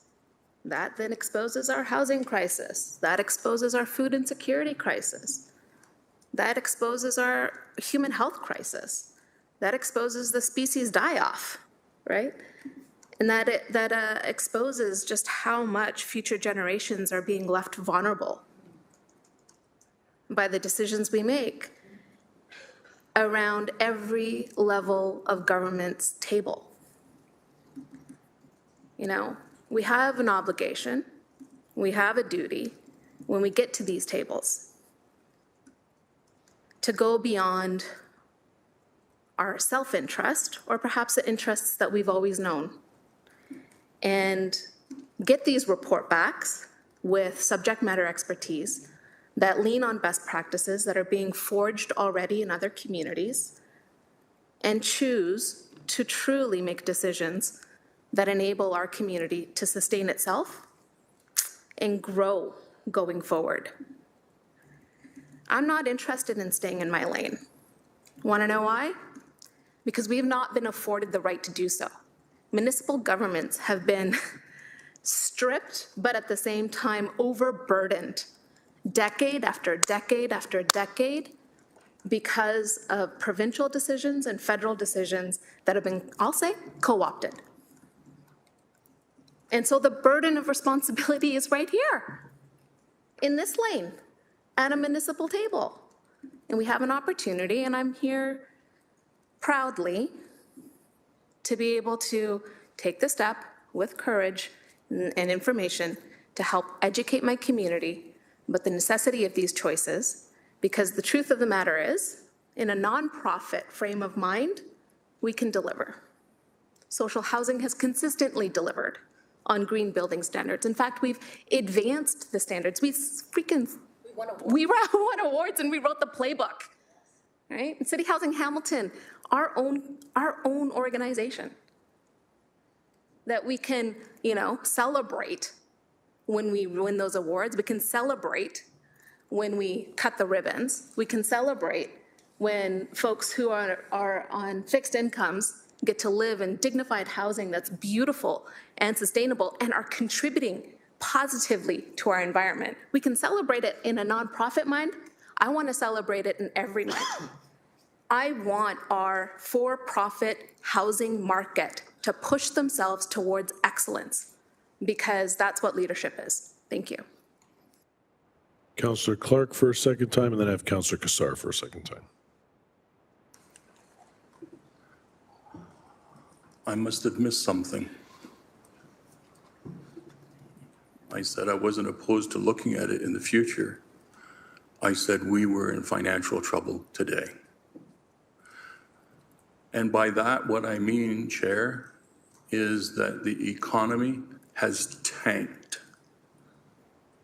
It's dumped. And we now have a GDP which is sinking, and as a result, we technically are in a recession at this very moment. And in Hamilton, we are already seeing job layoffs. We are seeing plants idle to try and see what is going to come next with Mr. Trump and his nonsense. And we are now going to introduce new costs to the building sector. And all I'm saying is, don't do it now. Defer it. Let's find, I can't get an answer as to what it is going to cost the developers to comply with our new standards. How is it that a government can issue new standards but not have an understanding as to exactly what it is going to cost? But we're going to implement. So we don't know the ramifications. What we do know is that economists across Canada are now saying that the country is slipping into a recession. And we've noted in Hamilton for some time, LiUNA members have been getting laid off left and right. Contractors in my ward are laying off their people. Thousands of people are already laid off in Hamilton, sitting at home trying to collect EI. The building community is telling us they use the term catastrophic. You can't use a more strenuous term. And I've heard he's the lobbyist. I get that. But when you sit down and talk to the developers, as I have, they are all experiencing it. They are freezing their investments. They're not doing anything. They're not getting surety bonds. They're not going out and getting lines of credit because interest rates are too high. So we have a crisis here that is economic. And all I'm saying is put a hold on this till we actually know what the costs are to the developers, and then we understand whether or not they're going to say that this is something they can do, that's viable, and pass it on to the homeowner. because I don't want to pass a new standard and then create a new grant to offset that new standard. That's not the way you do things. So I'm just cautioning my friends around this table. I get our ideology, I get our philosophy, I supported the original document, but we weren't in this economic situation a year ago. It has fallen off a cliff. Mr. Chairman, sorry, may I suggest there's three options in front of committee today. They can approve the staff recommendations, they can deny the staff recommendations, or committee could refer both reports back to staff with the direction that staff investigate and report back on the issues outlined in the Homebuilders letter, including per unit cost to implement these standards. I just want to put it out there for committee's consideration, because alternatively, committee could be in a situation where they deny the staff recommendation, and then to bring it back, there may be some procedural issues in terms of if the issue is that now is not the right time until additional information is provided, then option C might be simply to refer this back to staff with the direction that we investigate and report back on the issues from the public submissions, including the Homebuilders delegation today and yesterday, and we will undertake to do that analysis and report back in a timely fashion. It may trigger amendments to the CIP program that we were proposing, as well as to the standard, because the Homebuilders also made, could it be a voluntary standard instead of a mandatory standard? So we can report back on that.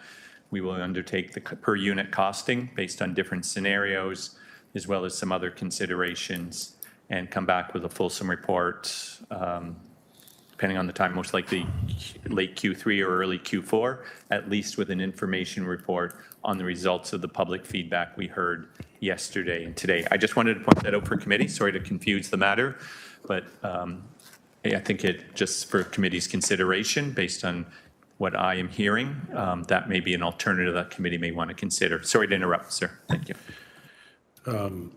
Councillor Clark, we'll go back to you. I got a few more speakers, so let's get through the speakers list. I just wanted to thank Mr. Robichaud for offering his suggestion, and I think it's a viable one. Doing the referral back, getting the staff to do the work, then bring it forward.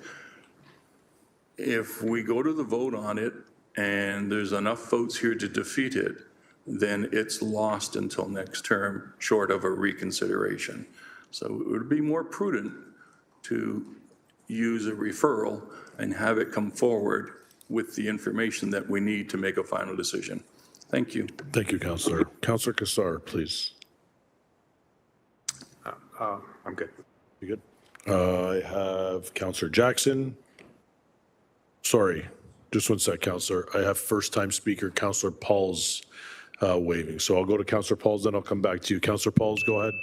Thank you, and through the chair, I want to make it clear that I'm not against climate change. Even yesterday's meeting, for me voting no on a certain thing, I got criticized that I don't believe in climate change. I want you to know that I read that Canada is has the highest standard in clean energy, and that we are the cleanest country. And as I thought about that, I thought about other countries where they don't have no standards. I thought of all the bombings that going around the world where the real emission goes off.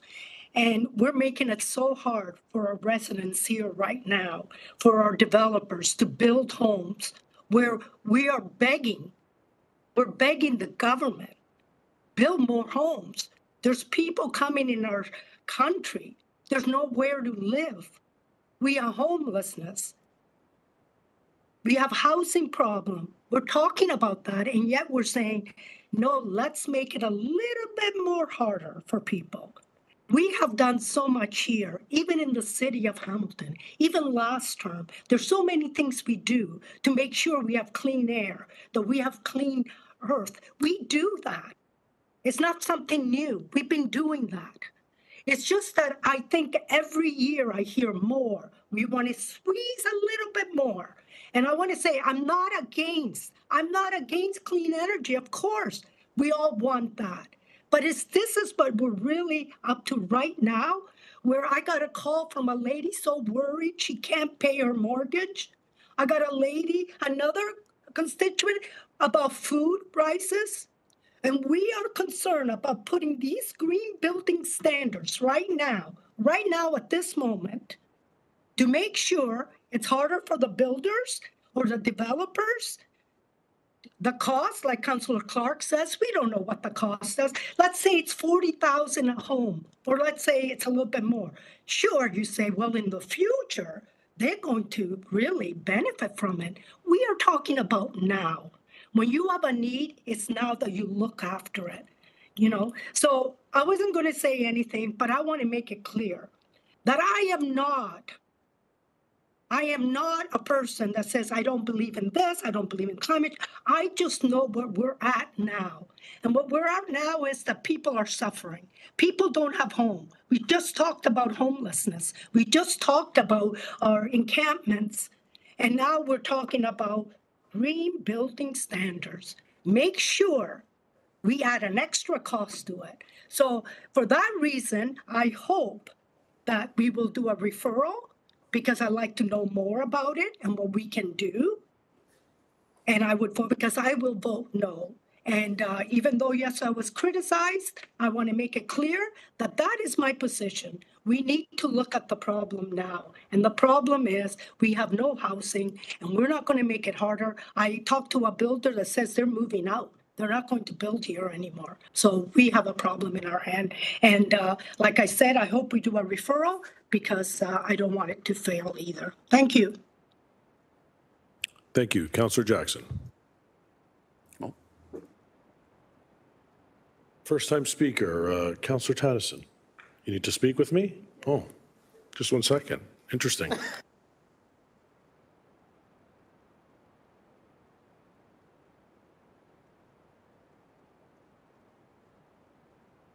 Please proceed. Councillor Tadison, proceed.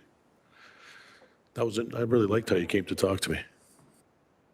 I'm going to ask that we refer this back to staff. For all the reasons cited by Councillor Clark and affordability as Councillor Wang, so refer it back. Do you, hold on. They're writing it up right now. Everybody just calm down. We'll get it. Councillor Tadison, do you mind if I ask if you have a seconder? Councillor Wang. Councillor Wang. Colleagues, please look at the big screen. We'll momentarily be told what is coming.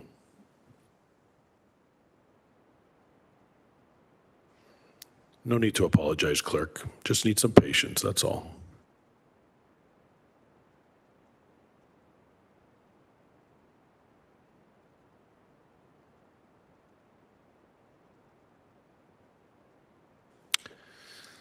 But we do need it bigger, because we definitely can't read that.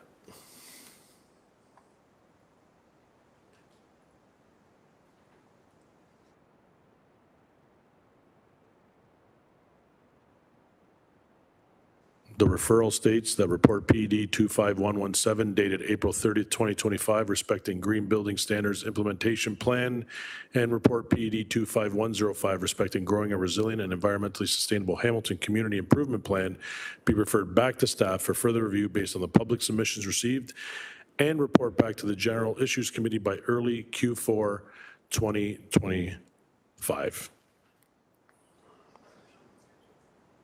Yep, go ahead, Councillor Nan. Thank you. If I could, through you, Deputy Mayor, get clarity from staff about the impact of this direction on the implementation. Was supposed to start in September this year? So GM Robichaud. Through you, Mr. Chairman, that is correct, but as part of the report back, we will have to include that in the report back about the implementation and the transition regulations based on the revised dates that we would be looking for the pilot project starting in. So that will be included in the report back. By deferring the report today or referring it back, it will not take effect until such time as we come back to committee with an updated report and an information report relating to these items. Thank you. Appreciate that. Just really clearly, though, if I could, Acting General Manager, are you saying that this direction will then mean that we're not beginning the program in September? That is correct, yes. Councillor Clark. I'm looking at the sentence that said, further review based on the public submissions received. This document doesn't say anything about the finance costs.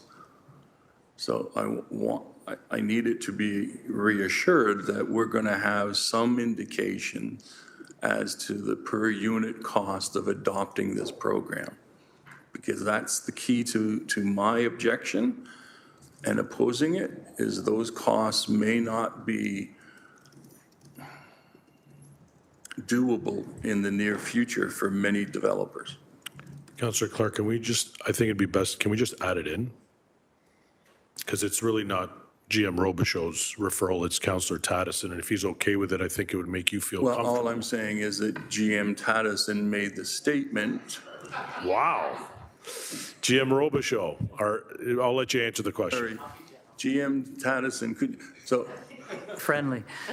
what's your name again, Mr. Robichaud? If I can, my understanding is that the We Homebuilders did raise the costing in their letter, and therefore it is implicit by virtue as one of the submissions talked about the costing.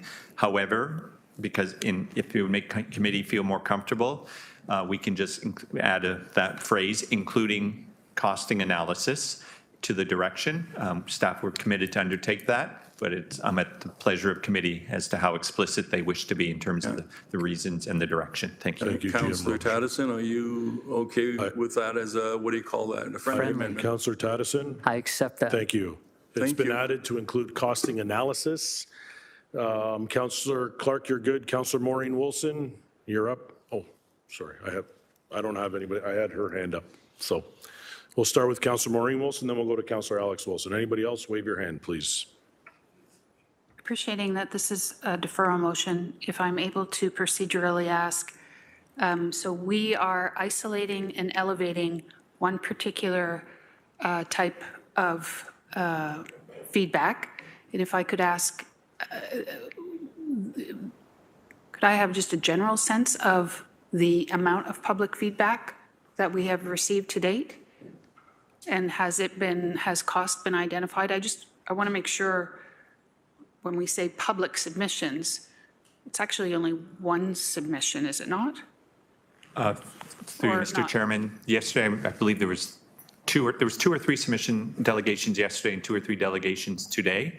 There were delegations in support there was 2 yesterday, one from the Climate Change Advisory Committee, and they were arguing, their position was that the upfront costs are offset by the ongoing operating costs or can be easily deferred by going to a heat pump as opposed to a traditional heating and cooling system.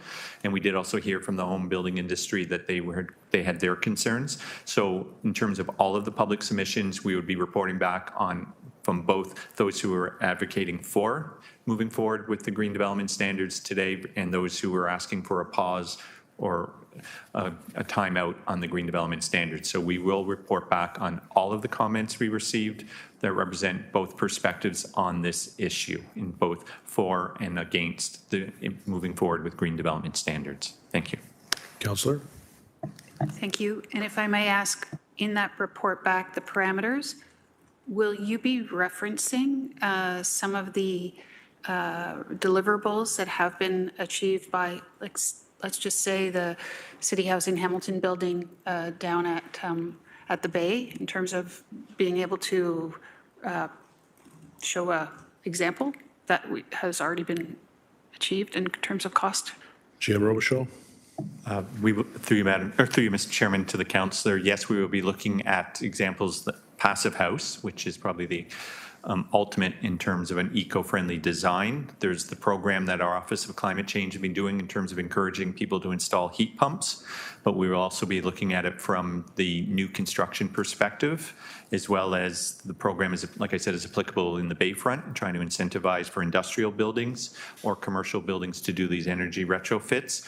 So we'll be having the conversation with the consultants who did some of the preliminary work to do some either case study analysis or best practices or some examples, including a typical 150 unit condominium building, what would be the difference in costing to the best of their ability to come back with that comprehensive analysis to say on a 6-story mixed use building versus a 30-story tower, some different scenarios, and also looking at what's happened here in Hamilton, or if they're aware of other examples in comparable municipalities where these standards have been imposed and the development industry has responded. So that'll be part of that full and comprehensive analysis, simply because we do need to find some comparables as opposed to hypotheticals, and see if we can track down some actuals in that report back. Thank you.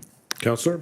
Yeah, thank you. I appreciate the fulsomeness of that answer. I think when we use words like public submissions, we're not creating a situation where we're providing a hierarchy of the public in our feedback to date.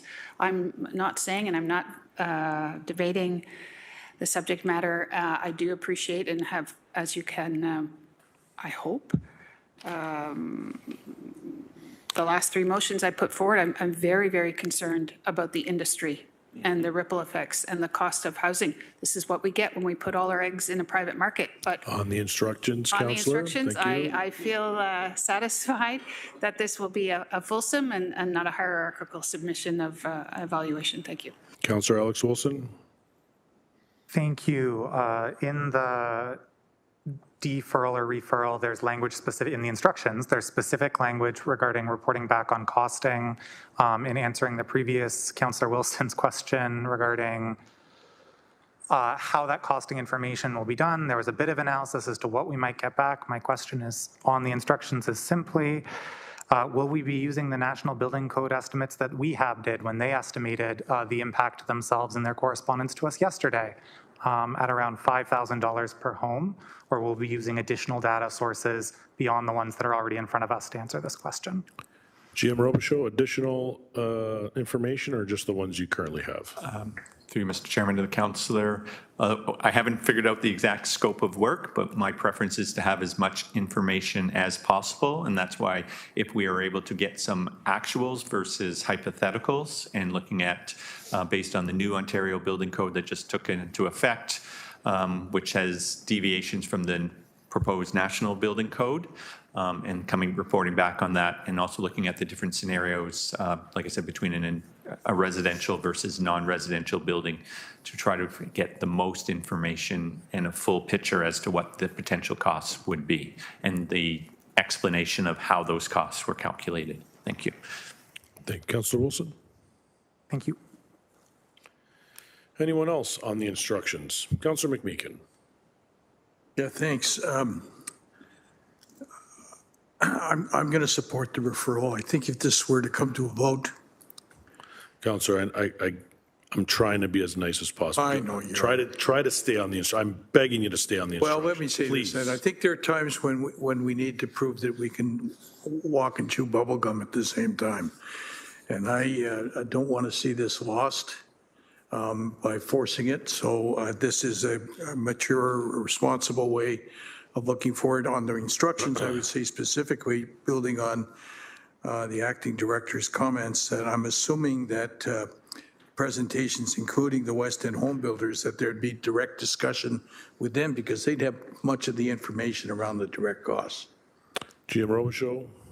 Through you, Mr. Chairman, yes, my intent is to involve the Hamilton Burlington Society of Architects, as well as the Homebuilders and ResCon, which represent, just to get some of their preliminary feedback and some of their input or their advice in terms of doing that costing analysis, so that we can have a full comprehensive picture in front of when we report back to committee on the potential costing implications of proceeding with the green building standards and the implementation timeframe and schedule, and whether it's voluntary or involuntary, looking at all of those scenarios and options in the report back. Thank you.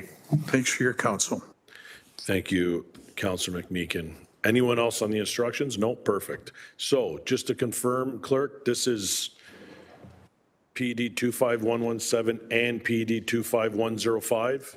Correct, Deputy Mayor, and as an addition that the correspondence connected to those items also be received, if that's all right with committee to include that in. Committee's okay with that. Okay, thank you. So we're good? Let's go to the vote. It's electronic.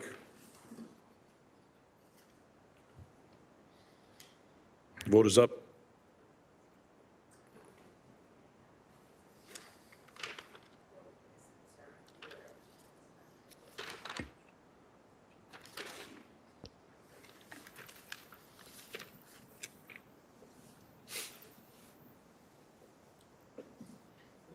Councillor Alex Wilson. Sorry, Councillor Pauls, I didn't see your thumb there. Are you able to just show me it again, please? Or orally vote? Oh, that's up, thank you.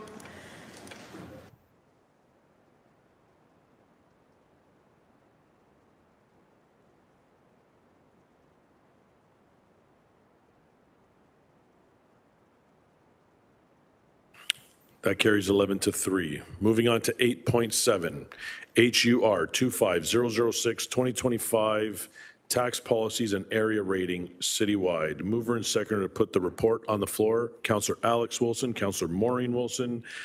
Before we open up discussion, I'm going to go to GM Zagaric and Director Weaver to see if they have something they'd like to provide. I think they do. Through the chair, happy to provide a bit of a summary to the report. I'll also take this opportunity to thank the authors, Cyrus Patel, as well as Gloria Royas. And Gloria, who is now with Housing Secretariat, came back to Corporate Services to assist us with this report. So a special thank you to Gloria for assisting us with this report. The tax policy report that's before you is an annual report, and it speaks to the tax policy tools that the municipality have available to us and staff are recommending as it relates to the current taxation year. You'll note in the report that's before you a few changes for 2025 relative to previous years. One is the new aggregate class, and this is as a result of a change in provincial legislation as it relates to the aggregate industry, as well as a change since 2017, and that is as it relates to the multi-residential class. And the multi-residential class are those residential developments with 7 or more self-contained units. And these tend to be row houses, low rises, medium, and high rises. This property class was a protected class since 2017 as the City of Hamilton's tax threshold for this class exceeded the provincial fairness thresholds. And for 2015, for the first time since 2017, the class tax threshold, ratio threshold falls within that fairness range of up to two times the residential. And so that is reflected as a change. It's a change relative to the tax information that was presented through our 2025 tax budget. And you'll see some slight changes in terms of the residential tax impact when council adopted the 2025 tax budget. Our residential tax impact was at 5.64%, but because of the inclusion of the multi-residential, that now is 5.6%.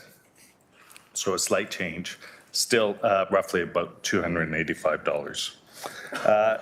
As well, with respect to 2025, you'll note in the report the end of the phase out of our area rating for recreation, sidewalks, and street lighting. And what remains as area rated services are fire and transit. You'll note in the appendices to the report, staff have provided a breakdown of the various properties according to urban, rural, and how they are impacted by the area rating services, including fire and transit. And you'll see that in some parts of the city, namely, I believe, Stony Creek, Glanbrook, Flamborough, Dundas, Ancaster, the expansion of transit services in those areas is causing a slight increase in those geographic parts of the city. And that's one of the contributing factors to the tax rates or increases in those properties. Through the chair, that's a bit of a summary in terms of some of the changes relative to previous years, and happy to answer any questions that committee members might have. Thank you. Thank you, GM Zagarek. We're going to start with Councillor Maureen Wilson. Thank you, Chair. If I may, just want to make a little late in the game in asking for this, but if I could just make sure I'm correct in setting the table on this. Is it the case that prior to, say, I think it was 1998, the City of Hamilton had a patchwork of, in terms of its assessment dates? So you could, at the time, have commercial buildings in the downtown. They were assessed in 1970 values. There were some in the West End, 1940 values. And as a consequence, it was deemed to be unfair. The Harris government moved to bring in CVA, and in so doing, it set out classification or bands for types of properties. And if a municipality was above that provincial threshold in the band, it was not able to pass on tax increases that would cause that numerical value to exceed that set band amount. Is that, do I have that right as a starting point through the chair, or has my memory just completely phased? Thank you. GM Zagarek. Through the chair, the councillor's memory has not failed her. And in fact, the information that's on page 10 of 12 of the report speaks to the provincial thresholds. The councillor's correct. If a property class tax ratio was outside of that threshold, exceeding the threshold, the municipalities was limited. We were able to pass on 50% of the tax increase. So for industrial, you'll see on table 3, the industrial continues to be outside of the provincial threshold. And to illustrate the impact this has had, you'll see as it relates to the multi-residential, table 4 of page 10 of 12 shows that in 2017, the city's multi-res tax ratio was approximately 2.7. And the provincial threshold in terms of fairness, in terms of that 2017 change, it could not exceed 2. And you'll see that since that time, that the tax ratio has decreased to the current position of 2 in 2025, and thereby that's reduced the assessment and municipal taxes that that property class pays. You'll see on table 4, in 2017, they contributed about $87 million. And in 2025, they contribute about $75 million. So that's an example of the impact of a protected class and how that tax ratio continues to decrease until such time as it falls within that fairness ratio. Councillor Wilson. Thank you very much. Through the chair, then, could I need some help in understanding, we've had, and I suspect it'll be this way for some time, some discussion today on our vulnerability economically in terms of our industrial sector, steel and manufacturing and other heavy industrial perhaps. Could I have some understanding of that 50% threshold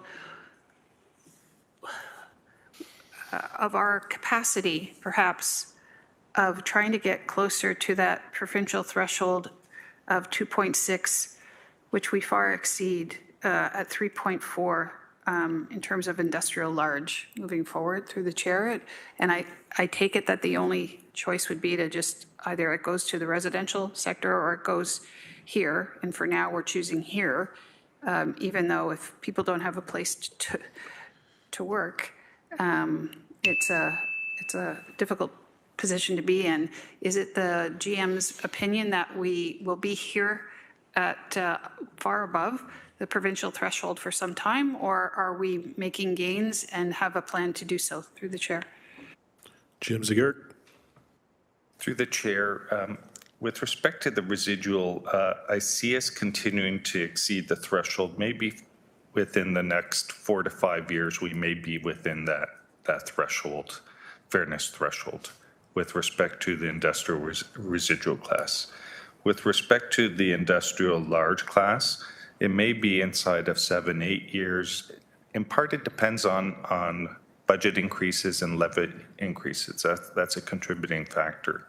So with residual, it could be within 5 years. With large industrial, it could be 7 to 10 years before those property classes we are no longer protected, and we're able to pass on the levy increases fully onto those properties. Councillor? If I may, is that an intentional strategy to get there in 7 years? Or what is informing the GM's opinion that we could get there in 7 years? Again, my fuzzy memory is that at one point in time, the municipality had an intentional strategy of business tax reduction. And that was on the premise as a consequence of the economic recession of the late 1990s, that we had to do something in this community in which to defibrillate our economy because of the change in the sector profile. And I'm just trying to understand, when the GM says we could get there in 7 to 9 years, is that because of the moon and the stars, or is it something that we have a goal that is informing that? Through the chair. Through the chair, not a goal that is informing it, not through measures of intent to reduce it. It is by default. By default, just proceeding as we have been through annual budget processes, applying the legislation of the protected class and only 50% of the tax increase. That's how I arrive at those potential years for those two property classes. In the context of our business tax reduction strategy, we have looked at this recently in the context of trade and tariff and looking to see, is this a tool or opportunity? It would be subject to the provincial government participating through reducing the business education tax rates.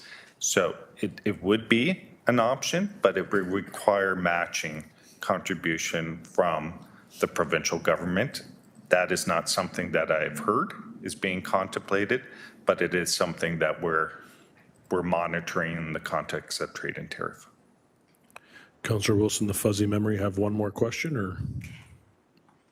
May I ask, maybe unfairly to the GM, is it your knowledge among your professional circles or otherwise that there is an effort to perhaps identify the necessity with the province of Ontario as part of our overall economic resilience survival scheme that on the education tax component? And the other question I have, if I can get it in there, is what has been our movement on the industrial?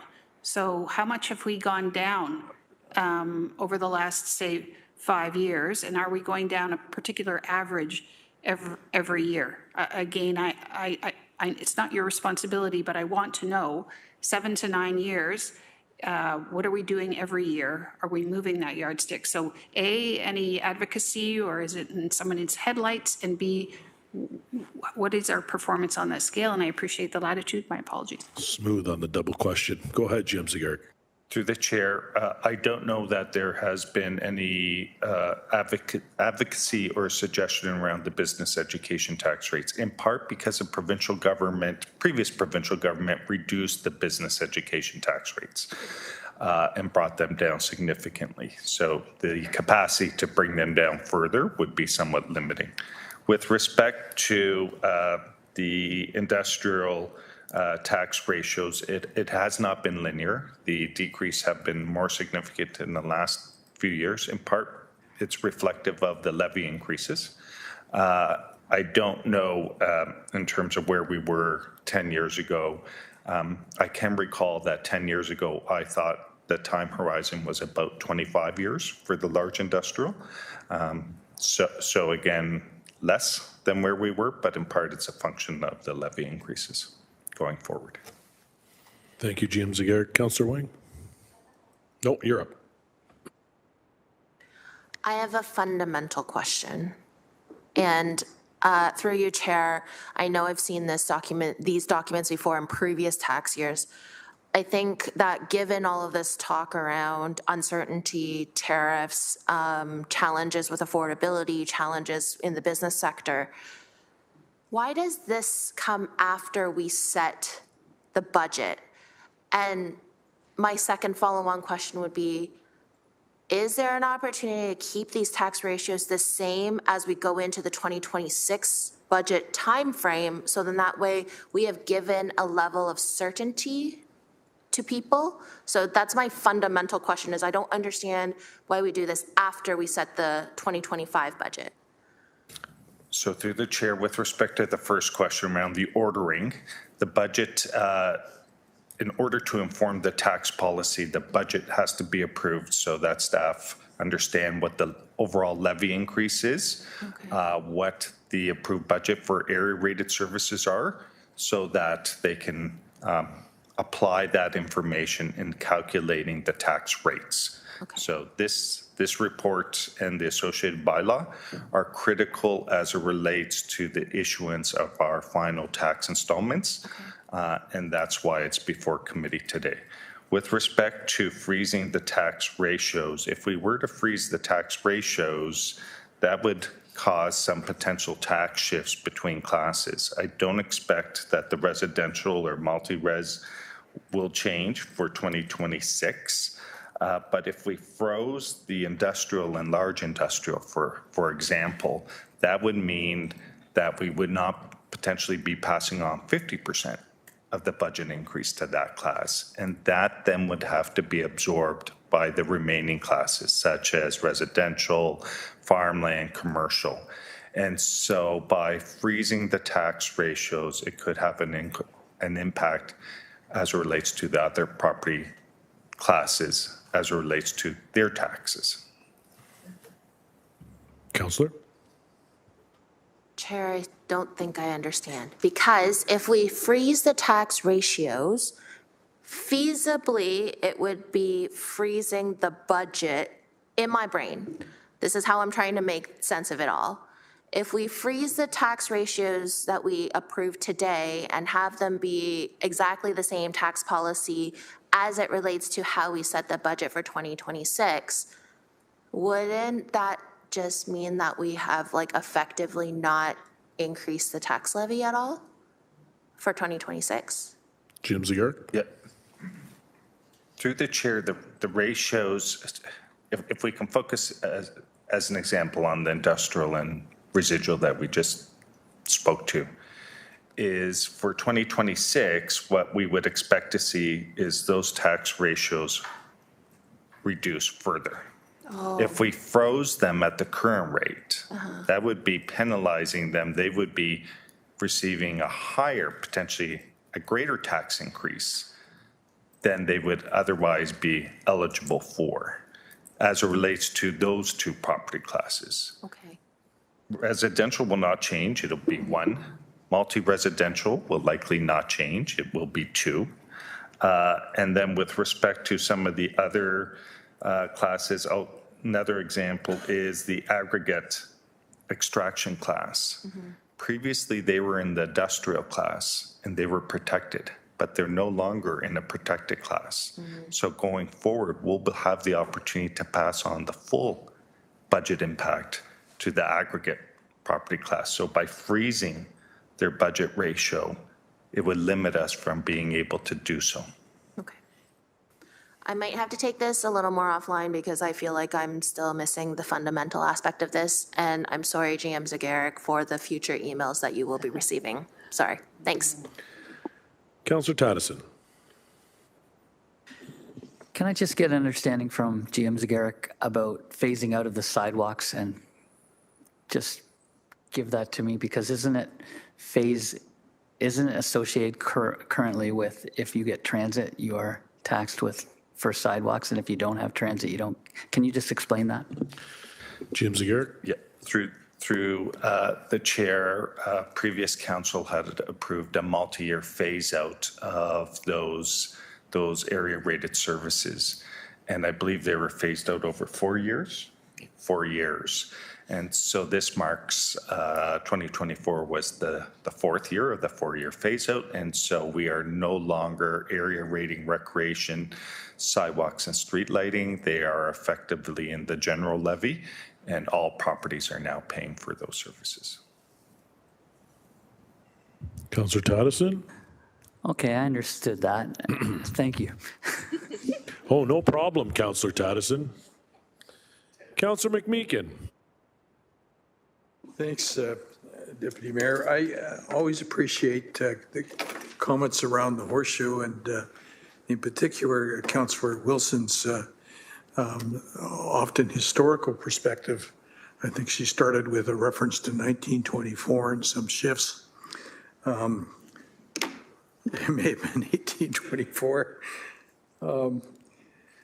But, you know, there are other historical remnants as well. The age-old admonition that you get what you pay for and you pay for what you get, that was sort of the basis of everything. And then from there, it got kind of warped. And today we're talking about protected classes and assessment ratios, and a lot of it seems counterintuitive to the average councillor, perhaps, and certainly the average citizen, trying to explain if your assessment stays the same, your taxes actually go up. If it's increased, they go down. You know, I understand it, but it took me a few years to kind of grapple with that. So would it be fair, acting director, to note for the public record that with all this protected ratios and protected classes and limitations on classes, lifting limitations on other classes, that much of what we do in terms of trying to finagle our way through budgets and meeting the financial operating and capital needs of our citizenry is really not really in our hands. Who wants to take that one? GM Zagaric? I'll try to answer the question, and Councillor McMeekin can advise me if I've missed the question. What's before you today is sort of the mechanics of how we fund our 2025 adopted tax levy. What council does not have authority over in part are assessments and how assessments are determined. While we've focused a fair amount of time on the tax ratios for industrial and industrial residual, if we were to have our tax competitiveness report before you at the same time, you would see our large industrial is relatively low in tax burden. Right. Because we're focused on one measure, we're focused on tax ratio. Assessed industrial lands have a lower value in our jurisdiction than others, and therefore we're in a more competitive position in terms of tax burden. We're spending a fair amount of time on the mechanics in one particular factor. I just will share as well what we really need to be, in part, mindful of is our overall tax burden and tax competitiveness. And the other factor then is assessment values. And that's not necessarily before you because it's not part of our tax policies. It's part of our tax competitiveness study. So it's important to keep that in mind when looking at components of what's before you today. So that's actually very helpful because the industrial, the way industrial properties are assessed and the appeals that industrial properties have made and the concurrent reductions around assessment has had a warping effect in a lot of ways from what it was when I was a young man working, where we had closer to a 50-50 ratio, and we were arguably and correctly referred to as the ambitious city through your chair. Yeah, so that it really has, the scope is really, it's almost not worth looking at historically anymore because the scope has changed so much. Would that be fair? Through the chair, I'm not dismissing the need to monitor the tax thresholds. What I'm highlighting is that while the provincial government has set these thresholds, they really haven't set it in the context of overall tax position and tax competitiveness.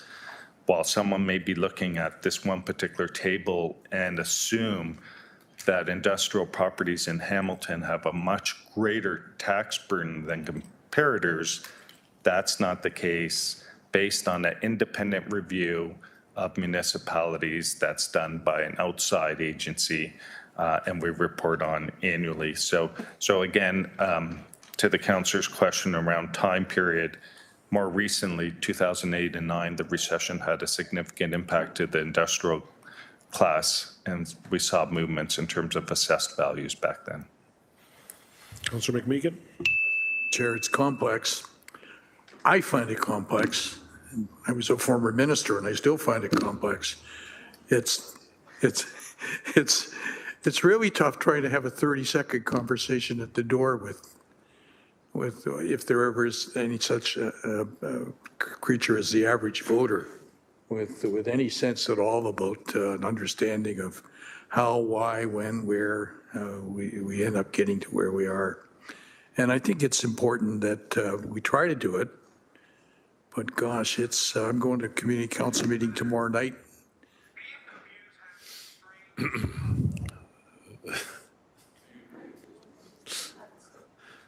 I think that's the Prime Minister calling us here. Not on tax ratios. About strange problems. Anyhow, that's all I want to say.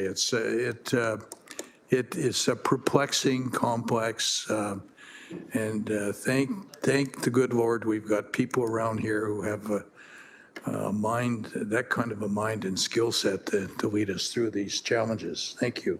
Not minds like yours and mine there, Councillor. Gotcha.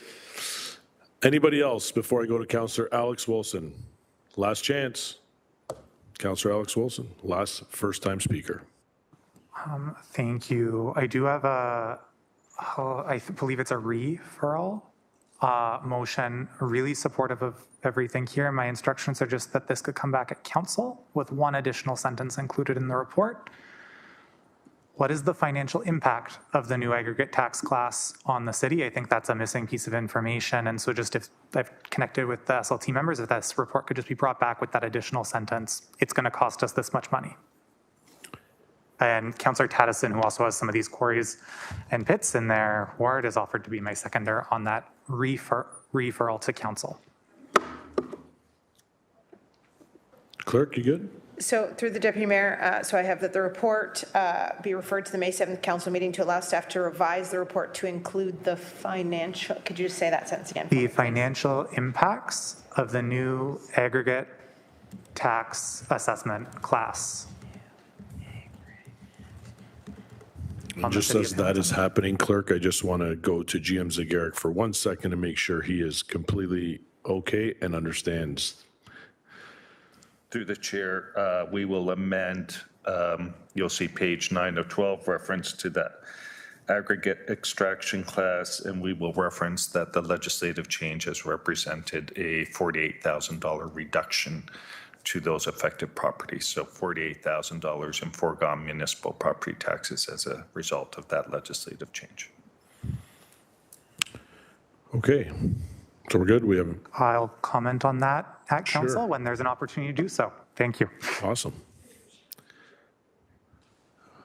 That report, FCS 25023, respecting the 2025 tax policies and area rating, be referred to the May 7th council meeting to allow staff to revise the report to include the financial impacts of a new aggregate tax assessment class. Councillor Wilson, you're good with that? Councillor Tattison, seconder. Any questions on the instructions? Seeing none, we'll go to the vote.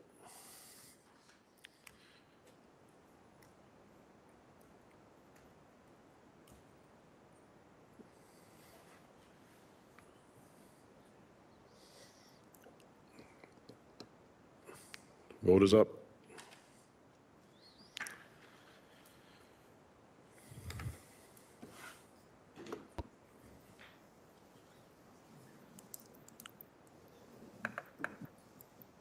Councillor Pauls, I'm sorry, I can't see you. Can you just come over the mic and let us know if you're voting in favor, if you're there?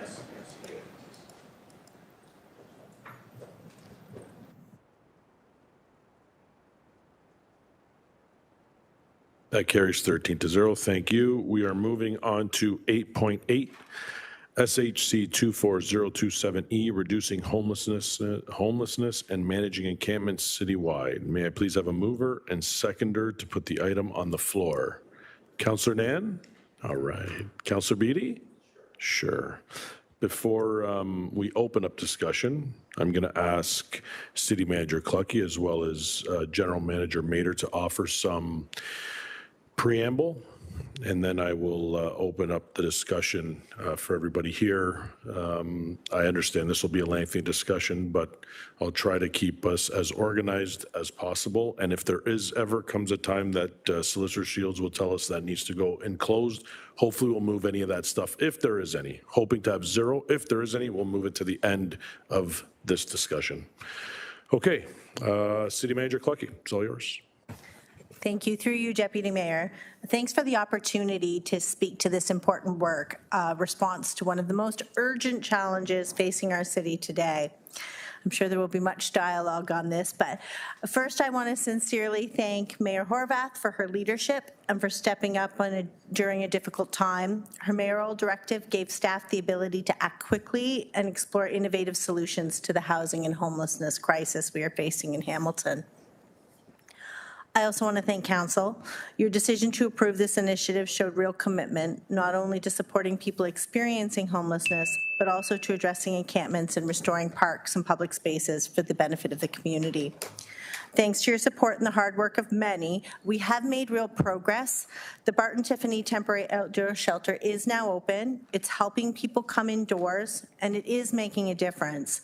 This shelter provides a safe, warm place to stay, including for couples and pet owners who have often faced barriers in traditional shelters, and that's something that we didn't have before. It also connects people to health and housing supports so they can begin to move forward. I think it's important to note that Hamilton is a leader in this area. We are doing more than many municipalities. We expanded our broader shelter system by 272 beds, including the 80 beds at Barton Tiffany, and that's an 80% increase in just about 5 months. That scale of work in that amount of time is virtually unheard of, and that's something we should be proud of. But it also means stepping into new territory, taking bold steps, moving quickly, and being willing to try new approaches. This project was exactly that. And yes, we had some challenges, but we kept going. And that, of course, is the essence of innovation. It has been a learning experience. We didn't get everything right, but we learned, adjusted, and kept going. What didn't change was the dedication, the perseverance, and the shared purpose of everyone involved, because this was intended as a temporary solution. With a need for collapsible and reusable units, the modular structures available on the market may not have been the best fit, and so staff selected the cabins based on a number of factors, such as they could be delivered quickly, they were the most cost-effective amongst the options evaluated, they were collapsible and reusable for future emergency purposes, and importantly, they met a key need by allowing us to shelter couples in safe private spaces, which many other modules didn't offer. Like any project delivered on an accelerated timeline, there were unexpected challenges. The site was more complex than expected. Some units needed modifications to meet safety standards, and timelines had to shift. But staff adapted, and they addressed the issues head on. And they kept health, safety, and purpose at the front of the entire time. As outlined in the report before you, we learned a great deal, and those lessons will strengthen how we approach future emergency and infrastructure projects across the city. So I want to take a moment to sincerely thank the many city staff who worked across departments to bring this to life. Innovation is never easy. It takes trial and error, persistence, and perseverance. The level of coordination, the hours invested, and the commitment shown was extraordinary. I also want to thank our community partners, many of whom joined us at the last GIC, for their collaboration and shared commitment to solving this crisis and making a positive impact on people's lives in our city. Together, we moved people out of encampments and into shelter. We began restoring parks, and we offered dignity and hope to people who needed it most. This was a whole-of-city effort, and it shows what's possible when we act together with compassion, urgency, and purpose. I'll now turn it over to Grace Mader, our GM, who will provide an overview of the report, the staff assessment, and the lessons that we've learned. Thanks, City Manager. You're going to hear a couple of common themes here. So through the chair, I would like to thank for the opportunity for make some comments as we start this discussion. I'd also like to reach out to Mayor Horvath and thank her for her continued leadership and support on this important matter and for providing the mayoral directive to staff to research and assess the options for the manufacture, installation, and operation of the temporary shelter structures in Hamilton. I'd also like to thank all of Council for approving the direction of this project to allow us to address the crisis. Additionally, I would like to extend my appreciation to staff from across the corporation that stepped up to the work on the approved council direction to establish the temporary outdoor shelter at Barton Tiffany. This project required cross-departmental collaboration and many community partners to address the urgent crisis of those living in encampments. As a direct result of Council's approval of this project, alongside the broader expansion of the shelter system, we have made real progress in moving people out of encampments and into shelter, and in restoring parks across the city. As you saw and heard at the last GIC meeting, this work is making a meaningful difference in the lives of people. We basically built a small subdivision in just over 4 months. We know that other communities have gone this route and their implementation was significantly longer. We adhered to all applicable rules and requirements as we moved as quickly as possible to bring this project to completion. This included extended work hours and 7 days a week schedule. Site preparation expenses exceeded our original estimates due to the need for greater service coverage than originally anticipated. Staff took these steps based on the recommendation of the contractors in order to prioritize the health and safety of both residents and workers at the site. I would also like to address the concerns that have been raised regarding the procurement process. While there was delegated authority provided to the GM of Healthy and Safe Communities, we followed the city's procurement process without deviation. Questions have also been raised about the cabins being manufactured in China. We entered into an agreement with a Brantford-based company, as is common with many products and goods that we purchase. Components, materials, and products are often manufactured globally. The selected cabins addressed a gap in our shelter system by providing accommodation suitable for couples. They are also reusable, collapsible, and can be stored for future emergency use, as City Manager mentioned. While we did choose the upgrade, the heating units, resulting in some additional costs, no matter what cabin type was chosen, the costs for hookups would have been similar. The other concerns that we have heard is the issue of how long the company was in business. This is a relatively new industry, and many of the companies are newly incorporated. Again, the city's procurement policy does not include requirements regarding the age of a company for us to contract with. Now, with the major construction is complete and the site is fully operational, staff are closing out all contracts and conducting our final due diligence to confirm that all materials and deliverables have been provided satisfactorily. As noted in the report, we are working with legal services to address any outstanding matters. As with all projects of this magnitude, there are always challenges along the way. We did learn a great deal as well. We now know this takes longer than we originally hoped and requires expertise from across the corporation. We have taken a whole team approach to this, and we're here to respond to the questions. Thank you, Chair. Thank you, GM Mader. Colleagues, we have a speakers list. We have pretty much representation from every department that touched this project. So ask your questions and we'll try and keep it, just make sure we keep it respectful. That's all I ask. Councillor Crutch, please go ahead.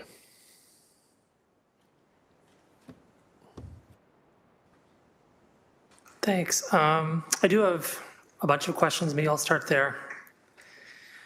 I think for me to understand better how the funding that we're talking about with respect to the $4.6 million is being allocated, I want to better understand where that funding came from. And so I asked staff a bunch of questions by email, but just to summarize maybe 4 or 5 of them at one go. When we came up with this plan called the CERP, we submitted an application for just above $5 million in funding. And we did that in November of 2024, is my understanding. So after council approved doing this, we applied to it. We had a plan. We had to have a plan as part of that application process to say what we're going to spend the money on. And I imagine, just as an assumption, that city staff had a very clear plan as to exactly what they were going to spend the money on. At that point in time, I imagine we didn't know that there were going to be $4.6 million in overages. So I'm trying to understand what that money was supposed to have been used for before it ended up being used for this. Because there are a whole list of criteria and things that come forward when it comes to these kinds of plans with the federal government, how we do work with our indigenous partners. Like, there's a whole list of criteria, is my understanding. I'm not an expert in this area, but what was that money earmarked or supposed to be spent on exactly? And then now we're coming forward here to say we're going to spend it on something else, is my understanding anyways. Director Baird. Through the chair, and thank you for the question, councillors. So yes, this application went in November 2024, and we received notification of the funding in December. It was after we had the plan put together and approved by council to expand the shelter system. The plan that that was approved as part of, at the time, it was called a SERP. That was our plan. It's now the Unsheltered Homelessness and Encampment Initiative funding. That's what our contract with the feds is for. And it was actually to support shelter expansion. So we knew at the time when we submitted this plan that the work was already underway.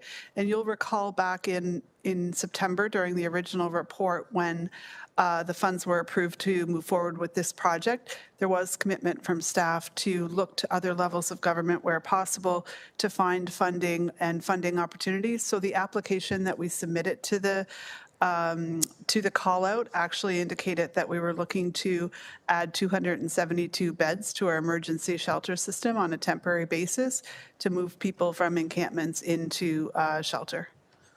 Councillor. Right, but my question isn't about whether or not it was used broadly or supposed to be used broadly for the shelter system. I understand that. But we didn't have the anticipated cost of $4.6 million of that funding going to the Barton Tiffany shelter at that time. So you must have had a plan for where that money was going to go exactly before we ended up in a situation where we were spending the $4.6 million on the Barton Tiffany shelter. I'm just trying to find out what the original plan was. Because if in November 2024, we were planning to spend the $4.6 million on this, that's just news to me, and I didn't understand that from any of the documents I see here. So I'm trying to understand what the original plan was for that money. Director Baird, was there an original plan for the $4.6 million? Microphone. Through the chair. So the original plan was to reimburse the funds that we already knew were allocated to those beds. That was the plan. And we already knew about the 272 beds that were coming online. And when we put the application forward, it was to support that work. It was also to support, of course, the work around that. So the outreach work that goes towards the encampments, the operational. So it was all tied to the shelter expansion. When we received the funding, now at this point in time, we are using that to offset those additional costs. Councillor? So what you're saying, if I understand correctly, to clarify, is that we can use these funds for this, which I understand, like legally we can use these funds, not in jeopardy of losing them because we can use them for this. But if I break down the 272 beds just for a moment, we have 192 beds here, 80 beds here. The lion's share of that was intended to be used for the 192 beds to offset the costs for those, obviously, because we didn't know that we were going to need to spend the money on these 80. Is that a more clear delineation of where the money was intended to be spent originally to offset costs based on your answer? Director? Through the chair. So in our application, we didn't identify that either set of beds would be given priority. We were asked to look at projects that were ready to come off the ground fairly quickly or already underway that would address the encampment issue that was being seen. And so, in fact, the 272 beds were all part of that application. Councillor? Thanks. So I'll try to summarize what I think I hear you're saying here, because I'd like to just have a really clear answer on this so I can walk away from this question to my next one. So you're saying that we expected to have an overage. I'm just trying to understand what we expected here to do with the money. Like, I get what you're saying is we had the permission to, Director Baird, use the money in this way. I understand that. And it was all allocated for the same 272. But my understanding is that we thought at that time the $2.8 million would have been sufficient. So we plan to spend the $2.8 million there and the $4.6 million we're spending now somewhere else, because we didn't need it for the Barton Tiffany shelter at that time. So I'm assuming that the other place would have been the other 192 beds. Director? Through the chair, yeah, thank you, Councillor. Yes, so the federal money comes over 2 fiscal years, the expectation being that it would be operating dollars. Right. Okay, so we're clear that we didn't intend to spend it here. It was intended to be spent somewhere else, and now we're allocating it here. So I'm just flagging that as something I'm concerned about. My second question is about the longer term plans. So when we talked about exit strategies earlier, Councillor Clark interpreted it one way, and I interpreted it a very different way. I think it's interpretable both ways. An exit plan for the individual is when we're trying to see them get out of this housing to go somewhere else. And then the exit plan for the entire project is when it shuts down. My question is about the latter. So my understanding is this is a temporary outdoor shelter, which means it's going to be temporary.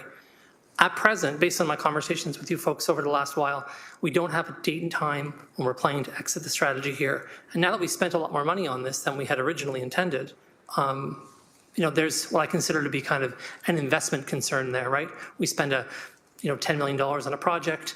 Are we going to wind that $10 million project up in a year or two?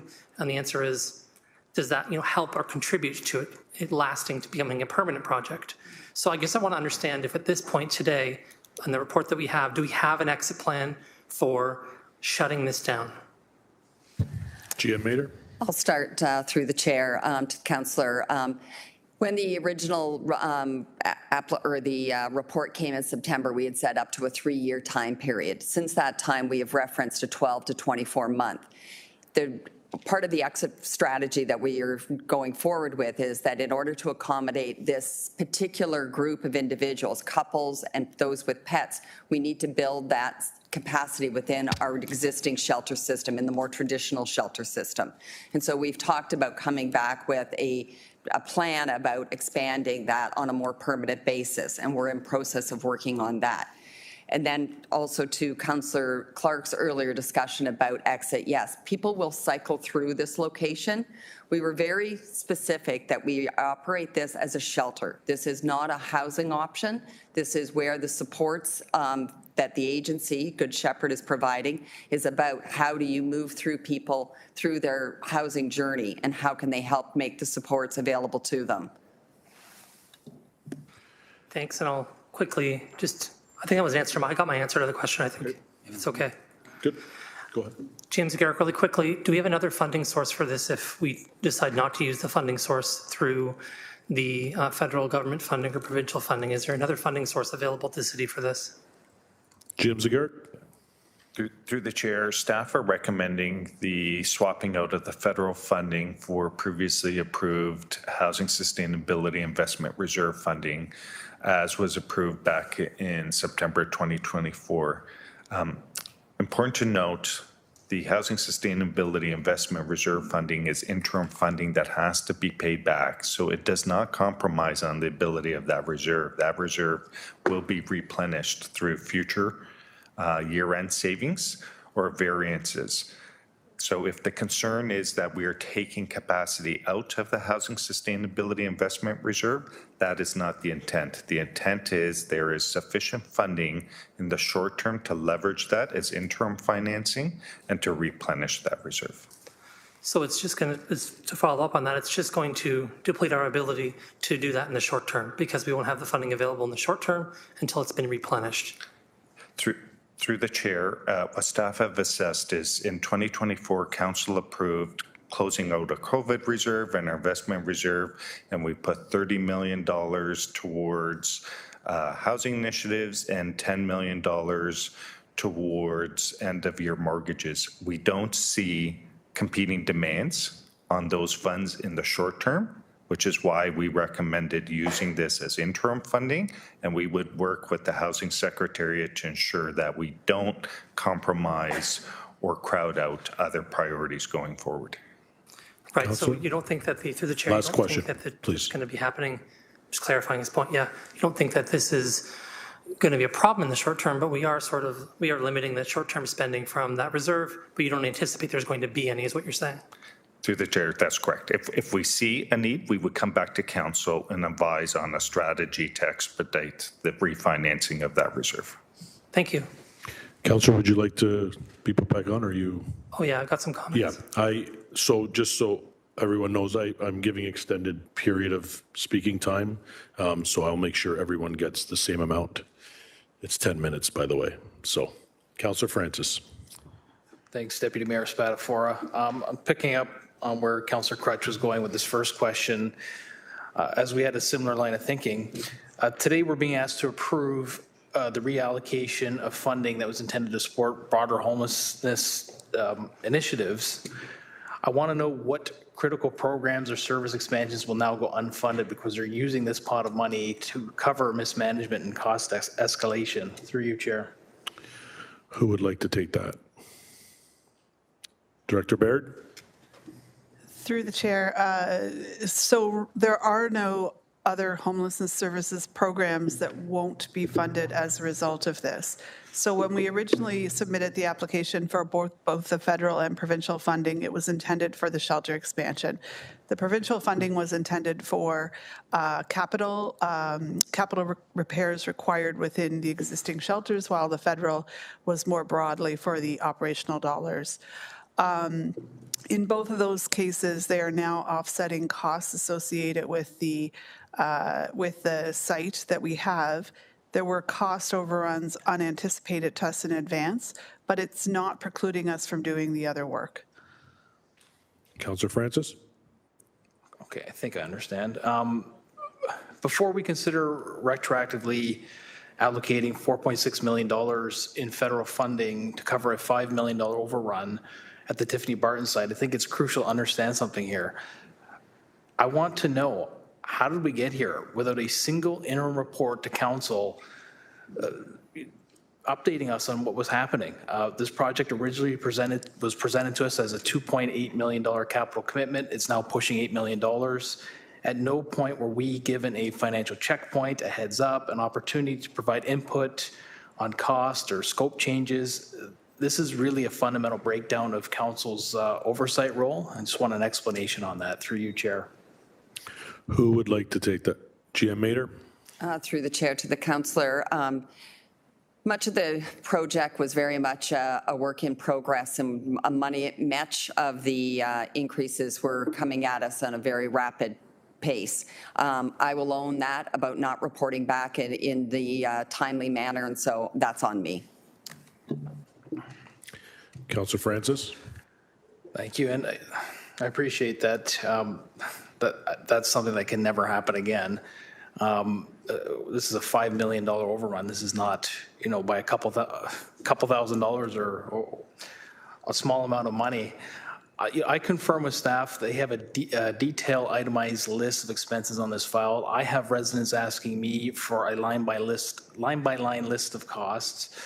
And I want to move a motion at the appropriate time and ask that this list be provided at the next GIC meeting for information. Staff have that at their fingertips, and I want to know everything from large ticket items like the electrical costs down to the television brackets that are used.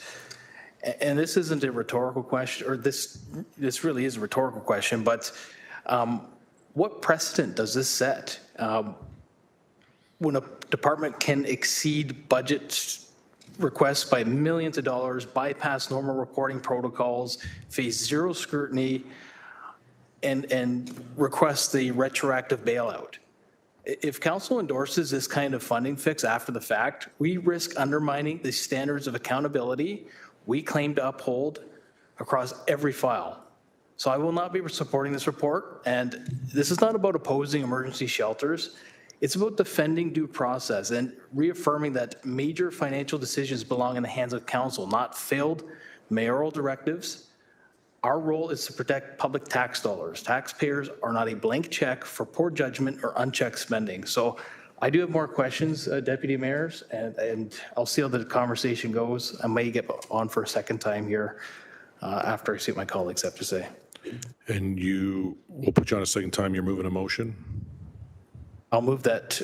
I've sent the wording to the clerk. I'll circulate that to my colleagues, and I'll move that at the end. Yeah, we'll be here for a bit, so they'll have time to review it. Councillor Kassar is next, followed by Councillor Clark, Jackson, and then Alex Wilson, and then second-time speakers.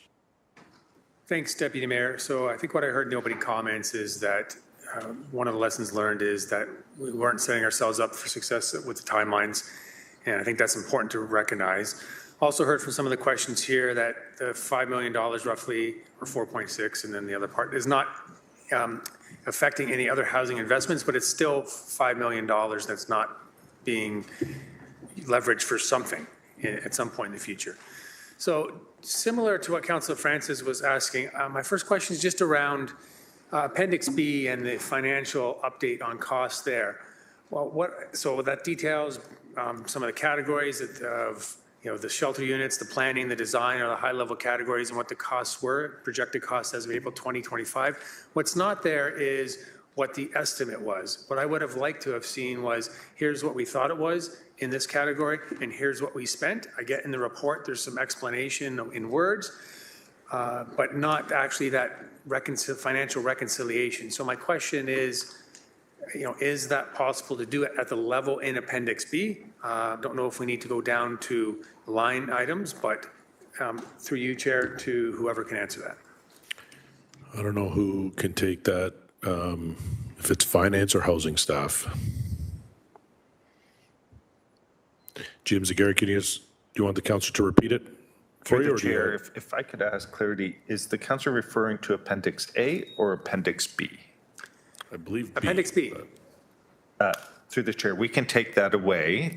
That's in the context of that September report that council approved with respect to the shelter strategy. So we can take that away and look to do a reconciliation of the various funding strategies. As I tried to summarize, it is a swapping out of some provincial or federal and provincial funding with previous council approved municipal funding. So we can take that away and work on that. Yeah, and just to clarify through your chair, it's not the funding source, it's the money that was spent in the categories listed in Appendix B. So for example, the cost of the shelters is the first line, then there's planning, then there's design and so on. So each of those, I think, has a unique overage versus what was expected. And just in full transparency, that's what I'm asking, just to make sure the question's clear. So, Councillor, you're looking at if we spent $1 million on shelters and we spent $2 million, that would show the overage. Right. You want to Budget versus actuals for the estimated amounts that were provided. So through the chair, which is why I asked for clarity, in my version, that shows as Appendix A, Appendix B, but I may have the wrong version, but Appendix B shows the financing strategy. No. Anyway, we understood. I understand the question, and we can work with our housing colleagues to prepare that comparison. Jim Mader? Through the chair, through the councillor, in follow-up to GM Zagari. So Appendix A does give the breakdown about the costs that we had anticipated as it relates to the shelters themselves. So we can provide, though, the further breakdown on the site prep and that in buckets to show you where that original thought was and then where we ended up. Yeah, okay, yeah, it's just Appendix B with another column, which would be the original estimated amounts. Okay, if follow-up's required, I'll find that's good, but I'll move along in the interest of time.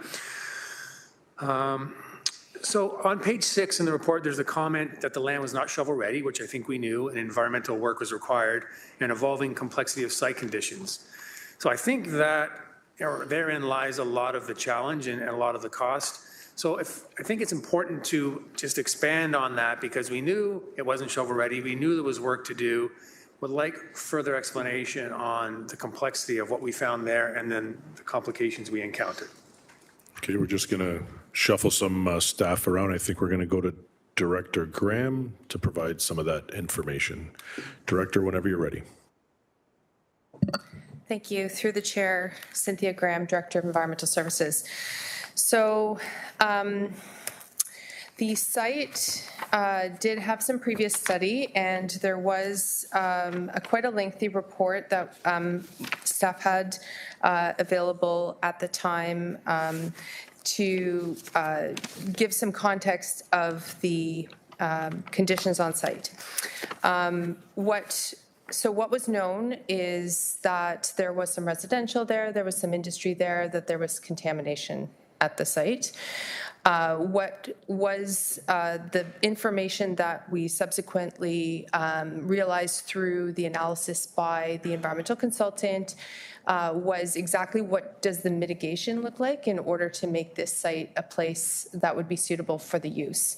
And so the review of that very lengthy environmental document, and then the expert opinion and advice that we got on how to do the site works in order to make the site safe, that led to all of the additional work that we needed to do for that environmental concern, including the capping and the membranes and all of those pieces. Does that answer your question? Councillor Kassar. Okay, yeah, thank you for that elaboration. Appreciate that. I'll keep moving along. Next question is, I found very surprising about on page 7, about the wiring and lighting that didn't meet CSA standards and the architectural validation that were required. I imagine those were surprises to staff. That's how it comes across in the report. But I just have concerns then about the procurement process, understanding the comments that GM Mader made earlier, followed the process. But it seems like the vendor did not deliver what we ordered and what they committed to. So just further elaboration on that. And is that an area where we are potentially going to be compensated for, through you, Chair? So the question, Councillor, just so set, did we get what we thought we were getting when we ordered the shelters? Is that? Well, clearly we didn't, but what happened there? And then are we taking action to keep ourselves whole on that? Okay, we are going to just see who, you're going to start, GM Mader? Okay. I'll start, thanks. Through the chair to the councillor. That is part of the due diligence we're doing in the closing out of the contracts to ensure that the city does get compensated if required, based on what we expected. We are in the process of working on that. Okay, I mean, yeah, just from a taxpayer's point of view and from a council's point of view, if we're getting defective product on something as high profile as this, I think we should be exercising every opportunity we have to be compensated for there. And the other question I'll ask, it's come up a lot, it was sort of addressed in opening comments, but just around the units themselves, understand that we put a spec out there that we required, we got a response from a vendor who could supply it, and the cost was about $32,000 in Appendix A, what I have. And there's been, I think, some questioning, well, that could have been done for a lot cheaper. So I just want an opportunity to state on the public record why that is a fair price, if it was a fair price, compared to what others, I think, in the public have said, well, that should be $3,000 or whatever the number is. So just justifying the price of what we bought. Director Baird. Through the chair, thank you, Councillor. So the units that we purchased and selected were selected for a number of reasons. First of all, we were looking specifically at solutions for couples in the community because we didn't have such a solution. And so we bought that particular size of cabin to accommodate either one or two people as needed. The other piece, and I think it was mentioned earlier, is it was important for us to get the collapsible cabins because when the site ends, we'll be able to store those and use them again in the case of an emergency, et cetera. To the point about these versus others, we do know that there are other vendors out there, and as GM Mader mentioned, it's a fairly emerging market, I would say for sure. And so when we look at what's available at the time, this vendor was able to meet our needs with respect to the type of cabin we were looking for. The numbers of cabins, we did have a need we were looking to accommodate 80 people, so we needed a fair number of cabins. And at the time, they were able to meet the timeline that we established, which, as you know, was fairly quick. And so that was our rationale for using those cabins versus others. I can tell you that we have looked at what some other municipalities have said. What other municipalities have used. There are a few across Canada that have used cabins, and our costs are not out of line with what others have did. And in fact, some are more expensive than what we've used. Councillor Kassar. Okay, I really appreciate those answers, and thank you very much. Thank you. Councillor Clark. Thank you, Chair. So I'd like to understand page 7 of 11 in the report. It speaks in the middle, there's 3 paragraphs, code compliance and design modifications. This included the need for an alternative to the proposed community buildings due to production and delivery timelines, rewiring the shelters to meet CSA standards and making adjustments in order to meet occupancy requirements. So I'm a little bit confused because when the motion was approved to do the environmental work, the gravel, the neoprene liner, the stones, the asphalt, all of that, that was my motion. That very same day, I asked, will these cabins comply with the CSA, the TSSA, and the Ontario Building Code? And I was told yes. Then we get these cabins and they didn't comply. So what happened? I was told that they would.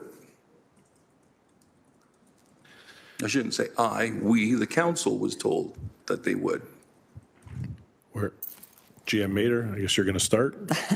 Through the chair to Councillor Clark, that was our understanding as well, Councillor, and that is part of what the due diligence we're working through now is to rectify that.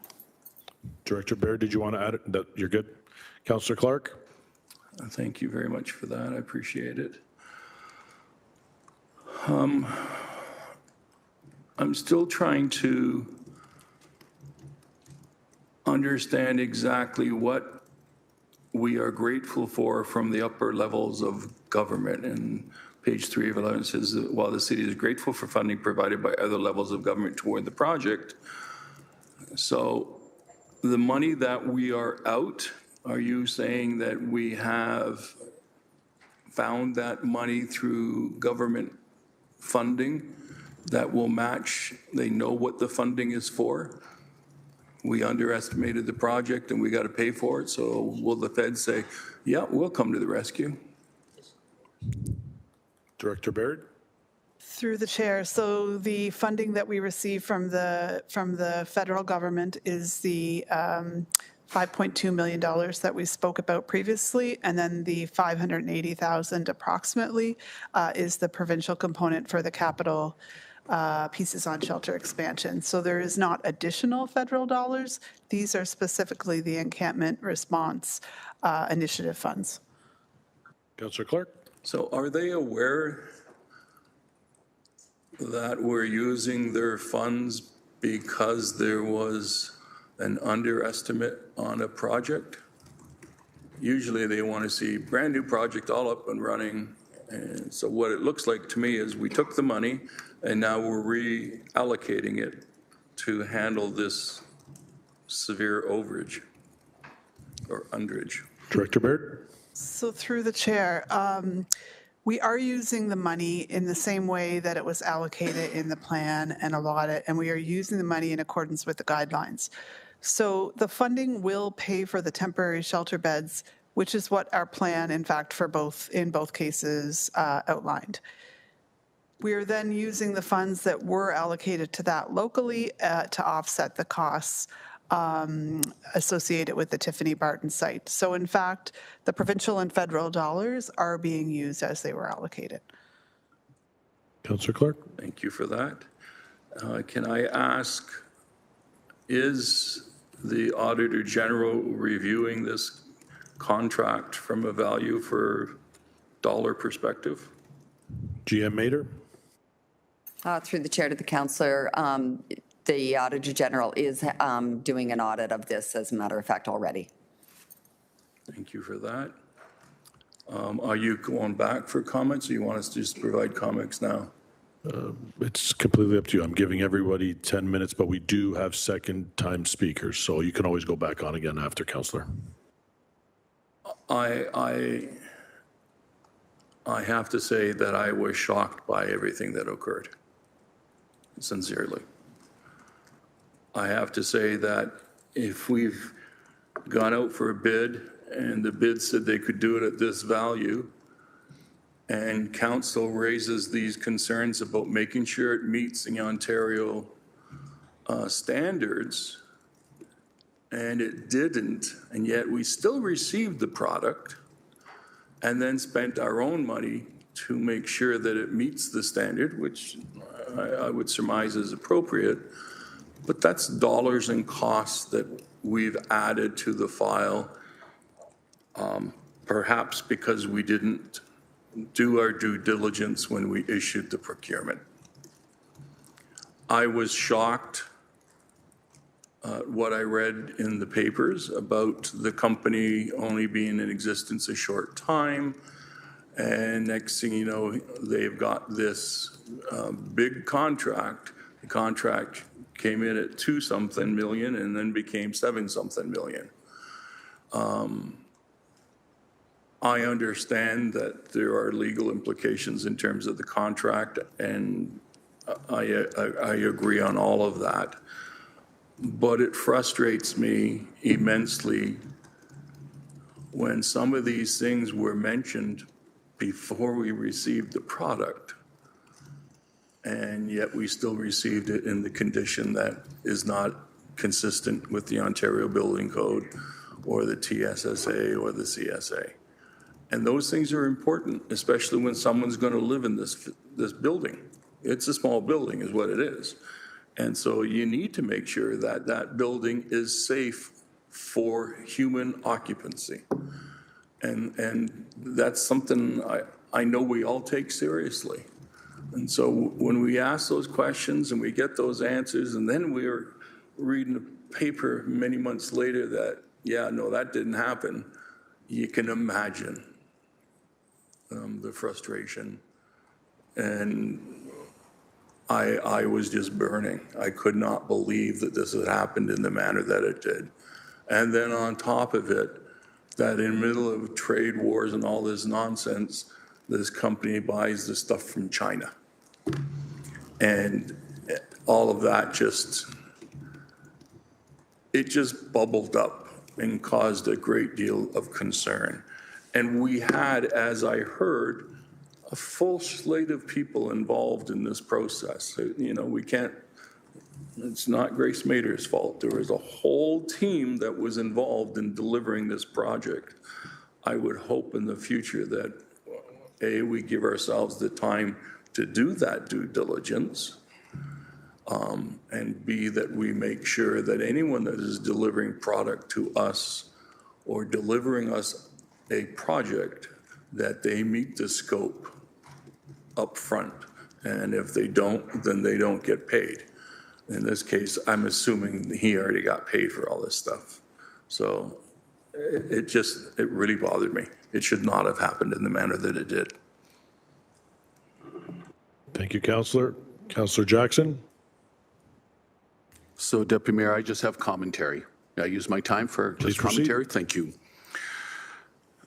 So, Deputy Mayor Spadafora, first of all, I want to commend General Manager Grace Mater and her team for the honest, sincere, genuine, transparent report before us. There's obviously no way to fudge anything that's before us, and she and her team have come forward in total honesty to share exactly what transpired as part of a noble cause in theory overall. And I gleaned through the report, Deputy Mayor Spadafora, and for me, given whispers I've heard often in the community, I was glad to see, and I could not detect whatsoever any impropriety from within the department in terms of the contract, how this fledgling new company, sole source, received the contract, and all the things that unfolded, that followed in terms of the higher cost, China shipment, not delivered on time, et cetera. So I just want to say that right up front in gratefulness. I'm just going to say that I think I was one of 4 members of council last fall that voted against this pursuit at Tiffany Barton. I did it, Deputy Mayor Spadafora, for a few reasons. Number one, there would just seem to be too much looseness to the future process and the future procurement. I get the fact that it was, again, under a pursuit of getting these 40 tiny homes established sooner than later. But I'll never, ever forget the irony of ironies that in the spring of 2023, the Volunteer Hats Group, they chose that site. And what did the city of Hamilton say? Nah, sorry, it's contaminated. You don't want to go there. We're going to find you another place. And 2 years later, the city of Hamilton said, you know what, we can use it. Yeah, we'll work it out. We'll find a way to build a tiny home project there. So the paradox of that leaves, I can imagine for the Hats people, it leaves a little bit of a bad, unsavory taste in their mouths. Also, I had begged, pleaded with my colleagues back last summer, fall, when the majority went in this direction, that let's rescind the encampment protocol sooner. Let's give our taxpayers a nice Christmas present, but that's fair. Democracy said no. I was defeated on that amendment as well. So just the overall vigorous, aggressive pursuit for a noble cause, but with a loosey-goosiness to the process to be followed, is what my intuition was telling me, that something is going to be amiss with whatever may happen here. And the $2.8 million original budget, I guess everybody had fingers crossed that we would hopefully stay within that.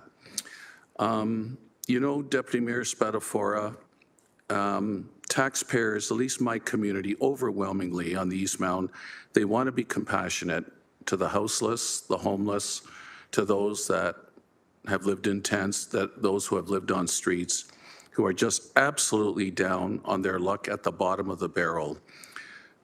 But my constituents don't want to be duped either. And when they see a $5.1 million overage price tag, I'm getting a lot of people whose anger now is superseding their original compassion.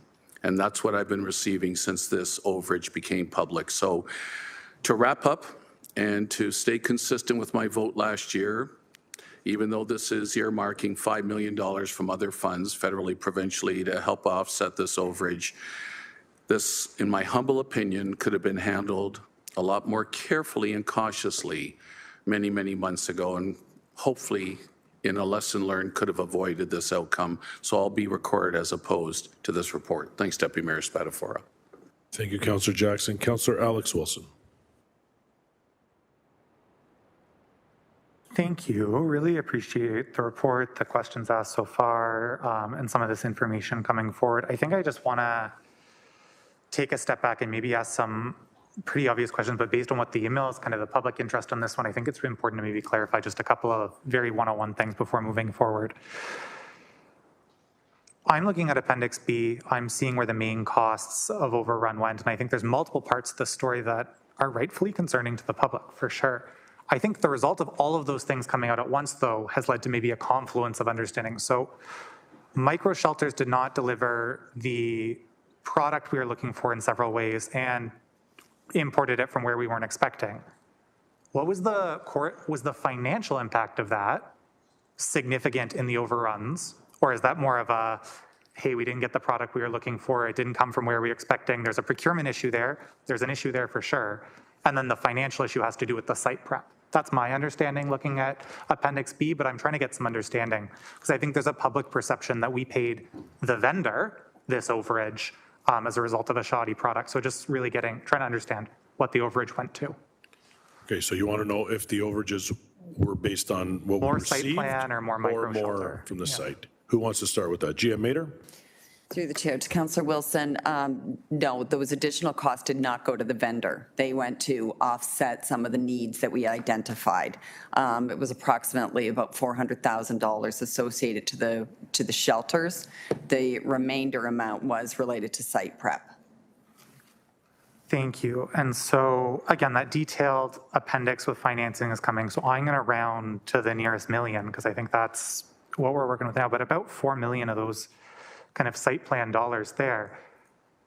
I guess, again, there's been we heard it in delegations today. I think there's been a real focus on that this was a procurement failure flop. And I want to get to the procurement. That's my second question. But I just, on the piece here, what are the lessons learned regarding the site construction? Because my understanding is, again, based on that answer, most of the financial overage is really about the site construction. So there's the procurement piece, we want to follow up there, but the financing of this is about the site construction.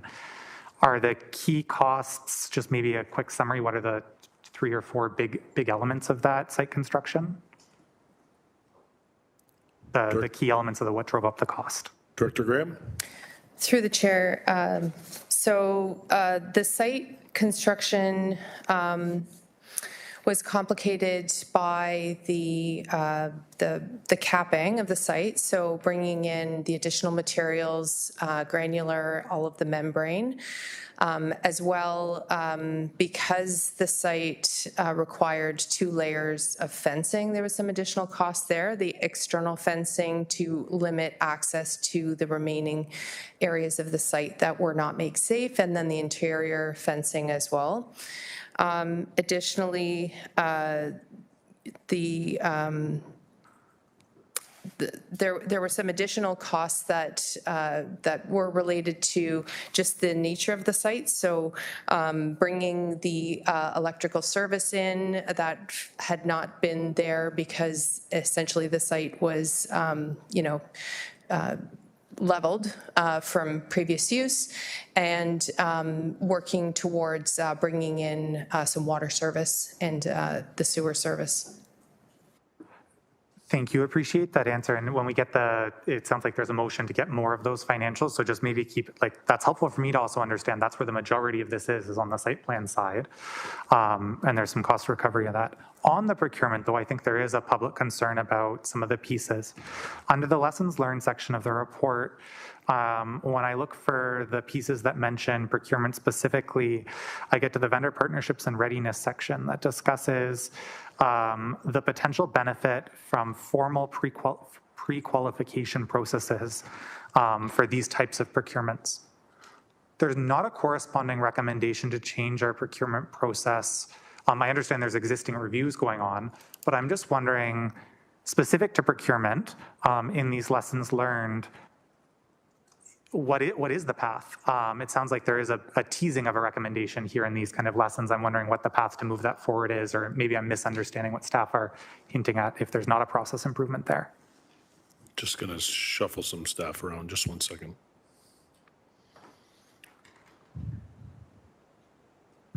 Through the chair, Tina Ayako, Procurement Director. With respect to lessons learned and procurement, GM Mater and I have spoken with respect to how to do better in the future with respect to larger initiatives such as this, and where staff has full authority to single source procurement.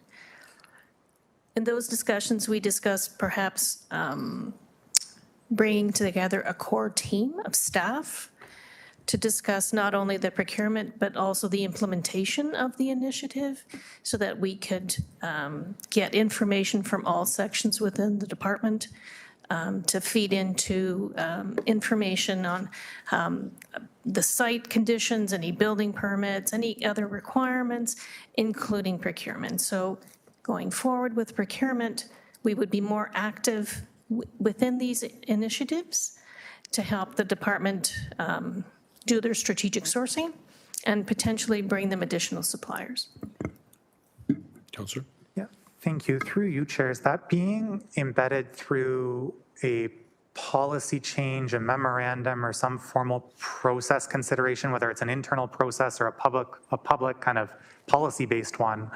Or is that more of an internal kind of lesson learned, continuous improvement, culture shift? I'm just trying to understand how we're responding to the comment that pre-qualification might be useful. Director? Through the chair, going forward, it's going to be more of a practice and procedure that we would be implementing with our additional staffing that we have within procurement. We're in a better position to reach out to departments and work with them more closely on their non-competitive procurements, where in the past we may not have had the resources to do that. So it's not a policy change, but simply a procedural change. Thank you. Through you, Chair, just some comments from me. I think from what I've heard from residents, I think the missed mark here is more how we have conversations about accountability, how we provide information when residents have questions, and how do we show that if we make mistakes, we learn lessons, we move forward.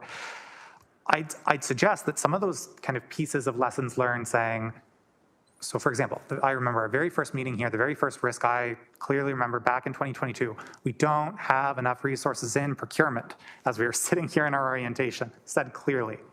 We've heard at every budget meeting since, we've made some investments, we've been doing more, but that's been a continuous improvement whole term of council, resourcing that department for modern day. That's not a new story. What I heard in the answer though was, as a result of some of those previous things that have been done, some of the investments made staffing up, we can take on process improvements, we can start building capacity in our department. I just don't see that here.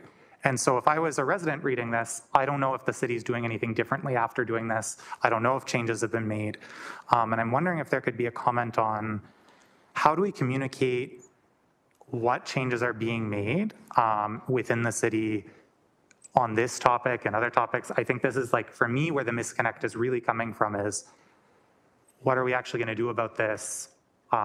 Or do we take this seriously? And I think I've heard that in this conversation, but I think it's just not necessarily coming through clearly to the public. And I'm wondering if there's a comment maybe from CM Clucky or other SLT members on just that high level kind of reputational, how do we get better at meeting the mark? City Manager? Through you, Deputy Mayor, and thank you. So I think we need to do some more work in this particular project, because at this point they've done the assessment, but we need to more effectively develop an action plan and communicate it. So that step isn't done yet. And I think that will come out of partially out of the audit as well. But if we look at, for example, what we did with Red Hill, how we learned from that and came up with an action plan, and then we posted it on our website so that people could go to it, and then we give regular updates in terms of making sure they're all actioned and how we learn from it. So I think that's one way of doing it. I think internally as well, it's about briefing at SLT and with the I'm using acronyms, senior leadership table, and then at the corporate leadership tables, so that we're talking about the lessons learned and the ways to apply it in other circumstances. So there has to be an organizational learning at a systems level, and then there also has to be communication so that we can demonstrate accountability to the public. Thank you. Last question for me is, I think that would be just knowing that there's potentially forthcoming lessons learned in a report or an action list. That's really great to hear. That's not included in the next step section of this report. And I think that's part of the point I'm trying to maybe illustrate is I think if we can daylight what's coming next on this, or if we have future, next there'll be an action plan, and that's when the public can do and delegate on this day if you still have questions, or if you're not happy. I think those pieces as to what's happening next might still be missing is my comment, but I appreciate that there are next steps and that they're clearly being thought of and prioritized by SLT. I think we're just maybe need a bit better at communicating them to the public. You're good, Councillor? Thank you. Councillor Wang. Thank you.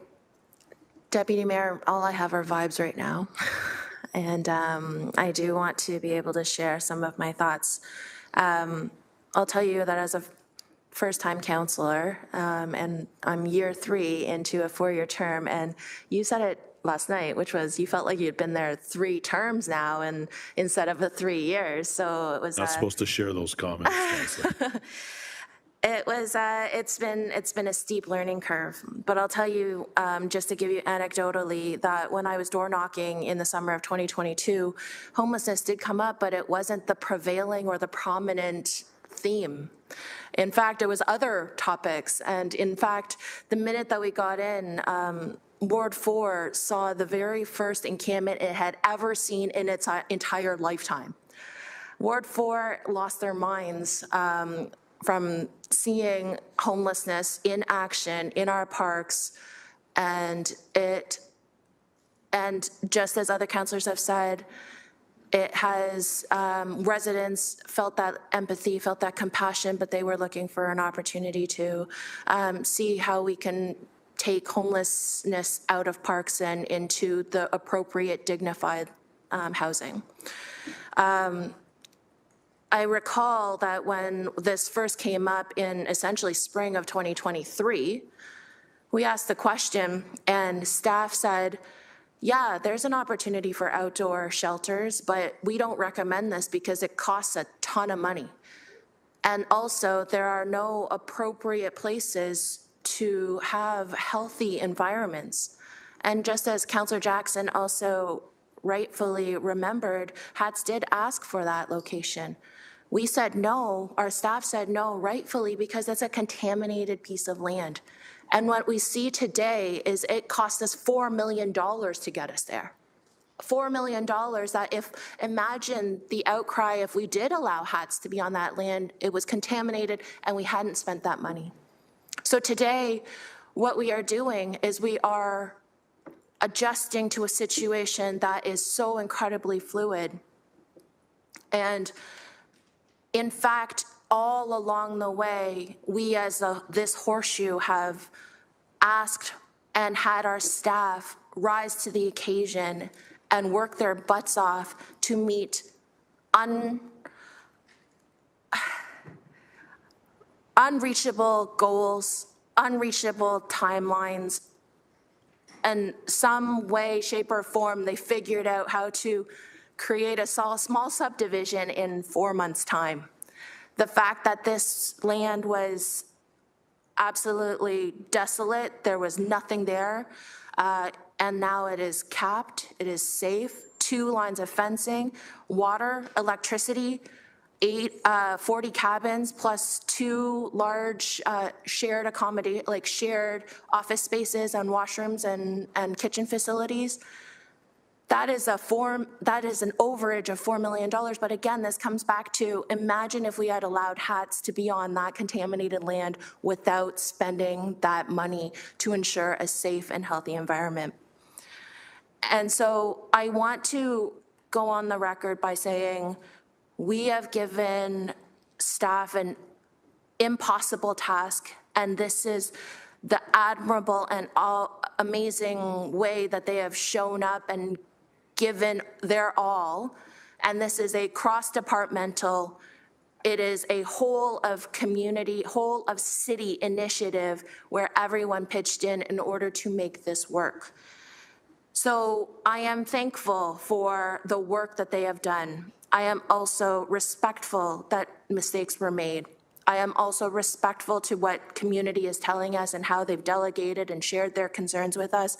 But I think, again, to what Councillor Alex Wilson has just previously said, we need to figure out how do we talk about this and how do we share lessons learned? How do we speak about how we are moving forward? And also give them a little insight into exactly what Councillor Cretch was saying, what is the exit strategy? So that way the whole of community can understand this. So again, Deputy Mayor, all I have are vibes. And I'm not really sure how best to express my gratitude for the sheer mountain Goliath amount of effort and work that went into getting this to where it is today. I look forward to how we might action plan this moving forward, but I just know that our team worked extremely hard to live up to expectation here. Thank you. Thank you, Councillor Wang. Before I get the second-time speakers, I hope committee will indulge me to allow to say a few things. So I will pass the chair to Councillor Alex Wilson, I believe, I can't remember, feel like I've been the deputy mayor for 12 years, so I believe. We can go 13, 14, that makes sense.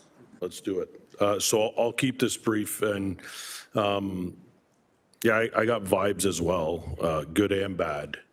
And I'm not going to discount anything Councillor Wang said about how hard staff worked to get this done. I think that goes without saying, and I think the proof is there because the site is operational and I believe fully occupied. So I don't disagree with any of that. I guess where things are yes, where the vibe changes for me is that we knew this site was contaminated when we went forward anyway. We knew 2 weeks in, at least by the sounds of it, or a month in, as a staff member, I would think we were sitting there saying, this is bad. This ain't gonna happen. We're not gonna get there. This isn't gonna work. This might have been a bad idea. Oh man, we screwed up. And then I don't believe that came out until today, when we got the report saying we screwed up because it cost us $5 million, and the majority of that was on a site that was contaminated, and we knew it because we didn't allow anybody else on it because it was contaminated. So we always knew this site was going to be a massive problem. And we moved forward, and I'm not going to give staff all the blame because they had instructions to move forward and move forward extremely fast. So I get that. But I think where the disconnect is, staff needs to tell this body when this body made a decision that was wrong. And staff should have came back, whether that was the city manager, the GMs, all the GMs, whoever, to say, directive was great. Directive is not going to work. And here's why it's not going to work. Site's a dump. We can't do this. It's going to cost us millions of dollars. So we need another plan. We ain't going to be able to do it for you. We're not going to get people in before the snow flies. I'm sorry, but I would have rather had that than this.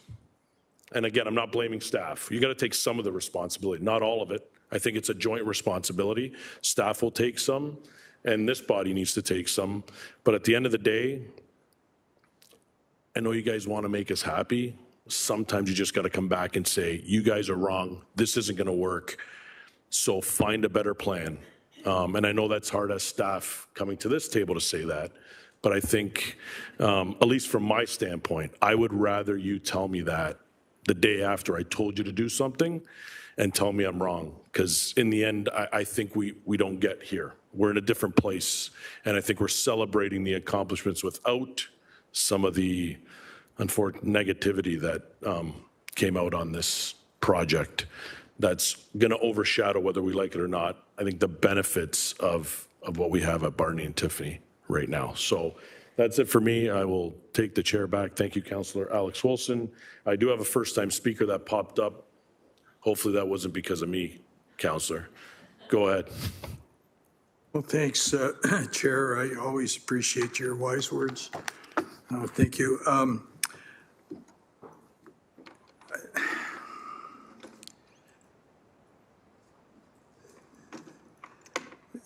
I want to be fair, but I'm also I need to share some anxiety, some frustration here.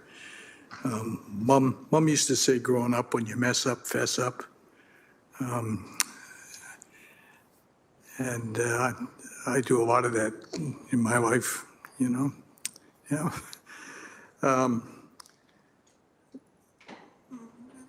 And I was proud of the mayor when she issued the directive to let's move quickly. We need swift and decisive action. Let's get this up by mid-December. We got a plan. We got a roadmap. We've been through a series of protocols, each a little bit more progressive. We're getting closer and closer to getting it right, but never quite made it. Lots of pressure there. But I need to say, we missed an opportunity. Councillor Jackson and Councillor Clark have made some good points. 18 months ago, we had a group, the HATS group that's been referenced. Even one of our presenters today referenced it again. that had a lot of community support. We were talking about a plan that would be an all of Hamilton approach. I remember the mayor saying, we don't need spectators, we need participants. That was really good rhetoric. We didn't make the December date. I think it was mid-February by the time we started landing people, and there were a number of problems around it. And by the way, HATS was at one point exploring that site, but they realized it wasn't appropriate, just like some other sites. I think there were a total of 19 different sites that were looked at by HATS, some recommended by senior planning staff that weren't contaminated. So we missed an opportunity. They had raised, I think, about 1.4 million in total. Both bishops were on board for a pastoral letter to all the churches. We had 60 church groups and business groups. I say we because at one point I was involved with a group, but when I got elected, I obviously could no longer be involved, who were prepared to volunteer. There were 104 police-trained volunteers ready to go. The cabins, which a number of people bought, were being built in high schools by students with shop teachers for less than $6,000. There were lots of good things going on there, and somebody spoke today, a young lady spoke about listening. Bill Johnson listened. He wrote a 96-page paper of best practices. I don't know if anybody read it. I know it was shared.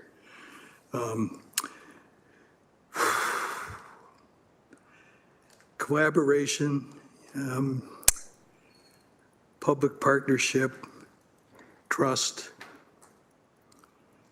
transparency. These are all issues that are coming up. So I guess I have several categories of concern. The timing, I think the fact that we tried to rush things may have driven some of the costs. I think that there was an anxiety there to get it up quick. And you do things sometimes when you know it's urgent to get it up. The cost is, we came in at least 7.9. I understand there's another, if I'm incorrect, someone will correct me, $4 million in operational costs. When you add all that together, for 80 people, works out to $150,000 per person, Chair. $150,000. You know, we could rent apartments for everybody for that. You know, anyhow, if getting people housed is actually the goal. So by way, a couple of questions I do have. What's the current mix of housing there in terms of, I hear a lot about, we went with these cabins from an outsourced the cabins because we wanted to house couples and people with dogs. Maybe puppies. Someone said someone went out and bought a puppy because they thought that might help get in. What's the current mix there? So, Council, you want to know how many units are single occupant or double occupancy? Yeah, how many couples, how many? Perfect. What's the? I'm going to look up top to Director Baird to see if we have that information. They're just conferring. Director Baird, go ahead. Through the chair, yes. So right now at the site, and it is an emergency shelter, so there is transition in and out, but right now, half of the cabins are housing couples while the other half are singles. So there are 80 people on site, 40 and 40 basically. Okay, that's helpful. Thank you for that. What additional cost, are there any additional costs that are we anticipating with respect to this site that we're not currently aware of? Above and beyond the ones we already have? Above the ones we already have. Director, GM Mader. So through the chair to the councillor, there's the ongoing operational costs that we outlined in the original report and that we're in line with exactly on that on an ongoing basis. And there was some discussion about trying to do some spring beautification things and that at the site as we got into the nicer weather. Yeah, good. I'll go down and help. Into the microphone. I'll go down and help you Councillor. plant if you want. We can do it together. Okay.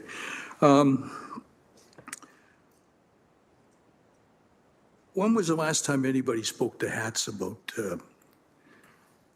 their future here?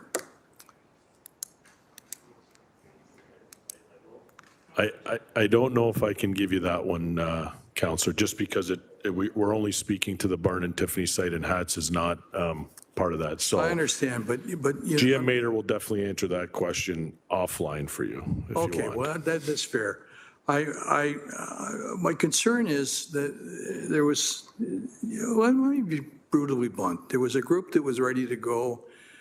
The enthusiasm in the community was overwhelming. I got to tell you, it was, there were so many people wanted to line up a hot meal to come in. They'd have to wait 3 months for their next turn. That's how busy it was. Not a single day goes by in my constituency and other parts of the city where people don't ask, what's the status there? And I'm just thinking, I remember how we sort of came to the point where we finally decided that maybe a gated community, fence-gated community where we could control, keep drug dealers out, have a good protocol for EMS and what have you, something that could build a community, bring the supports there. That consensus arose out of people up in the gallery telling us, as Councillor Jackson alluded to, we care, we want to be compassionate, we don't like the current situation, but here's an option. So we really pushed to actually embrace the idea of the gated community, and I wish in hindsight, honestly,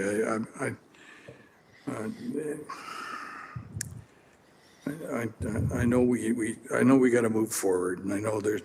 By the way, Brad, I remember very well your numerous questions about the building code.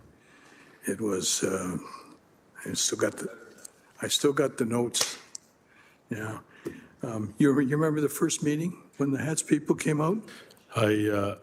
Anyhow. Do you have you can push your mic and say point of privilege if that's an issue, but let's not have. I'll stop there. Thank you. I've made my point. I think we lost a brilliant opportunity. If there's some way we can resurrect that, there's still a lot of interest in the community that can both be generated and expanded. Thanks, Chair. Thank you. Councillor Nan? We can wait till our break if we want to have side conversations, please. I think the word previously used was muttering. Okay, let's keep the muttering for break. Muttering. Then. Go ahead, Councillor. Thank you, Deputy Mayor. Also just want to say thank you. Appreciate the dialogue. Appreciate the city manager's comments about the next steps. Getting clarified further would be beneficial. I know that that's part of what, as councillors' offices, we want to be able to respond very succinctly to our residents who are looking for that transparency and wanting very clear language around what those next steps are. And I know that we talk a lot about reports, but even new, numbers for the steps. Step 1, step 2, step 3, whether or not we're actually going to go in that sequence, it just allows us to present information back to our residents with clarity, given the amount of information and due diligence that staff are putting into the analysis of what has happened. It just gives that much more fullness in terms of the respect for the staff work and then what is being communicated out to the community.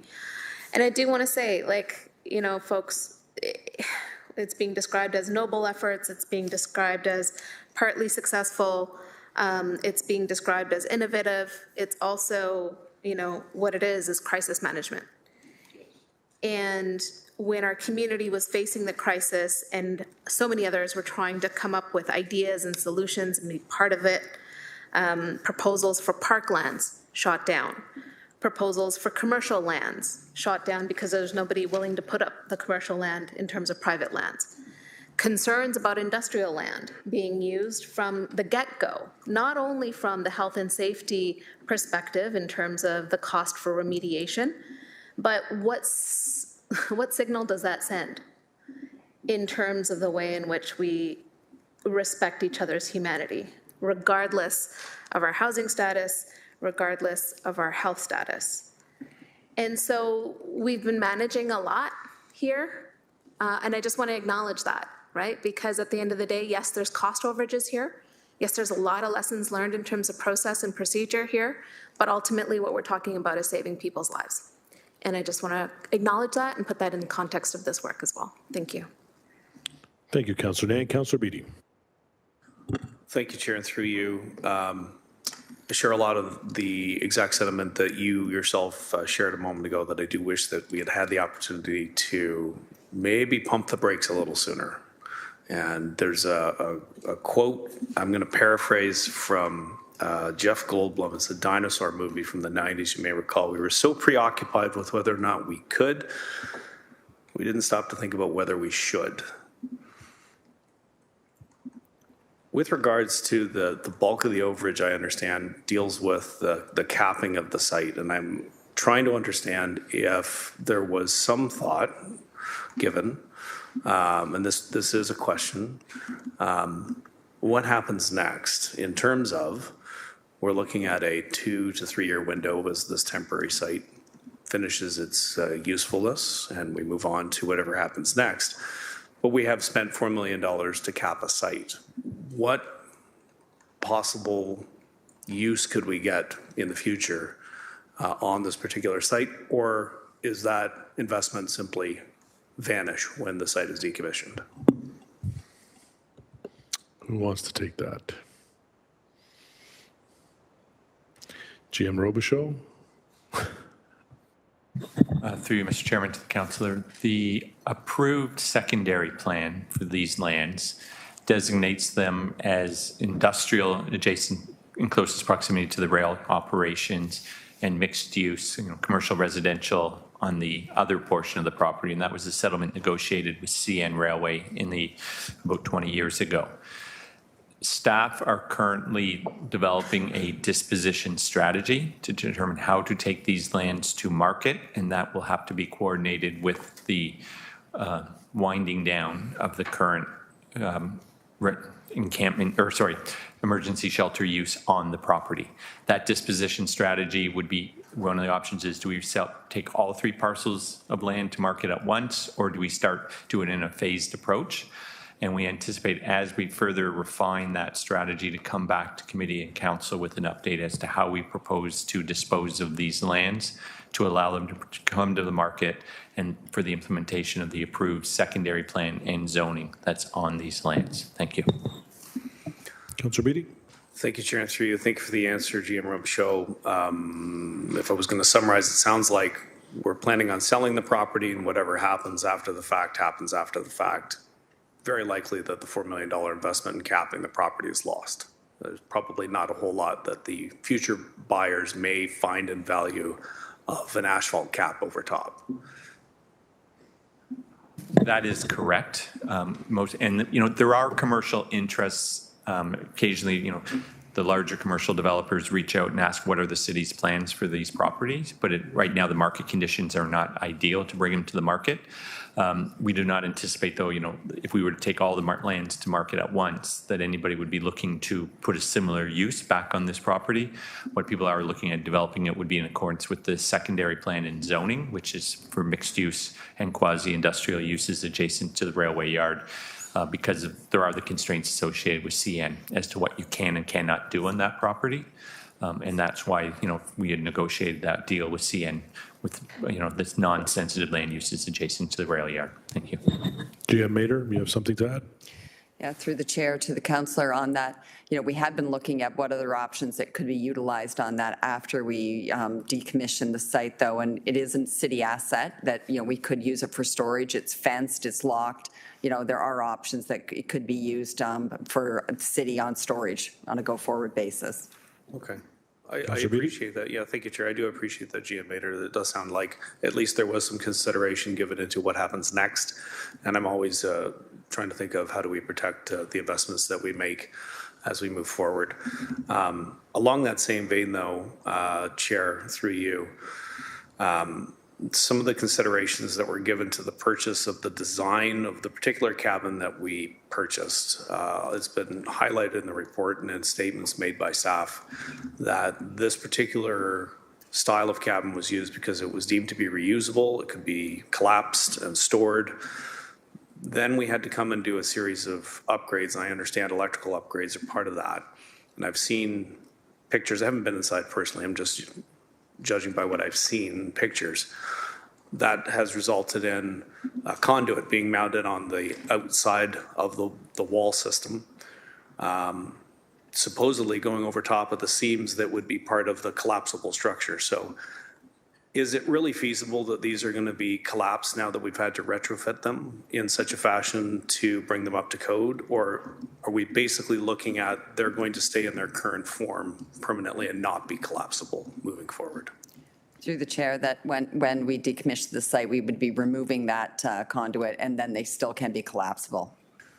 And then I guess perceivably, we would have to reinstall the conduit at a later date. So we take out we lose all that infrastructure, and then we have to reinstall it afterwards.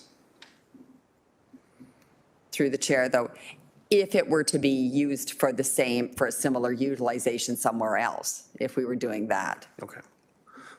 Just something that's been rattling around in my head. Thank you, Chair. Thank you, Councillor Beattie. Councillor Tattison. Thank you. I'd just like to say that I'm very thankful that we did something. Yes, mistakes were made, but we did something. We took action. And I want to say to staff personally that I'm thankful that we did. I accept your explanations, the lessons learned that were provided by staff. I'm not going to be critical of the supports our city is now giving people previously living in encampments, in parks, and unsheltered. I think this has led to solutions that were not possible unless we did this. And I want everybody to remember that this was all done under the pressure of a lawsuit. And that lawsuit has now been resolved, but it may likely rear its head again. And this also gives us something to fall back on to say that, again, we did something and we've acted in the best possible interest we could for those living in our city unsheltered. Thank you. Thank you, Councillor Tattison. I don't have any first-time speakers. Last call for first-time speakers. I don't know if we have any around the table. I don't think we do. Okay. Councillor Kretsch.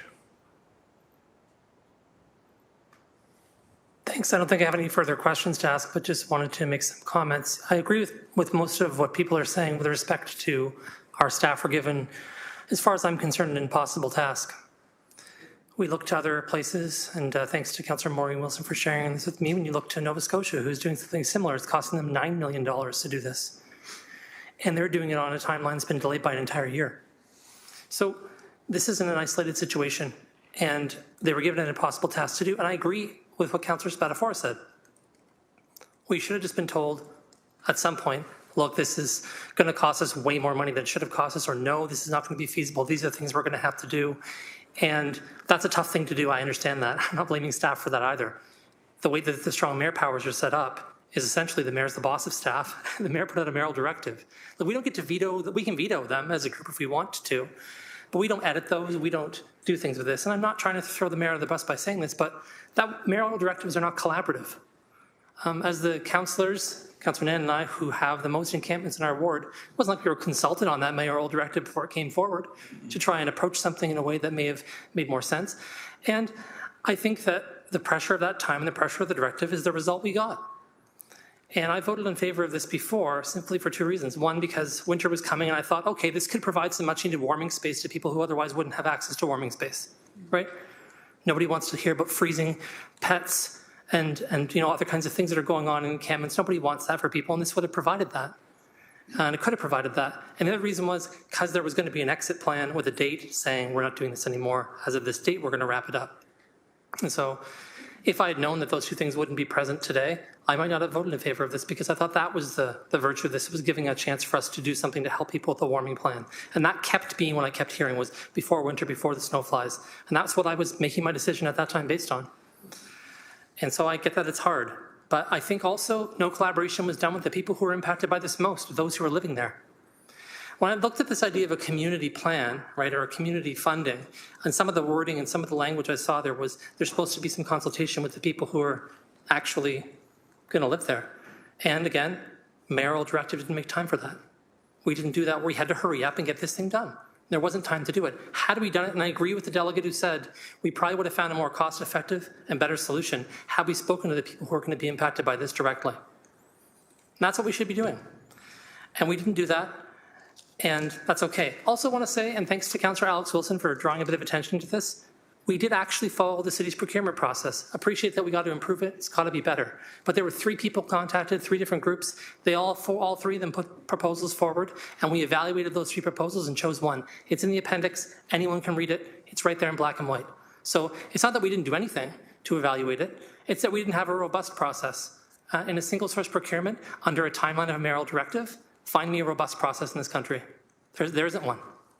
And that's why I think those things are kind of dangerous and problematic. But, you know, the project's also been built already, and the money's already been spent, ostensibly. So here we are today, and the only thing we're really making a decision about, I think, is about where the money's coming from to pay for this, and there's some information here about the procurement process. And I'm not going to disagree with General Manager Zagarek, who's saying, look, this is where I think the money should come from. I think it should come from here. We're allowed to do it here. But I'm not going to support this motion, and there's one reason why I'm not going to do it. And it's because I do not think that the funds that we earmarked to be spent on one thing should now retroactively or later be spent on something else. There are people at the other end of those funds. And as far as I'm concerned, a community of people who weren't consulted about how they would be spent on them.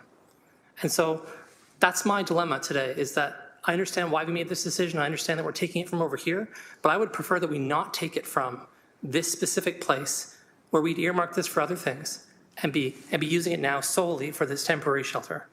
And so without no other solution on the table, and again, I asked if there was another source of funding and was told no, that's okay. I can be told no, but I'm not going to support this. And I think it's really important for me to state why, be specific, because I think, again, what Councillor Spatafor said was true, that we do have a solution in place here right now that is helping some people. I've seen it, I've heard from some people, and some people are having success, and we're actually seeing people get through this program to housing. We're seeing things happen that are positive and good in our community. But without an exit plan on the table today, and without that another source of funding, I just don't think I can vote in favor of this, but appreciate the work that's been done. Thank you. Thank you, Councillor. Councillor Francis. Thanks, Deputy Mayor Spatafor. City Manager Clucky mentioned health and safety in opening remarks, and I just want staff to confirm whether the shelter fully complies with the city's 2023 emergency shelter standards. If not, when will a compliance audit be done? And were there any cost overruns related to meeting these standards, or are there any future costs associated? Through you, Chair. Director Baird. Through the chair, thank you for the question, Councillor. The shelter operation at Tiffany Barton meets the shelter standards that were brought here to Council in 2023. The shelter standards really is about how the day-to-day operations work, how case management occurs within the shelter environment, that kind of thing, rather than about the building of the site. And so, yes, all of those standards are currently being met. I appreciate that. So that leads me to my next question then. Staff are not going to come back here with a surprise report on operational costs, are they? Through you, Chair. Director. Through the chair, no. Councillor. Thank you. I appreciate that. And what is the approximate sunset date? I mean, in the report right here, it's called the temporary, so all throughout the report, it's temporary Barton Tiffany shelter. Do we have an approximate date of when we're sunsetting this? Gia Mater. Through the chair to the councillor, we indicated that it's probably between a 12 and 24 month. Once we have another solution for it, that we'll be bringing that back to this table for approval. Councillor? Thank you. I appreciate that clarification. Listen, there is obviously a clear desire to act quickly and show leadership on this project. But in that urgency, staff were placed in a difficult position that led to decisions that really didn't deliver the best value for money for the organization and taxpayers. Regardless, I believe staff, legal staff, need to provide counsel whether we should be seeking damages from the vendor, given the serious deficiencies in the product that was delivered. And I'm looking to the bench. Maybe legal can provide an answer for me on that one through you, Chair. Solicitor Shields? Thank you, Chair. Lisa Shields, City Solicitor. Is the question whether or not, sorry, what's the question? Councillor Francis, are you seeking whether or not we are going to be going down a legal road, or are you asking if we can? I just want advice on whether we should be seeking damages based on the serious deficiencies from the vendor. Solicitor, can we answer that? Through the chair, I can't get that advice in public, but I can say, if I'm allowed to, generally our process would be to review the file, which we've done, discuss our recommended advice to staff, and which we've done, and then we will pursue whatever recovery options are available to the city without having to come back to council for direction. Councillor? I don't know how much more you're going to get without going into camera, so. I think what we can say is that there are options outside of, every contract has options outside of going to court to recover amounts payable. So there are common law remedies of set off, which we hold back monies that are due and payable for performance, but we set it off against any deficiencies that we think are owed to the city. So that would be typically what we would do in all files, including this one. Councillor? I'll park that for now and let the speakers just go on here and weigh my options on that. Thank you. Thank you. I have Councillor Clark up next, and then Councillor Kassar. Councillor Clark. Thank you, Deputy Mayor. I'm looking at Appendix B, and I'd like to request, if I may, Chair, and it may need to be in a motion, that we have a more thorough breakdown of the expenditures and costs. For example, the first line I see, shelter unit, common building, washroom facility purchases. So how much did the cabins cost, the 80 cabins, just that figure alone? How much was the common building? How much was the installation cost for the washroom, shower, et cetera? Then we're looking at the environmental review. What were the costs for the items? More specifically, when I get down to the site construction, $4.24 million. Says all site construction, labor, materials, electrical servicing, interior fencing, site grading, seating, additional environmental testing, including contingency. Then on the other side, it speaks to the construction and the, I guess, the mitigation. So is it possible to get a more comprehensive breakdown as to what all of the expenditures are? I'd like to know, for example, what it costs to put the aggregate down, the liner, all of the asphalt, all the things that we did as a municipality to protect the residents who are going to be living there from any potential contamination.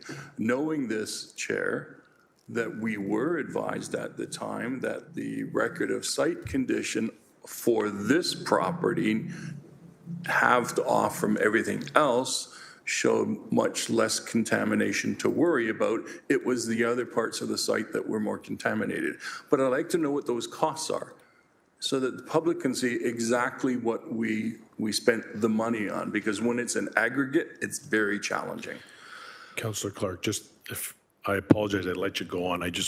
We do have a motion that's coming at the end to ask exactly what you just asked. We were just waiting at the end to bring it forward so everybody could speak. So it is coming. So you're all are psychic. No, I didn't want to cut you. I always cut you off. I feel bad, so I let you ramble, unfortunately. And now everything you asked for is exactly what you're getting. So, and I didn't mean ramble in a bad way. I thought your rambling was fantastic. I took ramble to mean muttering, and It was not muttering. We heard you loud and clear, every word. So proceed. But that and you don't motion's usually cut me off. You usually cut Councillor McMeekin That off. is true too. So I just, for the record. So we're going to get that. Is that correct? Yes, you will get that. Okay, excellent. And then the last thing that I had a question about, now that I wanted to understand, it says Federal Unsheltered Homelessness and Encampment Initiative, Federal Community Encampment Response Plan, $4.6 million.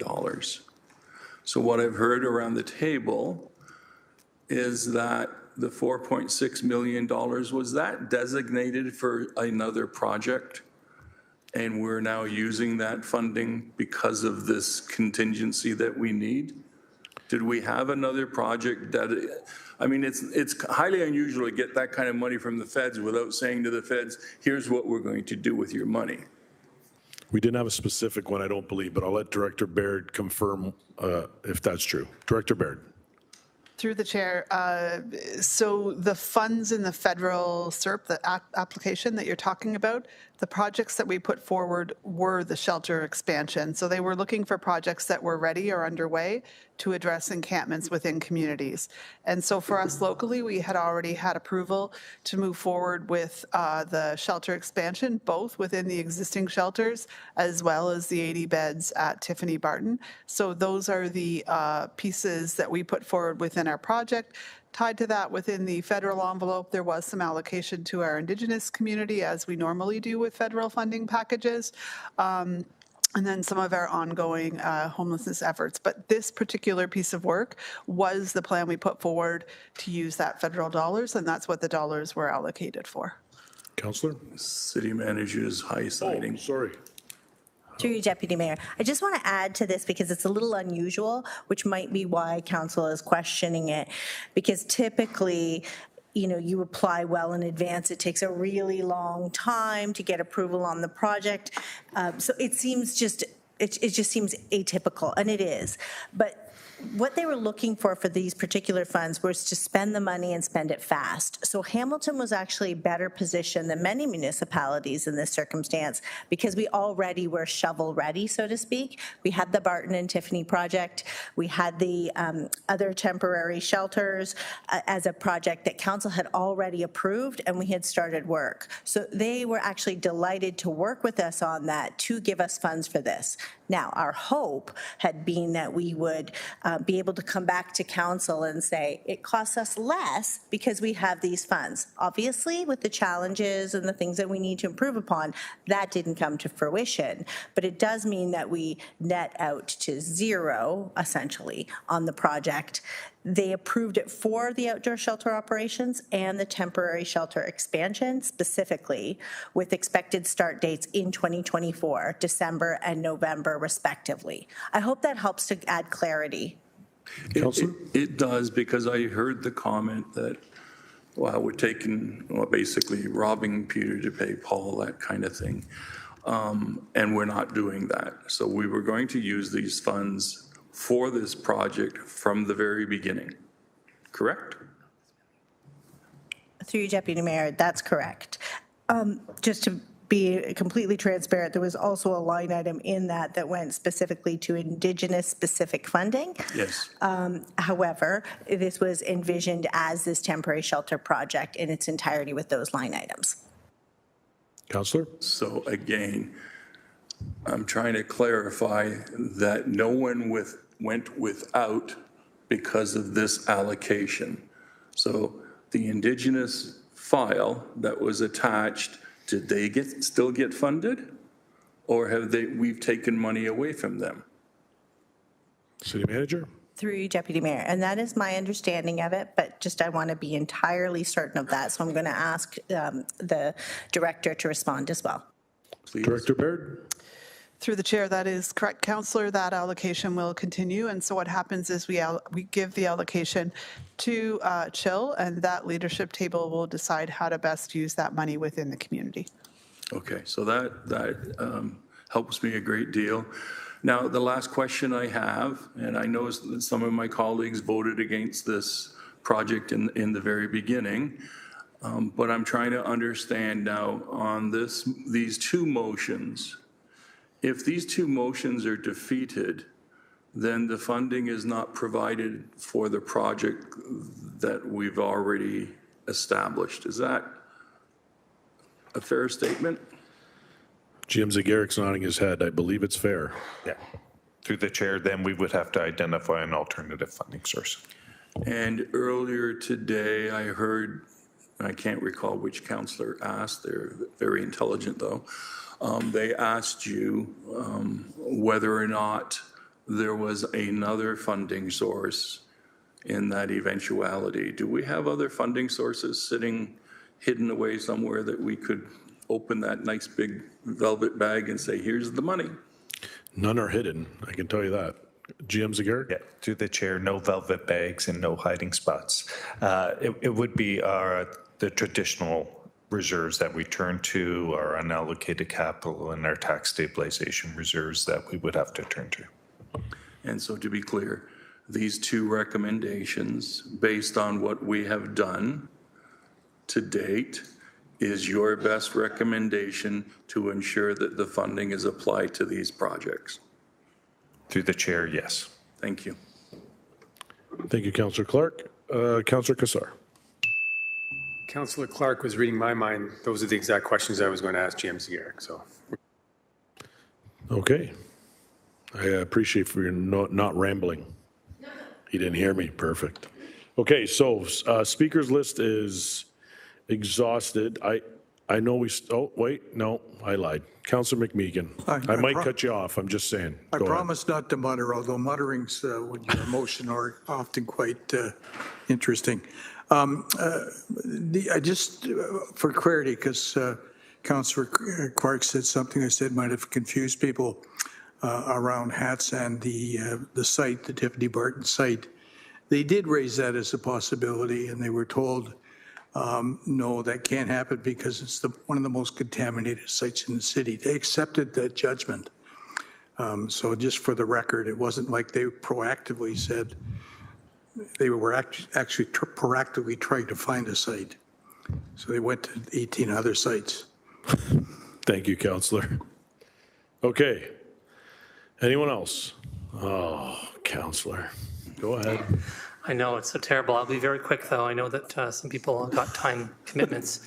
So I think it's really important that we're clear about this allocation of the funds that came from the now changed name fund from the federal government. To be very, very specific, I'm just going to say this in the best way I can. And if I screw it up, I'm sorry. You can just try and rephrase it. But if I understand this correctly, in November of 2024, we submitted a plan. We asked the federal government for some money, and we identified line items in there saying, we're going to spend this much on this much on this, this much on this, right? At that time, we didn't know that we were going to want to spend $4.6 million on the Barton Tiffany bit. So obviously, since then, we're kind of shifting what we're spending the money on. I think the question that Councillor Clark asked was good, but we're still shifting that money being spent. So can you confirm that I have that understanding correctly, that we're still shifting where the money is going now if we approve this? That's what I asked. I'm looking around. Because you said yes to me earlier, and the no to him just a minute ago is how I heard it. I could be wrong, but. So through Director. the chair, so the original plan that we submitted to the Federal Encampment Response Initiative, we can just call it that we're not shifting what we're using it for, because the plan was to address the encampments through the expansion of the shelter system. We're still using it for that purpose, and it's going to offset the dollars that were allocated to that, and that will go toward the costs overrun at Tiffany Barton. But we're still going to complete the plan that we put forward as part of this application. Sure, maybe I'll say this another way, and hopefully we'll get there. What could we spend it on if we didn't have to spend it on this? I think that's where you were trying to go, Counselor. If Yep. we didn't have to spend the We didn't have to spend the $4.6 million, $4.6 million on this, yeah. where would we have put Where that would we spend it? 4.6 is the question. And maybe we don't know where we would have spent it, but, or maybe we do. Director? Through the chair, my apologies. I understand the question that you're asking at this point in time. So the 4.6 million, the dollars that we got through both the feds and the province, we were always going to spend on this plan. This is what we had set forward. I think what you're asking is if we had additional $4.6 million, where would that be invested outside of these beds? Is that my understanding? Because we're still going to spend the, okay. Look, we're saying in this report that we're going to spend $4.6 million on the Barton Tiffany shelter that we didn't anticipate having to spend on it. So we never anticipated we had to do this. So what I'm saying to you, and maybe I can get the general manager to answer, is what would we or could we spend this money on, if not on this today, unanticipatedly? That's hopefully wordy enough that it makes absolutely no sense at this point. No. I've tried asking everywhere I can. Counselor, makes sense. We were budgeting $2.8 million to come from this funding. We've spent an additional 4.6. Where would we have put the 4.6 if we didn't go over? If everything was perfect at Barton and Tiffany, we didn't spend $1 more than we wanted, where would we have put that money? Thank you. Through you, Deputy Mayor, I'm going to start and then turn it over Sure. to the GM. But if that were the case, then we wouldn't have spent the money. That money would have been spent by the funds we got from other levels of government that would have given us additional funds that wasn't taken from the tax levy and would have gone back to wherever the GM says it would have gone. Jim, where would you have put it? So yeah, in a velvet bag in a hiding spot.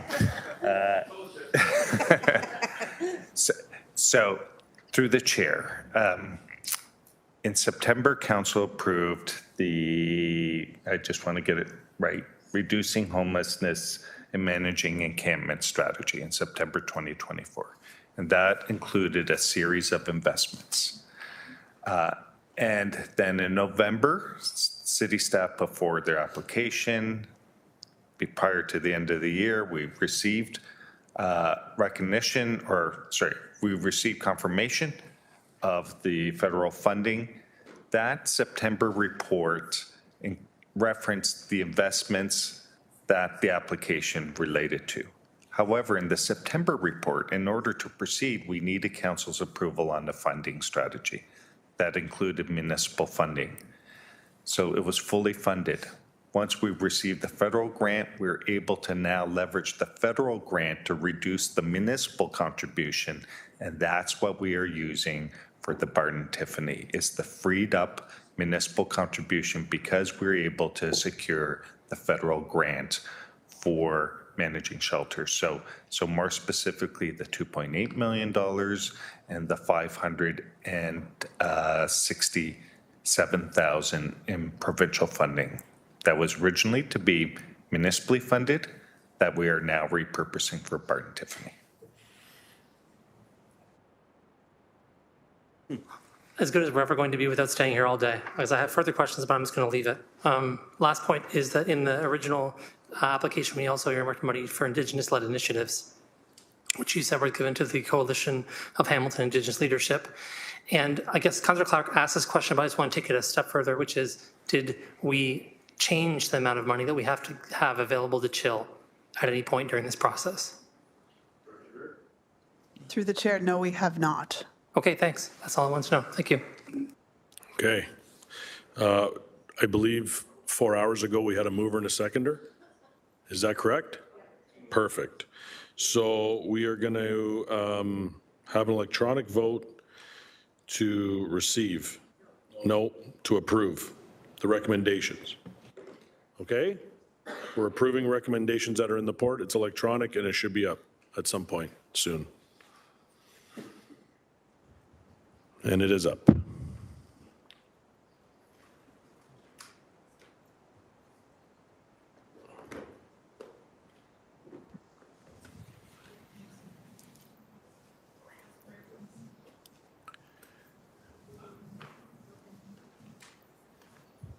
We're almost there. Just waiting on the last few votes. And that carries 9-4. So we're moving on to. To Councillor, no, so sorry, through the Deputy Mayor. Hold on, everybody. Everybody just hold on. Just hold on. We have a motion coming forward on this, and then we'll move to 8.8A. And then we'll move on to 8.9. And then we'll move on to motions. Okay? Okay. So, Councillor Francis, please introduce your motion. Clerk McCray, can you please put it up on the screen? Councillor Francis, your motion. Please proceed. Oh, perfect, it's up there.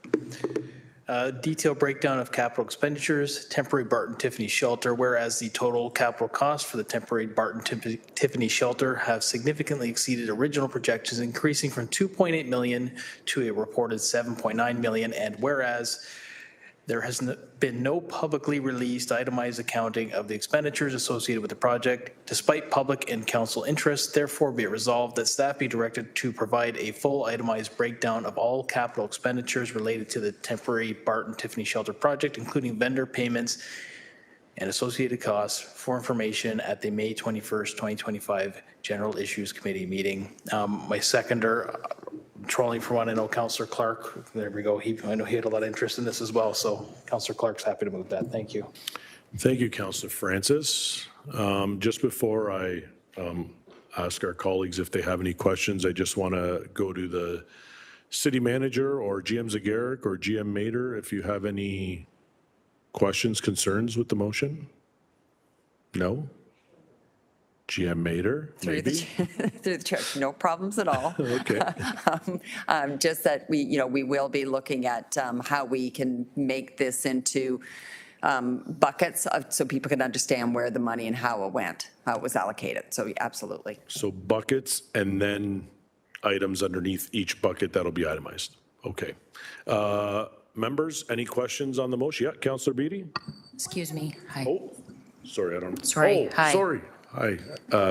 Acting GM Kennedy. That's me. I Thank got you it for right. introducing me through the chair. I think that perhaps procurement may want to weigh in on this too, but there is a certain level of detail that we can go to and a certain level of detail that may be proprietary to competition from the vendors themselves as well.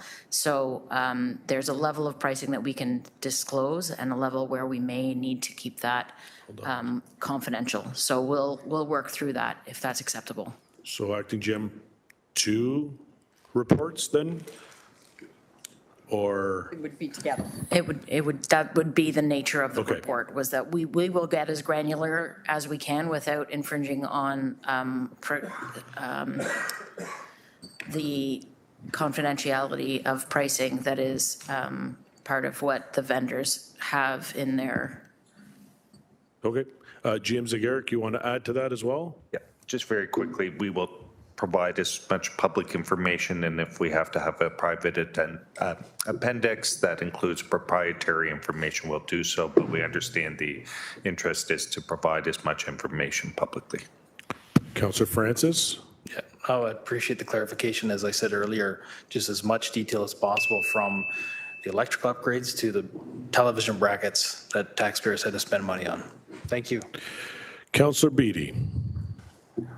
I think, and thank you, Chair, I think that GM Mader, in her reference to buckets, I think that's what I was going to ask for in terms of being able to delineate the particular items. At the end of the day, GM Mader, I'm just looking for a updated per unit cost. We have some inkling of what we thought the units were going to cost. Initially, we had to make upgrades to them. All things that went into retrofitting those units to get them up to snuff, that's what I'm interested in receiving. Through the chair, gotcha. Okay, growing speakers list. Councillor Nan, Councillor Kassar, Councillor Clark. Councillor Nan. Thank you. Just wanted to circle back. There was an earlier conversation during the report about a more detailed itemized list of the appendices coming to council. that was going to include the projected costs versus the actual costs. And I remember that staff committed that to council will receive the updated Appendix A, B combined that would have our projected costs and then our actual costs. So if I could, through the Deputy Mayor, how is this going to be different than what's coming at council?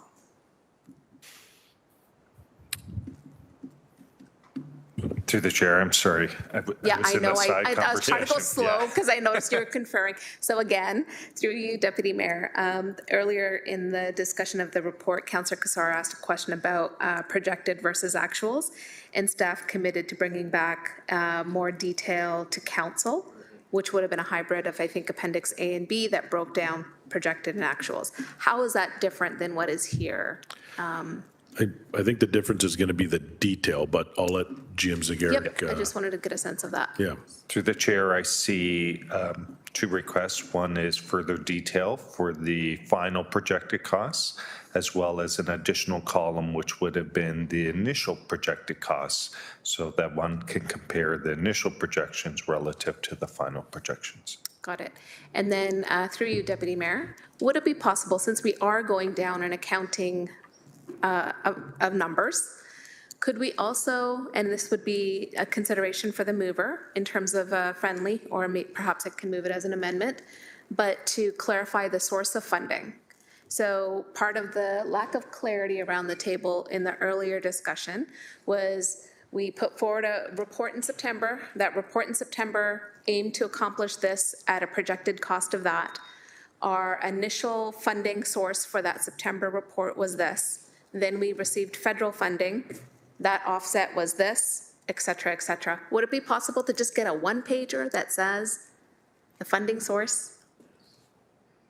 Through the chair, we can. Yes. We'll include it in that report back. Amazing. So, That's friendly. Councillor Francis, Yeah, that's friendly? Yep. Excellent, thank you. Clerk, do you want to add some language?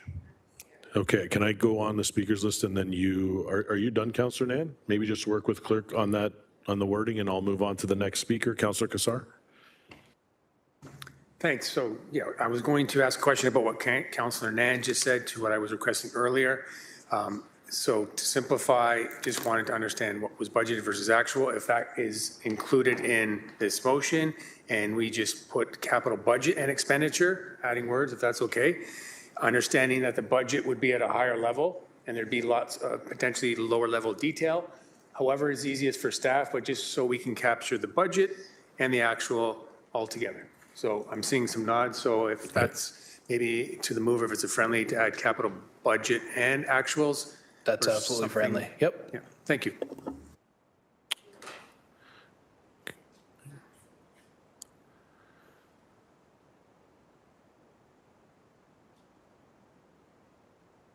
Councillor Cassar, is that good? Well, I think you could simplify in the first line, full itemized breakdown of all capital budget and expenditures related to, if that makes it easier and cleaner.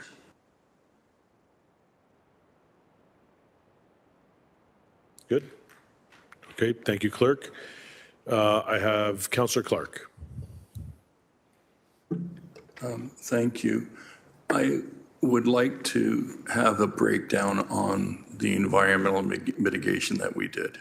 It was a motion of this council. We understood that this property had some history and had a record of site condition that indicated the overall property was contaminated. I do not know to what degree.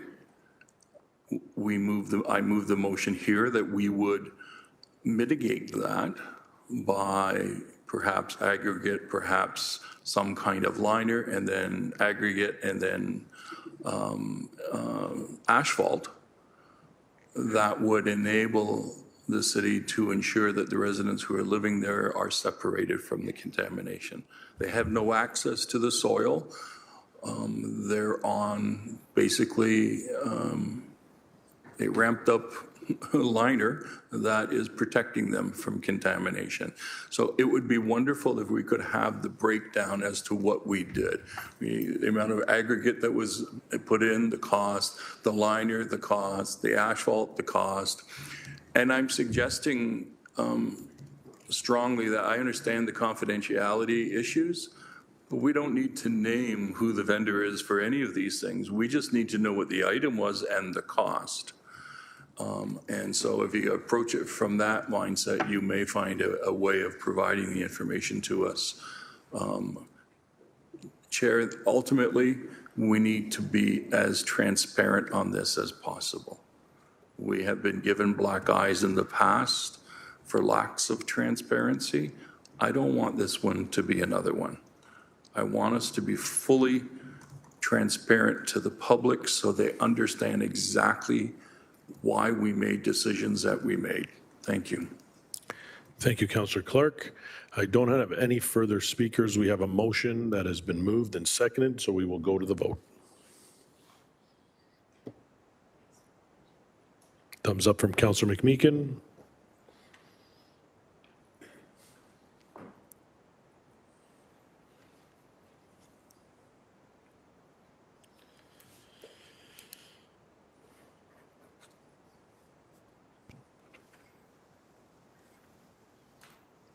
That carries 12-0. Thank you. We're moving on to 8.8A. Mover and seconder to receive the correspondence. Councillor Beattie? Somebody else? Councillor Taddison? No discussion. Show of hands, please, to receive the correspondence. That carries. Thank you. Moving on to 8.9, Cleanliness and Security in the Downtown Core Task Force Minutes, CSDC 25-001, April 1, 2025. Councillor Crutch, you move that. Seconded by Councillor Nan. Oh, sorry, Councillor Nan is up. Any discussion? Make it quick. You got 5 minutes. Go ahead. I'll be relatively quick. I need another motion. Just want to say that this report talks specifically about appointing 3 members from the small business community to the downtown subcommittee. I'll speak to that in a moment. In the past, what we had done is we'd had in our terms of reference this group called the James Street South Business Group or something. It's not a real group, doesn't exist. And so what we're doing here is we're trying to identify people where there isn't a BIA downtown. So BIAs are represented. Neighborhood associations in the boundary are now represented in the terms of reference. What we're missing now is business owners outside of BIAs who are also in the boundary. So it doesn't make sense to have representation from folks in a defunct organization that doesn't exist anymore. And it does make sense to have a few people to represent those businesses. And we want to go through the selection committee process because in the past it was a bit arbitrary. So we would kind of pick people and it didn't seem like there was a process to it and people were concerned about that. Second thing I briefly want to flag is about, in the minutes, is something that will be happening in our next meeting, which is about changing this from a task force to a subcommittee. So for a long time, this task force existed. I checked in with the city clerk and I said, is a task force supposed to go on forever? And he said, no, it's not supposed to. In fact, this thing should have been wrapped up a long time ago. So we're going to transfer it into being simply simpler, whether that be a subcommittee, committee, however that's going to work. And that'll come to governance review, I think, was what we said we were going to do, go to governance review with it, and then go from there and reappoint all the members. So this is a flag and a heads up that that's the direction this is taking because we need to get more staff involvement with these committees. Task force doesn't really have staff there. A subcommittee will have staff there, directors, those kinds of things. And frankly, we haven't been able to action 50% of the items on this agenda because for whatever reason, staff aren't there at those meetings to help us action it. So we want to make this efficient and better and deliver on some of the responsibilities for downtown residents. Thank you. Thank you, Councillor. We have a mover and a seconder. Speakers list is exhausted. We'll go to the electronic vote to approve the recommendations. Vote is up.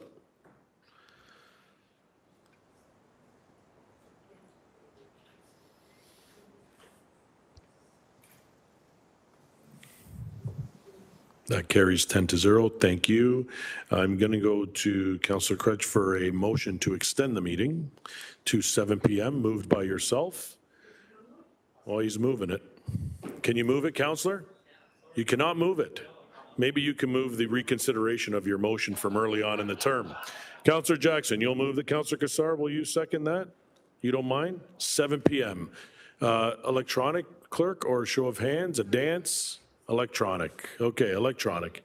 No, you can't speak to it. The vote's up already. I apologize.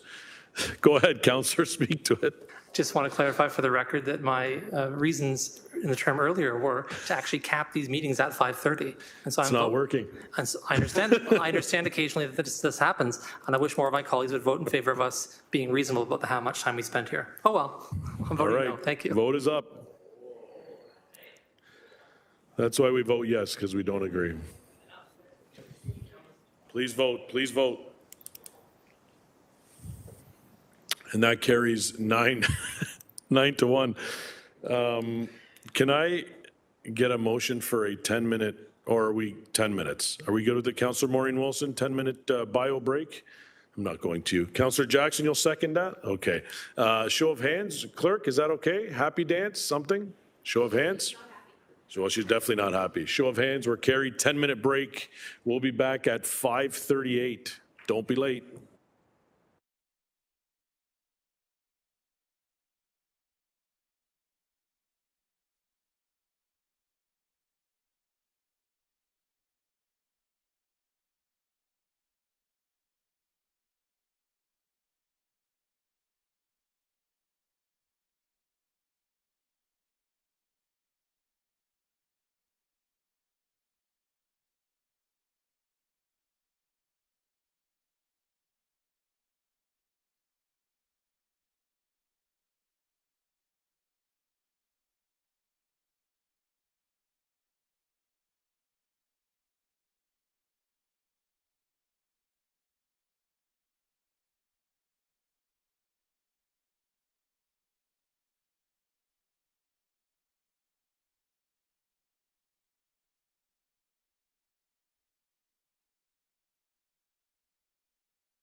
Welcome back. We are now on motions. 9.1, exploring opportunities to, okay. Order, can we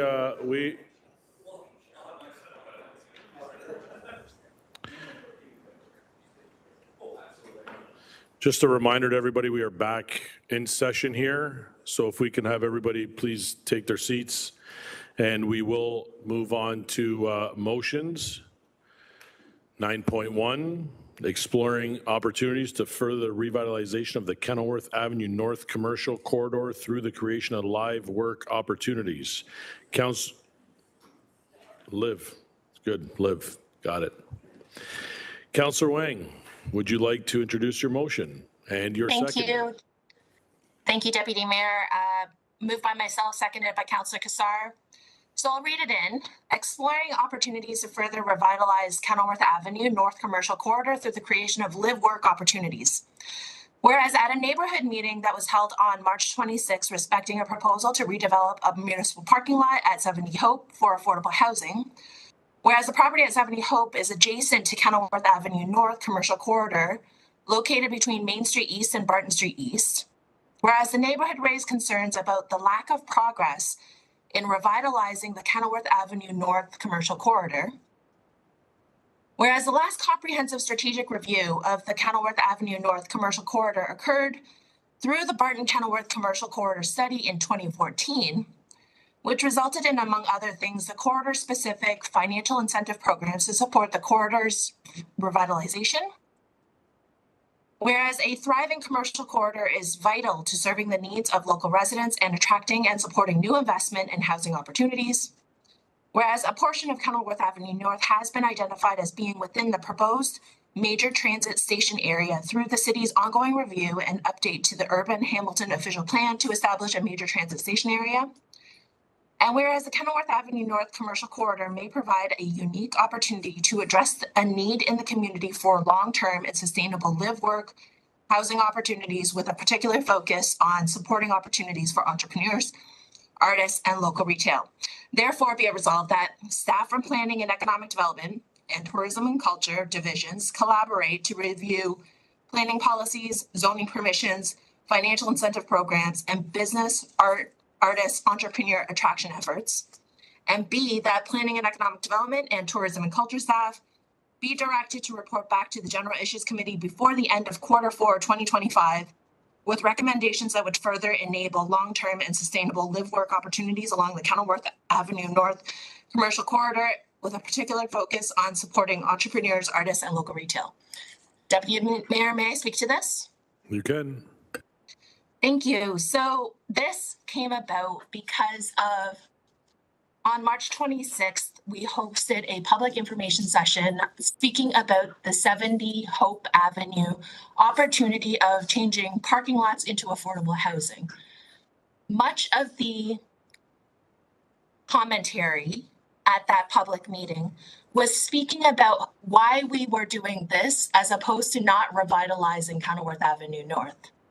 So this is in response by saying we need to do both. We need to find lots of different opportunities on how to revitalize and actually build up the commercial viability of Kenilworth Avenue North, while also finding opportunities for affordable housing.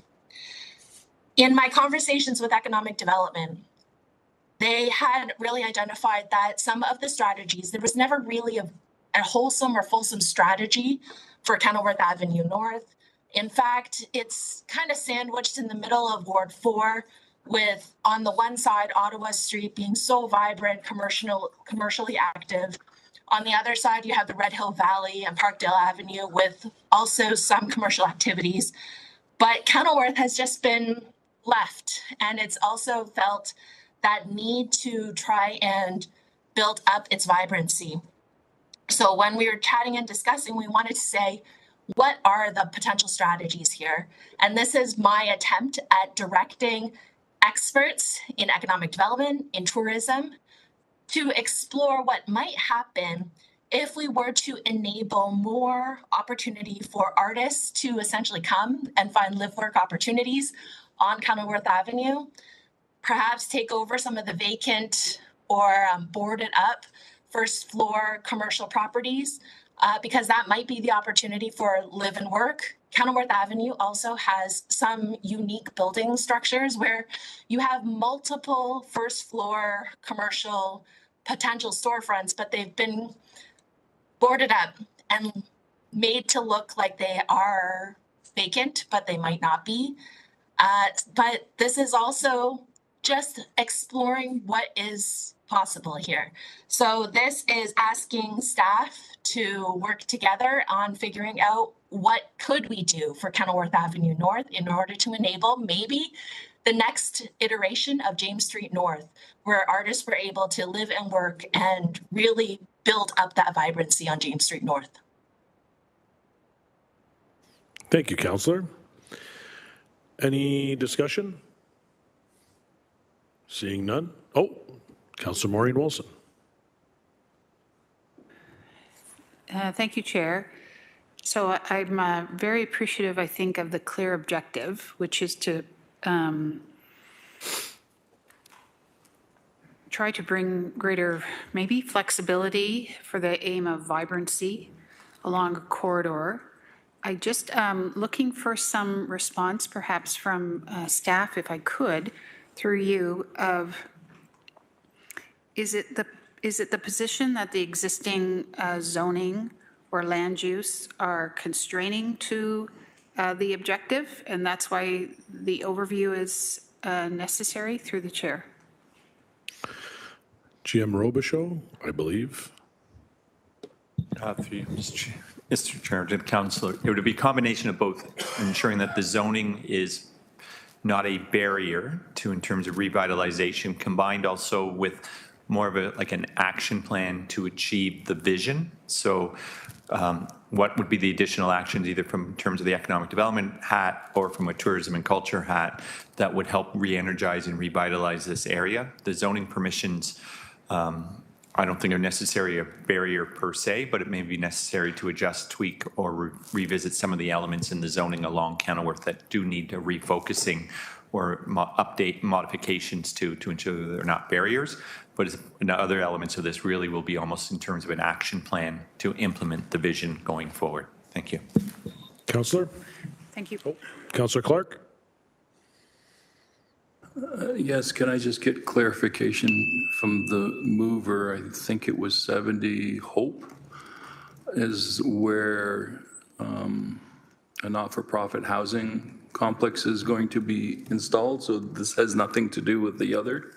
Councillor Wayne? Has nothing to do with the other. In fact, it was the impetus for why this motion has come forward. That's why we wrote it into the whereas statements. Okay, thank you very much. Thank you, Councillor. I have no one on the speakers list, so we will move to the electronic vote. Vote is up.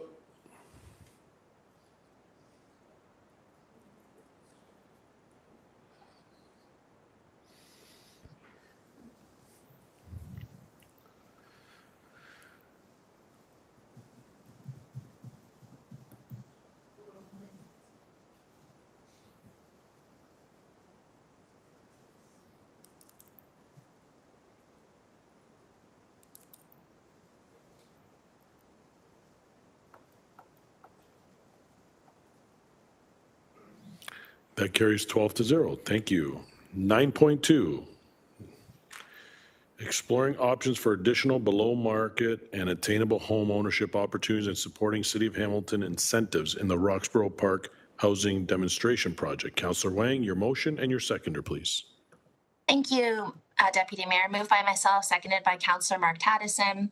And this is, I'm going to read the whole part of it into the record as well, and then also give comments after the fact. Exploring options for additional below market and attainable home ownership opportunities and supporting City of Hamilton incentives in the Roxborough Park Housing Demonstration Project. Whereas Roxborough Park is a joint public-private housing demonstration project in the McQueston neighborhood of East Hamilton, which is delivering a mix of market and below market home ownership and rental housing options in the city. Whereas in 2019, City Council approved the creation of 2 financial incentive programs under the Housing for Hamilton Community Improvement Plan, the Roxborough Access to Home Ownership Grant Program and Roxborough Rental Housing Loan Program, which provides grants and forgivable loans, respectively, to support the creation of below-market home ownership and rental housing opportunities in the project. Whereas City Council approved one-time funding to the Roxborough incentive programs intended to support a maximum of 107 below-market home ownership townhouse units and over 200 below-market residential rental units. Whereas in 2022, the city entered into a grant agreement with Roxborough Park to provide grants under the Roxborough Access to Home Ownership Grant Program in respect to the development of attainable home ownership townhouse units. And whereas funding for the Roxborough Access for this program has been fully committed with the creation of those 107 below market home ownership townhouse units. Therefore, be it resolved that staff engage with the Roxborough Park Inc. team to review the status of this project and the creation of the remaining attainable housing units within the project and report back to General Issues Committee before Q3 2025 with the outcomes of this engagement, identifying any additional incentive program funding and program amendments that would be required to support the remaining home ownership townhouse units in the project. Deputy Mayor, this one is put together by my predecessor, Councillor Sam Marula, and it is a very innovative PPP program. And the intention was at the time, 5 to 7 years ago, actually, when this all started, was to look at how do you enable a program that would allow affordable home ownership to happen by incentivizing the private sector developer to create these incentives. At the time, it was in exchange for some of these incentives like DC exemptions to help make the cost to build more affordable. They created this home ownership program, and this really did enable first-time home buyers to get into the market. Today, it is fully subscribed. At the time, they were looking at 107 units, completely already purchased, built, people have moved in. But they're into phase 2 and 3 of the Roxborough Park development, where they're building an additional amount of townhouse units. So the way that this would work is just enabling staff to have those conversations to say, could we expand the original intent of this program to allow for some of the phase 2 and phase 3 townhouse buildings to actually fall within this affordable home ownership plan? What does that look like? How does it work? What is the funding requirements? At this point, because those conversations have kind of stopped because the program has been fully subscribed, this is an attempt to reinvigorate those conversations and have those conversations start up again to see where we can potentially, again, offer this program so we can enable more first-time home buyers to enter the market. I do know that I have consulted with GM's Robichaud on this significantly. So if I've missed any additional commentary, I'll invite GM Robichaud to add additional color to this. But the intention here is to get both sides to have these conversations reinvigorated. Thank you, Councillor. Councillor Nan? Thank you, and thank you, Councillor Huang, for the motion. I do have some questions in order to help illuminate this term of council on some of the work from last term of council that's being built on in order to continue the work in Ward 4. So if I could just get some clarity from staff. So the city entered into an agreement with Roxborough Park Inc. to provide 2 grants. One was the Access to Home Ownership Grant Program, and the other one was the Roxborough Rental Housing Loan Program. Did council and committee receive a closing report on those 2 programs? GM Robichaud? To the best of my knowledge, no. I do know that one of the buildings I believe it's still currently under construction. There was a city housing, maybe I should back up. The site was originally a city housing Hamilton project and a school site. Yeah. So what we consider to be a blue field. In many ways, it was an underutilized site. In exchange for the city housing site being transferred to the Development Consortium, the developers built a brand new building for City Housing Hamilton and transferred that to City Housing Hamilton at no cost. In addition, in order to help facilitate the redevelopment of this blue field, council approved a community improvement plan for this area as a demonstration or a pilot that could be used for other Bluefield sites across the city when ultimately this project is completed. It went through a planning approvals process also in terms of a draft plan of subdivision and multiple rezoning applications in order to facilitate the residential development on site. They did construct the first phase of the owner-occupied townhouse units, as the councillor indicated. The City Housing Hamilton project was constructed and is currently occupied, and I believe that they are nearing completion of the rental housing below market rent rental housing building, and that people will start moving into that building shortly. And that is why we have not provided the report back, because it has not yet reached sort of those milestones. In addition to the community improvement plan, there was also a waiver on parkland payments, and that waiver, I believe, expires at the end of sometime in 2025. And this consortium did make a delegation to council during the budget deliberations just to highlight this project and how it's been a success from a home ownership perspective. Because it is so old, though, even the community improvement plan is stale. I believe it defines affordable ownership as being $180,000 because the average sale price in the area was approximately $210,000. So even though the community improvement plan is still in effect, it would need to be reviewed, and the terms and conditions under how we would define affordable housing would need to be reevaluated, in addition to any funding to be identified for a continuation of the program. And that we have had some preliminary conversations with the Development Consortium as to the number of units, the phasing of the units, potential price points, as well as the resale controls that are on the existing units. If you purchase one of those affordable housing units that receives that DC subsidy, you cannot sell it for 1 year. If you do sell it within that 1 year, you have to reimburse the city for that DC subsidy.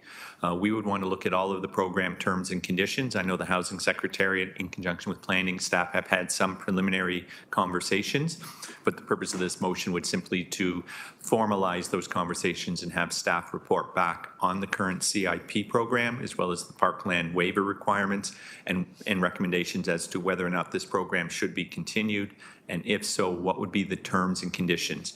Would it be the full DC waiver based on the current in effect development charge rates, or would it be more akin to when the program was originally approved, where I think the development charges were about $30,000, where today they're about $80,000? And also, how many units are they proposing to build in 2025, 26, 27, so that we could look at the financial implication should staff recommend approval and council approve amendments to the CIP program, which also would require additional funding. So that's sort of where it stands right now. I don't know if you have any additional questions. No, or I not really on the program. appreciate that wholesome overview, and I think, I don't know, there's enough of us around the table, right? There is, yeah, we have quorum. I just wanted to make sure that my colleagues who are here for the first time have that context piece too. Councillor Huang had Deputy Mayor mention some unit numbers that aren't reflected in the version of the motion that's available to us as in eScribe. So if you don't mind just going over those numbers again, Councillor? Councillor Wang? The number Yes. of units, yeah. So it is 107 below market home ownership townhouses. And then it was 200 below market residential rental units. Thank you. And the next question I have then, so should this motion get passed, is the intention from staff, Deputy Mayor, that this motion enables that closing report, or were we going to be receiving a closing report nonetheless on the existing grant programs as the final 200 rental units get built and occupied? Or are we going to tag that on to what the report is requesting now? between the two of you, yeah. Through you, Mr. Chairman. We would do, depending on the timing, we would, if the units start to being occupied, we will provide that closing report as an interim report while we're continuing the conversations with the development consortium. If we are able to reach a conclusion of those discussions with the development consortium, we'll bring forward one consolidated report, but we're not going to delay the closing report while discussions relating to renewal of the CIP program continue if they take longer than anticipated. Thank you. Thank you, appreciate that. And if I could then, through you to the Director of the Housing Secretariat, our continuum of what we're trying to deliver through our housing investment sustainability roadmap. Maybe I got that backwards, but you know what I'm talking about. It's your world. We have spent a lot of time as a municipality focusing on the front end of that spectrum in terms of affordable and deeply affordable housing. A lot of rent geared to income there, a lot of discussions about supportive housing. This is starting to move us along that spectrum towards attainable home ownership. So is there anything else that you can comment on, Director, in terms of the direction that's here? Director Lewis. Yeah, and through the chair, thank you for the question, Councillor. It's not really, I don't think it's much in context, but I think that we're looking at the entire housing continuum, and we've said that in some of our budget presentations in the past, whether it be, homelessness all the way up to home ownership, and we're doing that with all the partners across the corporation. So I think it's these types of projects that really exemplify success in the city as it relates to the low end of home ownership, the lower end. Thank you. No further questions. Thank you, Councillor. Thank you, Councillor. Councillor Clark.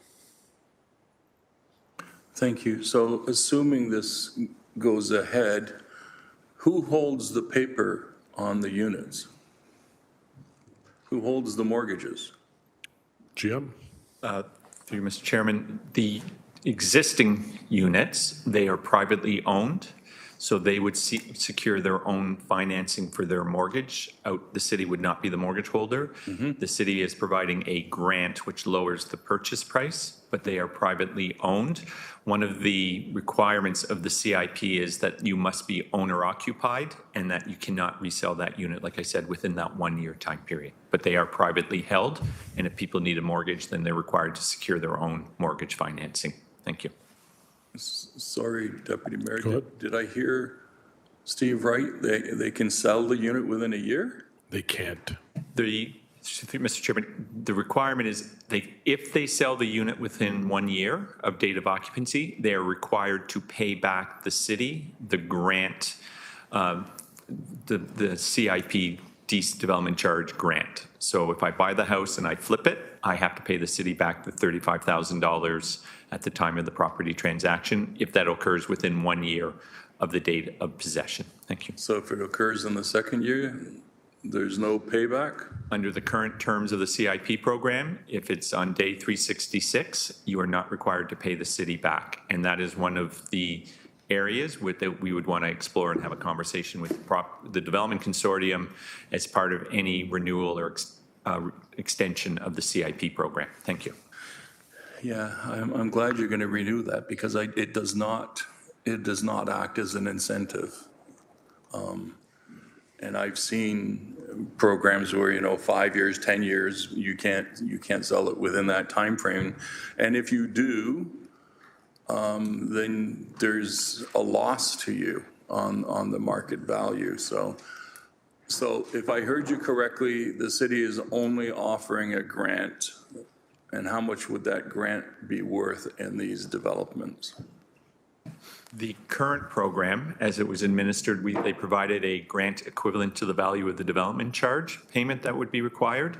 So currently, a development charge payment for a townhouse is, I think it's somewhere between $75,000 and $80,000. So that would be plus.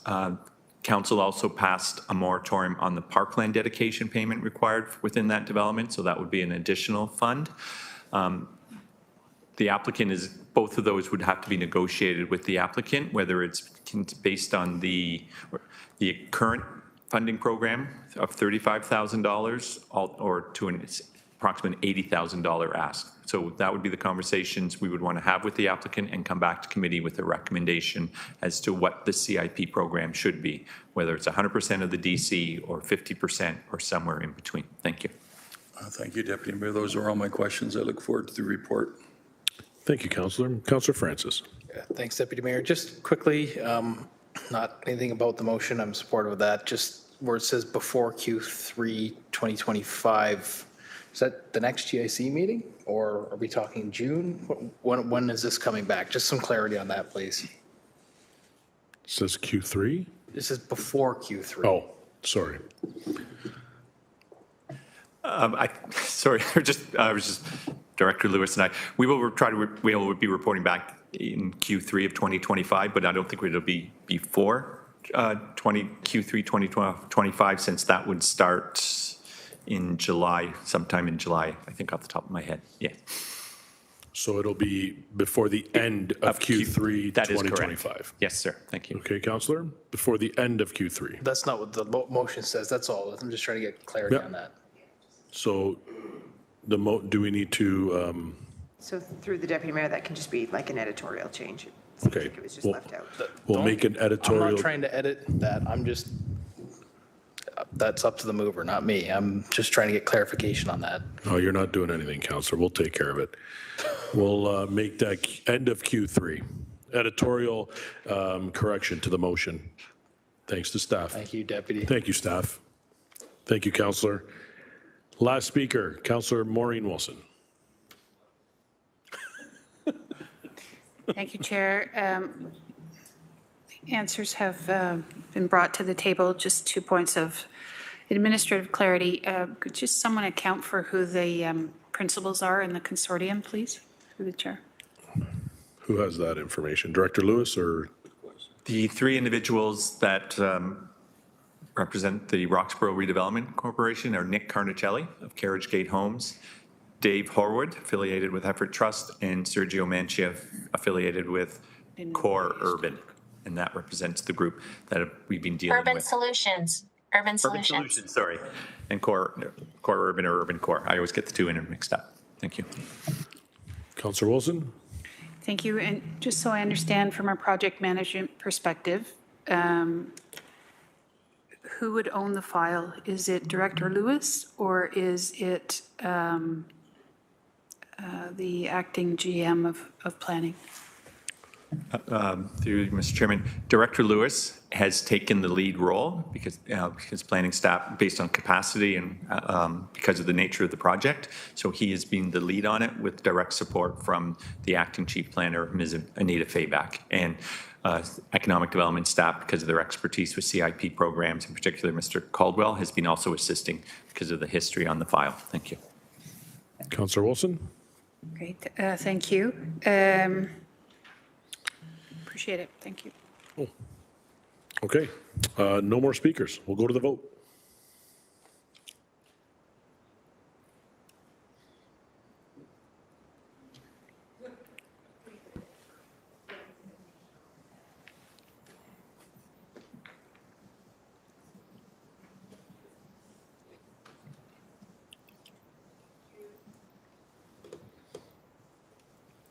That carries 11-0. Thank you.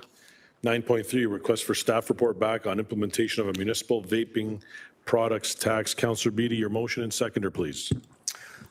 Thank you, Chair. It's moved by myself and with thanks to Councillor Maureen Wilson as my seconder.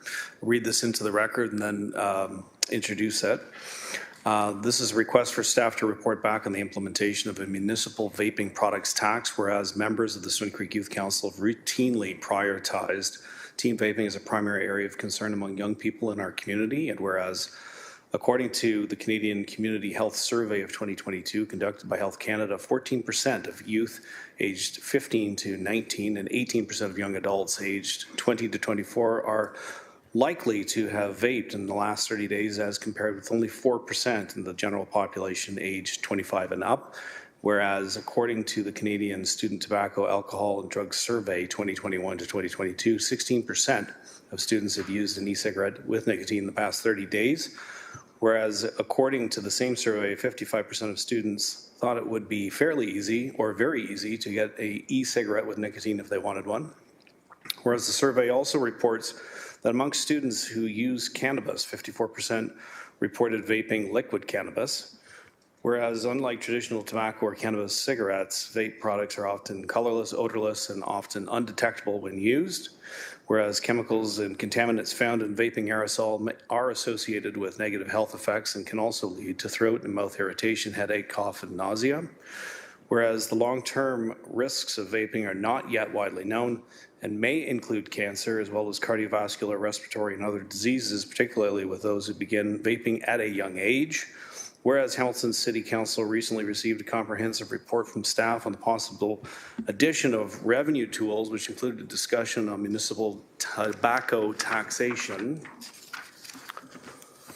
Whereas taxation has been widely used by provincial and federal governments as a method of changing consumer behaviors in the general public, and whereas taxation has been widely acknowledged as a tool used by higher order government to reduce tobacco consumption in Canada over the past few decades, therefore be it resolved that finance and legal staff be directed to investigate options, mechanisms, and authority requirements by which the City of Hamilton might impose a municipal vaping products tax as a method of reducing vape usage in Hamilton, and report back to the General Issues Committee by Q4 2025.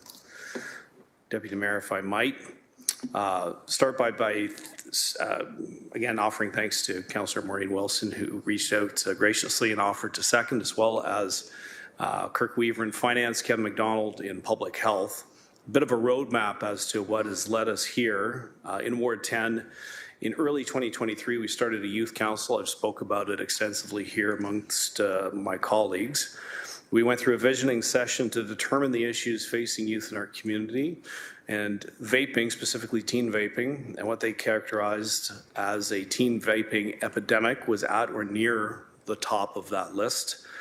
In the same year, you'll recall, Deputy Mayor, that Youth Council wrote an independent letter to the Mayor and all of us as councillors expressing their concern and asking us for action. This letter in 2023, I believe, caught the attention of local media as well as our own local health department staff who came and met with our council, our youth council, which led to a rebooting of the city-led anti-vaping campaign that had been unfortunately made dormant by the pandemic. Since then, the Youth Council and myself have been examining ways to continue to advocate for more stringent vaping controls with the goal of reducing teen vape usage, which data suggests, and you saw that in the body of the whereas statements, is more than 3 times the average of adults, which is very concerning.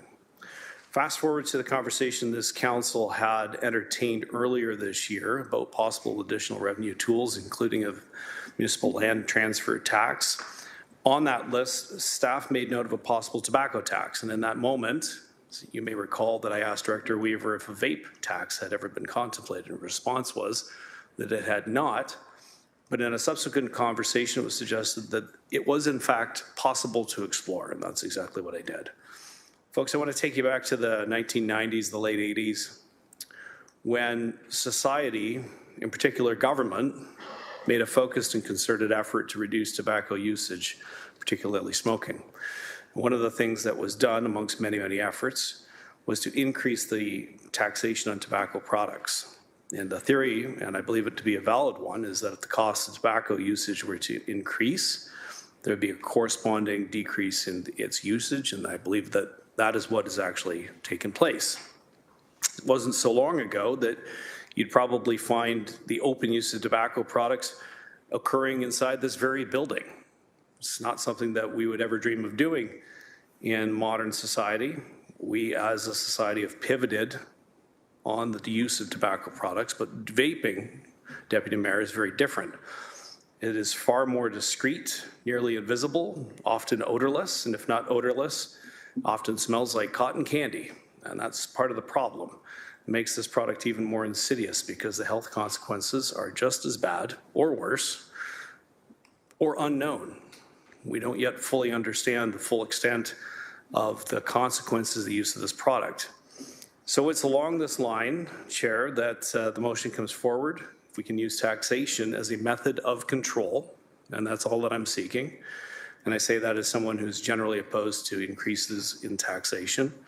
But proactively, I want to recognize also, Chair, that the city currently lacks the authority to implement this, and I recognize that out loud. It would require approval from the province. I know this. When we get to that stage, perhaps Deputy Mayor will deal with it.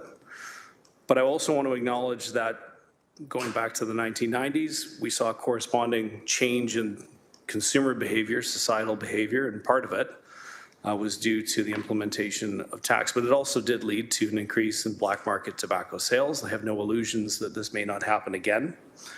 And in fact, I want to acknowledge that the internet has already made these vaping products readily available through direct sales, and that's something that we have to acknowledge. So I have no illusions that this is a full solution to the problem, but I think it's a tool in the toolbox.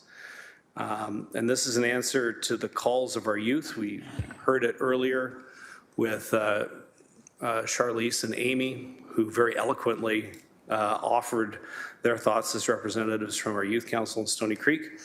I believe this to be, Deputy Mayor, a starting point, the beginning of a broader conversation that I think is important about the use of vaping products in general, and in particular, the disproportionate use of vaping products amongst our youth in our city. And I'm hoping that council may see the value in exploring this. Thank you, Councillor Beattie. So I have Councillor Maureen Wilson, Councillor Clark, and Councillor Nan. Councillor Maureen Wilson. Thank you, Chair. I'm so very appreciative of Councillor Beattie for initiating this and hopeful to receive this review. Also very appreciative of the empowerment that he's given and the opportunity for youth to identify their priorities and to focus on this particularly. I have spent probably arguably too much time in my life studying the tobacco industry, its history, some of its questionable practices from the perspective of lobbying, legislation, and activity. It is it's a big business. It remains a big business, but it is first and foremost an issue of health. We know that vaping products can contain nicotine, and most of the vaping products sold in Canada do, and they're addictive, and they affect brain development, especially in our youth. And that vaping rates, as Councillor Beattie said, they did go down during COVID, but climbing back up. And that these products are necessarily advertised and marketed, made in such a way as to be attractive to youth. And the most concerning trends are the rise in youth from grades 9 to 12. I've been inundated with letters from a particular grade school in Ward 1, and one of the comments received from an email was they're concerned with the number of vape stores that they see across Hamilton, and they'd like me to make them go away, which I love to do that, but so it is catching the eye of youth, and I think often youth are so out in front of us and often feel empowered about drawing our attention to these things, and Councillor Beattie has given them the opportunity to be empowered, and for that I am grateful. You know, I think we need to pursue this and really put our shoulder to the wheel into this, and not give up in our efforts. It's always my position that if a level of government has a jurisdiction to do something, so be it. But if they want to liberalize alcohol, that's their jurisdiction to do it. But for every action, there is a reaction, and we should be gaining a percentage of those alcohol sales and earmarking it specifically for intimate partner violence that we're having to pay for at the local level. And same with vaping products. So good on you, Councillor Beattie, and to the delegates who appeared today and your youth council generally. Thank you for your leadership. Councillor Clark. Thank you. I'm quite impressed and truly intrigued by the fact that this came from a youth community council. You're very blessed. You have some very smart people that are serving on that committee. And it's not easy for a teenager to speak out against vaping when many of their friends are doing it. So peer pressure is really challenging. So I just want to say that up front, that I'm very impressed that they have advocated for this. Not sure we're going to get to that products tax approval from the provincial government anytime soon. We have to go through a process to get there, but we should start that by the very, and we should also explore, if I may, Chair, what can the city do to dissuade youth from vaping within the powers of the municipality? I recall all too well that we set or tried to set a 300-meter radial separation from all cannabis stores. So you couldn't have a cannabis store within a certain distance to a school. Now the province overruled our request. I think they did 100 or 150, I can't remember exactly. When I saw this, I was reminded of all the convenience stores I've been in my ward within close proximity to high schools or elementary schools, and they are selling vaping products.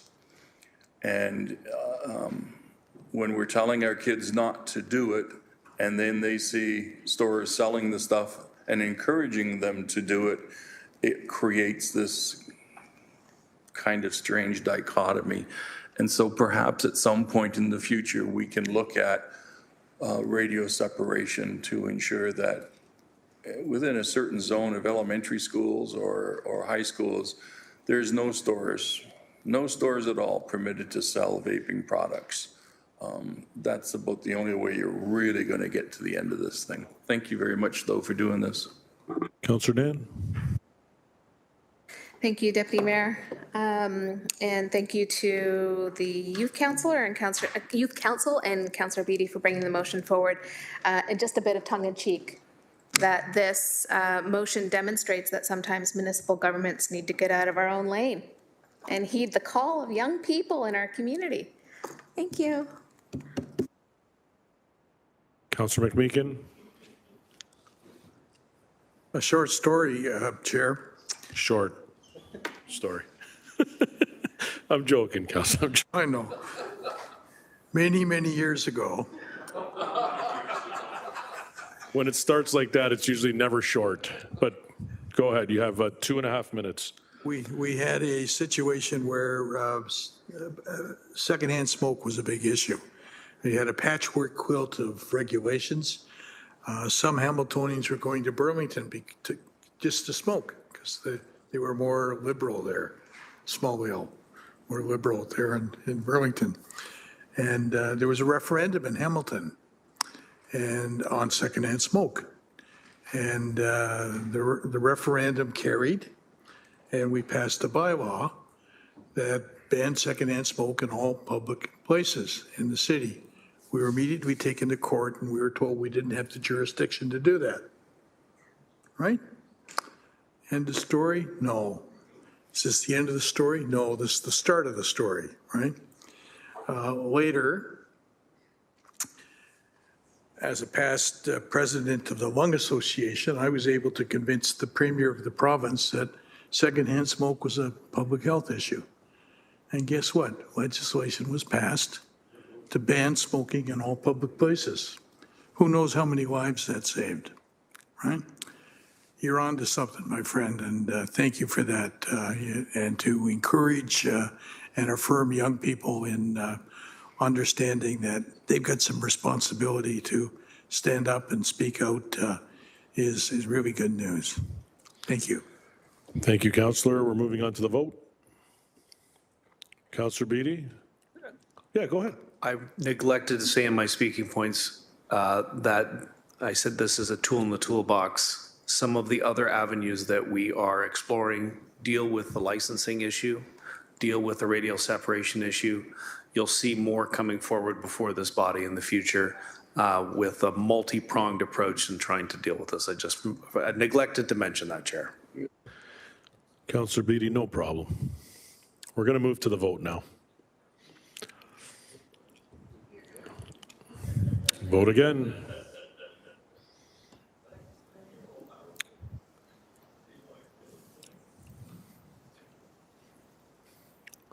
That carries 11-0. Colleagues, I'll just let you know that the extension is till 7 p.m. and I'm hoping we don't have to go past that. 9.4, coordination of current infrastructure projects to support Glanbrook Arena and proposed recreation centers. Councillor Taddison, would you like to introduce your motion? And I don't know who your seconder is. Thank you. Moved by myself, seconded by Councillor Wang. Okay. Whereas, I'll go through the whereases and then I'll speak to it. Whereas a feasibility study was funded for the 2024 calendar year to assess construction details of a proposed community recreation center in Glanbrook. Whereas in February 2024, a Glanbrook Arena and Recreation Facility Servicing Overview describes steps to evaluate water and wastewater municipal servicing options for the Glanbrook Arena and the future Recreation Center site identified as 4300 and 4280 Bimbrook Road. Whereas multiple PIC were conducted in November and December 2024, and as a result, it was stated in a subsequent PIC in February of 2025 that the Glanbrook Arena property is now officially the preferred site of the new Recreation Center and indoor pool for Ward 11. Whereas municipal water and wastewater servicing assessment work has not begun and is expected to be triggered through a specific request from recreation staff once their higher level coordination strategy has been developed. Whereas there is current ongoing and planned residential, commercial, and institutional infrastructure development to the lands east of Glanbrook Arena in Bimbrook. Whereas the proposed Glanbrook Community Recreation Center is a vital municipal priority that directly impacts community well-being, economic development, and quality of life for Ward 11 residents and must be placed at the forefront of infrastructure planning and execution in Bimbrook. Whereas failure to prioritize and integrate the recreation center within ongoing and future development risks inefficiencies, increased costs, and the potential for infrastructure misalignment, which could significantly delay or impede the project's progress. And whereas without prioritization, there are no guiding principles to direct various city departments working with current developers in the immediate area to ensure current and upcoming construction is completed in a cost-effective, synergistic manner that recognizes the importance of pre-planning for connecting city water and sewers to the arena site, inclusive of the future recreation center. Therefore, be it resolved that Council identify the Glanbrook Community Recreation Center as a municipal priority for Ward 11 and identify the preferred location for the new recreation center, indoor pool, gymnasium, and walking track as the city-owned 27 acres at Glanbrook Arena site. That staff be directed to complete the feasibility study and report back by Q3 2025, including the following: an assessment of required municipal resourcing, servicing options, planning policy implications, and different options and legal implications for the preferred site, an assessment of the impacts of reserving sufficient municipal capacity for the recreation center from any future development proposals in Bimbrook to prioritize the recreation center, and an analysis of any future official plan amendments that may be needed for the extension of services, notwithstanding the extension of service does not comply with the Greenbelt Plan and the city's Rural Hamilton Official Plan, based on information available at this time.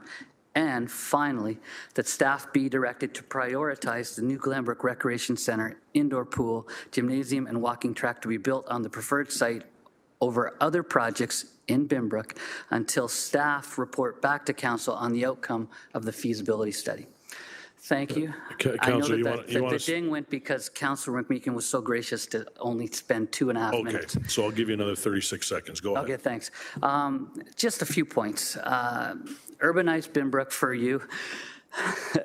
Everybody knows that it exists as a medium-density residential island out in the hinterland of southeast Hamilton. Density in Binbrook increases every time a new purpose-built rental apartment building is permitted. Mixed-use 3-story buildings which are permitted are turning into 6- and 7-story builds at OLT. If the developer keeps a 3-story building, they're then asking that the ground floor that's supposed to be commercial be turned and rezoned into residential on the ground floor. That situations like this are being permitted, and that growth and density concerns me in terms of our municipal servicing capacity in Binbrook. Basically, we have 27 acres just outside the Binbrook Village urban boundary in Glanbrook. It's a beautiful asset with ball diamonds, soccer fields, a playground, and an aging arena. It would have even greater potential if connected to our water and sewage infrastructure. This motion recognizes that there are existing recreational facilities on site that require upgrading. We do have a fragile septic system out there servicing the arena. And this motion identifies these lands as the site for the new rec center and protects municipal infrastructure capacity for the proposed rec center until the feasibility study is finished. This rec center is so needed by the growing communities in Binbrook and Mount Hope, as we will be welcoming over 1,500 new homes in Ward 11 in the next few years. And this rec center is warranted by most all residents currently living in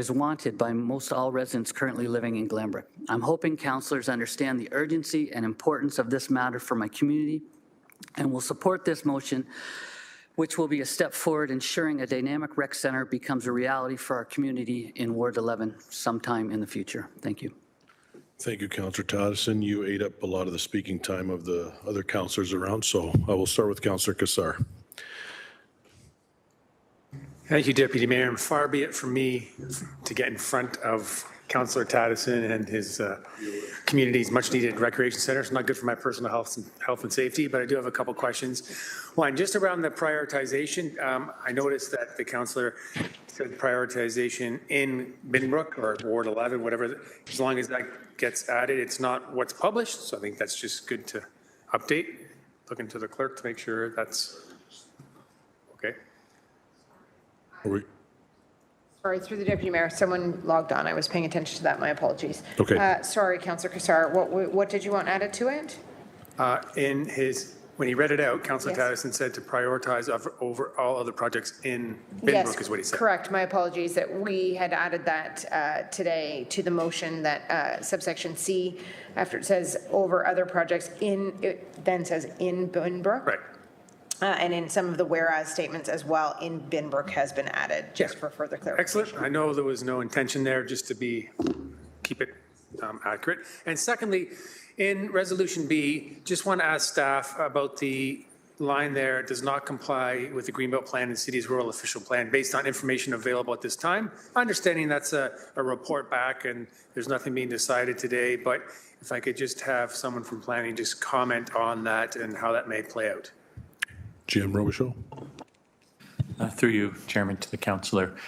The extension of services to the rural area is generally prohibited, but there is a caveat in both our official plan policies and the provincial policies that if it's to address a servicing issue relating to a health concern, then services can be extended. It doesn't necessarily mean that the medical officer of health has to declare it to be an emergency, but if the investigation of on-site servicing options comes back and say that the soil conditions or the groundwater could not support the use or there is a potential there for cross-contamination, et cetera, and recommends that it not proceed with an on-site extension private servicing, then the official plan would allow for the extension of municipal sewers to this property. That work in terms of the detailed investigation on soil conditions and the septic system has not been completed, and that's why the current wording is in the motion as currently in front of committee and council. Thank you. Thank you, Councillor. I have Councillor Clark, followed by Councillor Maureen Wilson. Thank you, and I'll support this just for the historical, not just on the 5-page motion, but Wow. Councillor Brenda Johnson was advocating for this. I use the term politely aggressively. She could push. And Mayor Eisenberger on his campaign, he also supported this, and he talked about doing this in Glenbrook. It's something that is very much needed in that community. I'm assuming that we can't include it in our background studies until we actually get it approved by council. Is that the way we handle the DCs on it? Jim Zagaric. Through the chair, and the amendments in terms of a recreation facility would be included in the next DC background study and next DC bylaw, and we would collect accordingly. Thank you. That's all I wanted to know. Fully support it. Councillor Maureen Wilson.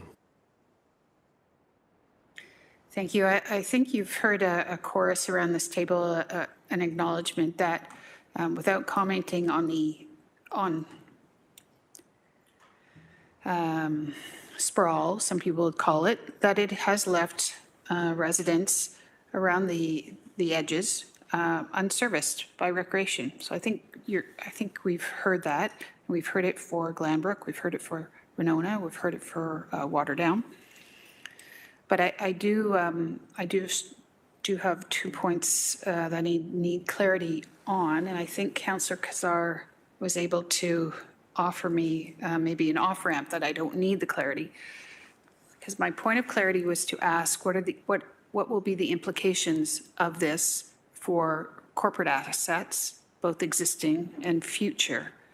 I believe last week Councillor Jackson had a motion where he was expending, I think, over $500,000 of area rating money for an existing recreational asset. He was advised that he needed to do that because he would have to wait a long, long time before that existing asset to get on schedule for attention. And part of that discussion, staff responded that we have identified recreational assets in terms of their renewal for asset management on a 25-year schedule by choice. And that's a long time. And we have identified that we are only setting aside less than $9 million in block funding per budget year for recreation capital, is my understanding. So my questions were going to be, what are the possible implications of prioritizing one asset over all of those? But if I've heard that the motion clerically is amended such that this is a priority in Binbrook, as opposed to a priority for all corporate recreational assets as per the Recreation Master Plan, then I don't need to pursue this. But I want to ensure that I don't need to pursue this as per Councillor Kazar's notation. Did I understand Councillor Kazar's notation correctly? About in Binbrook. Just in Binbrook, it doesn't have corporate implications for existing or planned. That's the way I understand it, but you probably don't trust my opinion, so I'm going to go to staff. Is that okay? Awesome. Through the chair, Steve Savor, the Director of Recreation, is online.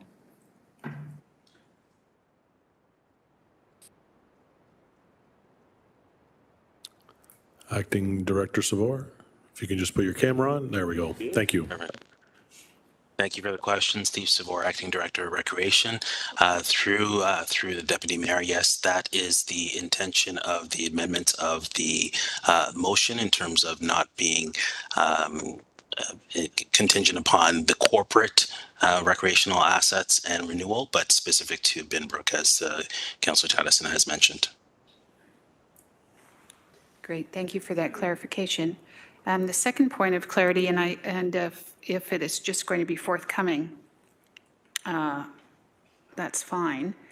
In response to a question of clarity sought by Councillor Kazar, Acting GM Robichaud stated that we could extend beyond the urban boundary, and we had a similar motion earlier this week, If, according to the, I believe, the rural official plan or the PPS, that if we found some soil contamination and/or if there was an identified health concern, is that the only parameter which will be examined here? Or will it be, we are able to extend infrastructure beyond the urban boundary and into the green belt if it is only X type of activity or use? I'm just trying to understand what is going to inform that third part of B. Thank you, through the chair. GM Robichaud. Through you, Mr. Deputy Mayor. The provisions of the official plan and the provincial policy statement are clear. It's in response to a small p, small h public health concern.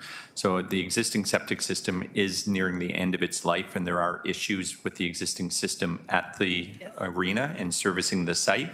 So it would have to be a detailed investigation of the soil conditions, the existing system, and what the options are. If it is determined as a result of that review that the site cannot sustain a new septic system and that it's in order to ensure health and safety, then on that basis, the official plan would allow for the extension of municipal services to service this site. Thank you.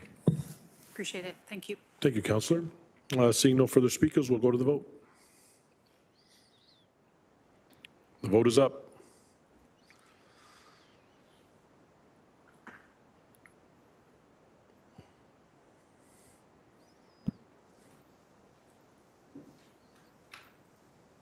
That carries 11-0.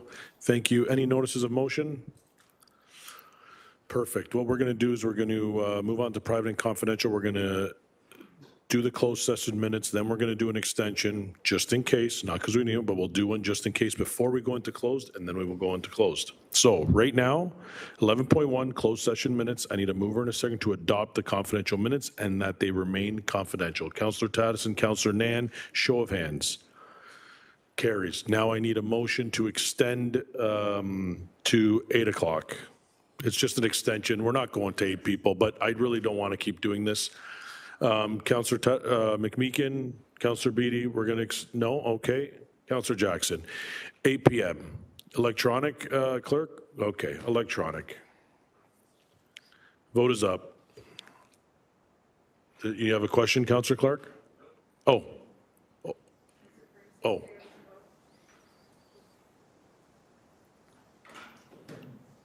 That carries 9-2. Chair, yes, go ahead. I just wanted to advise that 11.4 is the encampment litigation update.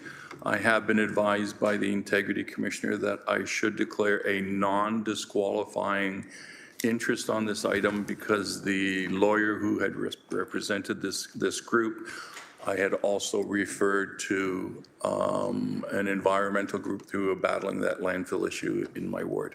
Thank you. Thank you, Councillor.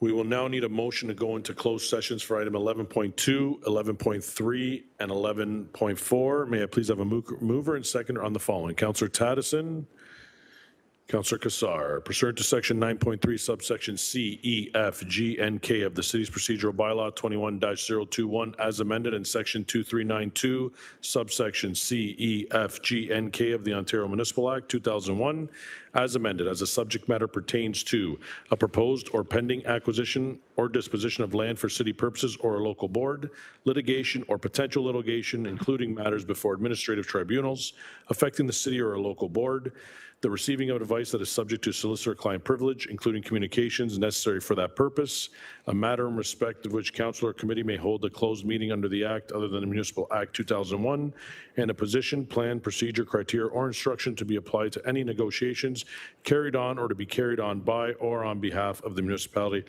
or local board, and the vote should be up. Thumbs up from Councillor Francis.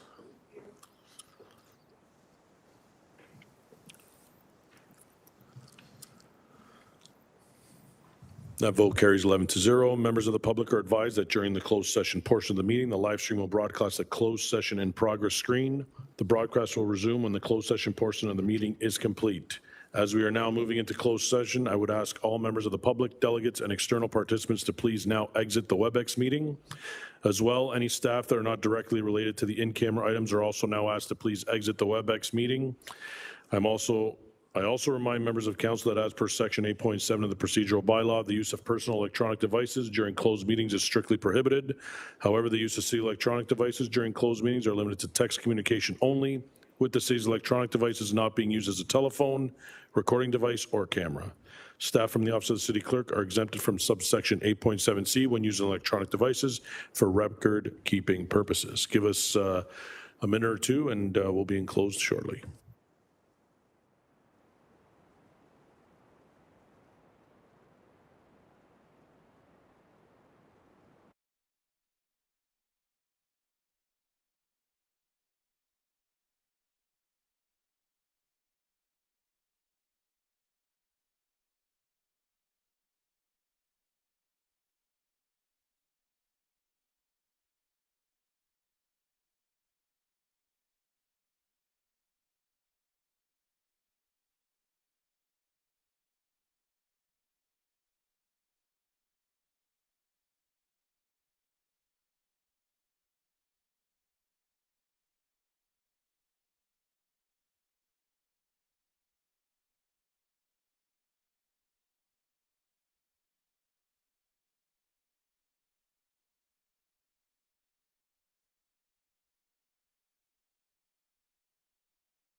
Sorry, we're live. Thank you. Welcome back to open session. We are on item 11.2, PED 25085, Affordable Housing Candidate Surplus Sites, Ward 4, 7, and 15. Mover and seconder on the following. Councillor Kassar, Councillor Nan, that the directions provided to staff enclosed respecting the report PED 25085 Affordable Housing Candidate Surplus Sites be approved and remain confidential, that the properties identified in confidential Appendix A to report PED 25085 be declared surplus to the requirements of the City of Hamilton in the accordance with the procedural bylaw for the sale of land being bylaw number 14-204 for the purpose of achieving the city's affordable housing objectives. That report PED 25085 and the appendices respecting affordable housing candidate surplus sites remain confidential with the exception of releasing confidential Appendix A to PED 25085 as may be amended following the approval of council. Electronic vote. Councillor Jackson's a thumbs up. So is Councillor Taddison. And Councillor McMeekin. And Francis. Not many electronic votes, but we got votes.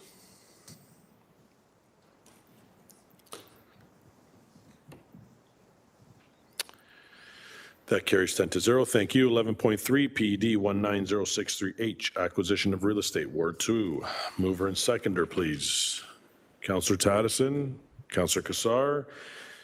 That the directions provided to staff in closed session respecting report PED 19063H, acquisition of real estate, Ward 2, be approved. That the complete report PED 19063H respecting the acquisition of real estate remain confidential until completion of the real estate transaction with the exception of confidential Appendix C to report PED 19063H, which is not to be made public. That the transfer of funds from project ID number 51605070001 North Glanbrook Industrial Business Park to project ID number 36210544100 West Harbor Initiatives in the amount specified in the confidential Appendix C be approved with repayment to occur at a future date upon receipt of proceeds from a future sale. Electronic vote. Thumbs up from Councillor Jackson, Francis, McMeekin, and Taddison.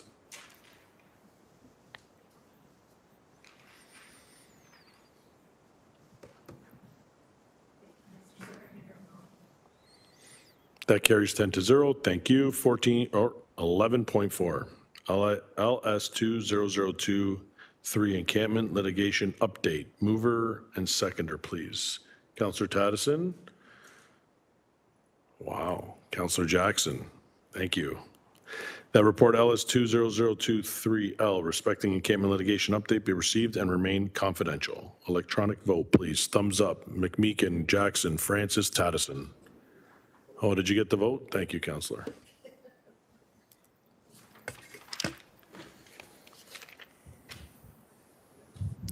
That carries 10-0. Clerks, thank you very much. Staff, thank you. Colleagues, I am so happy I will not be your chair after today.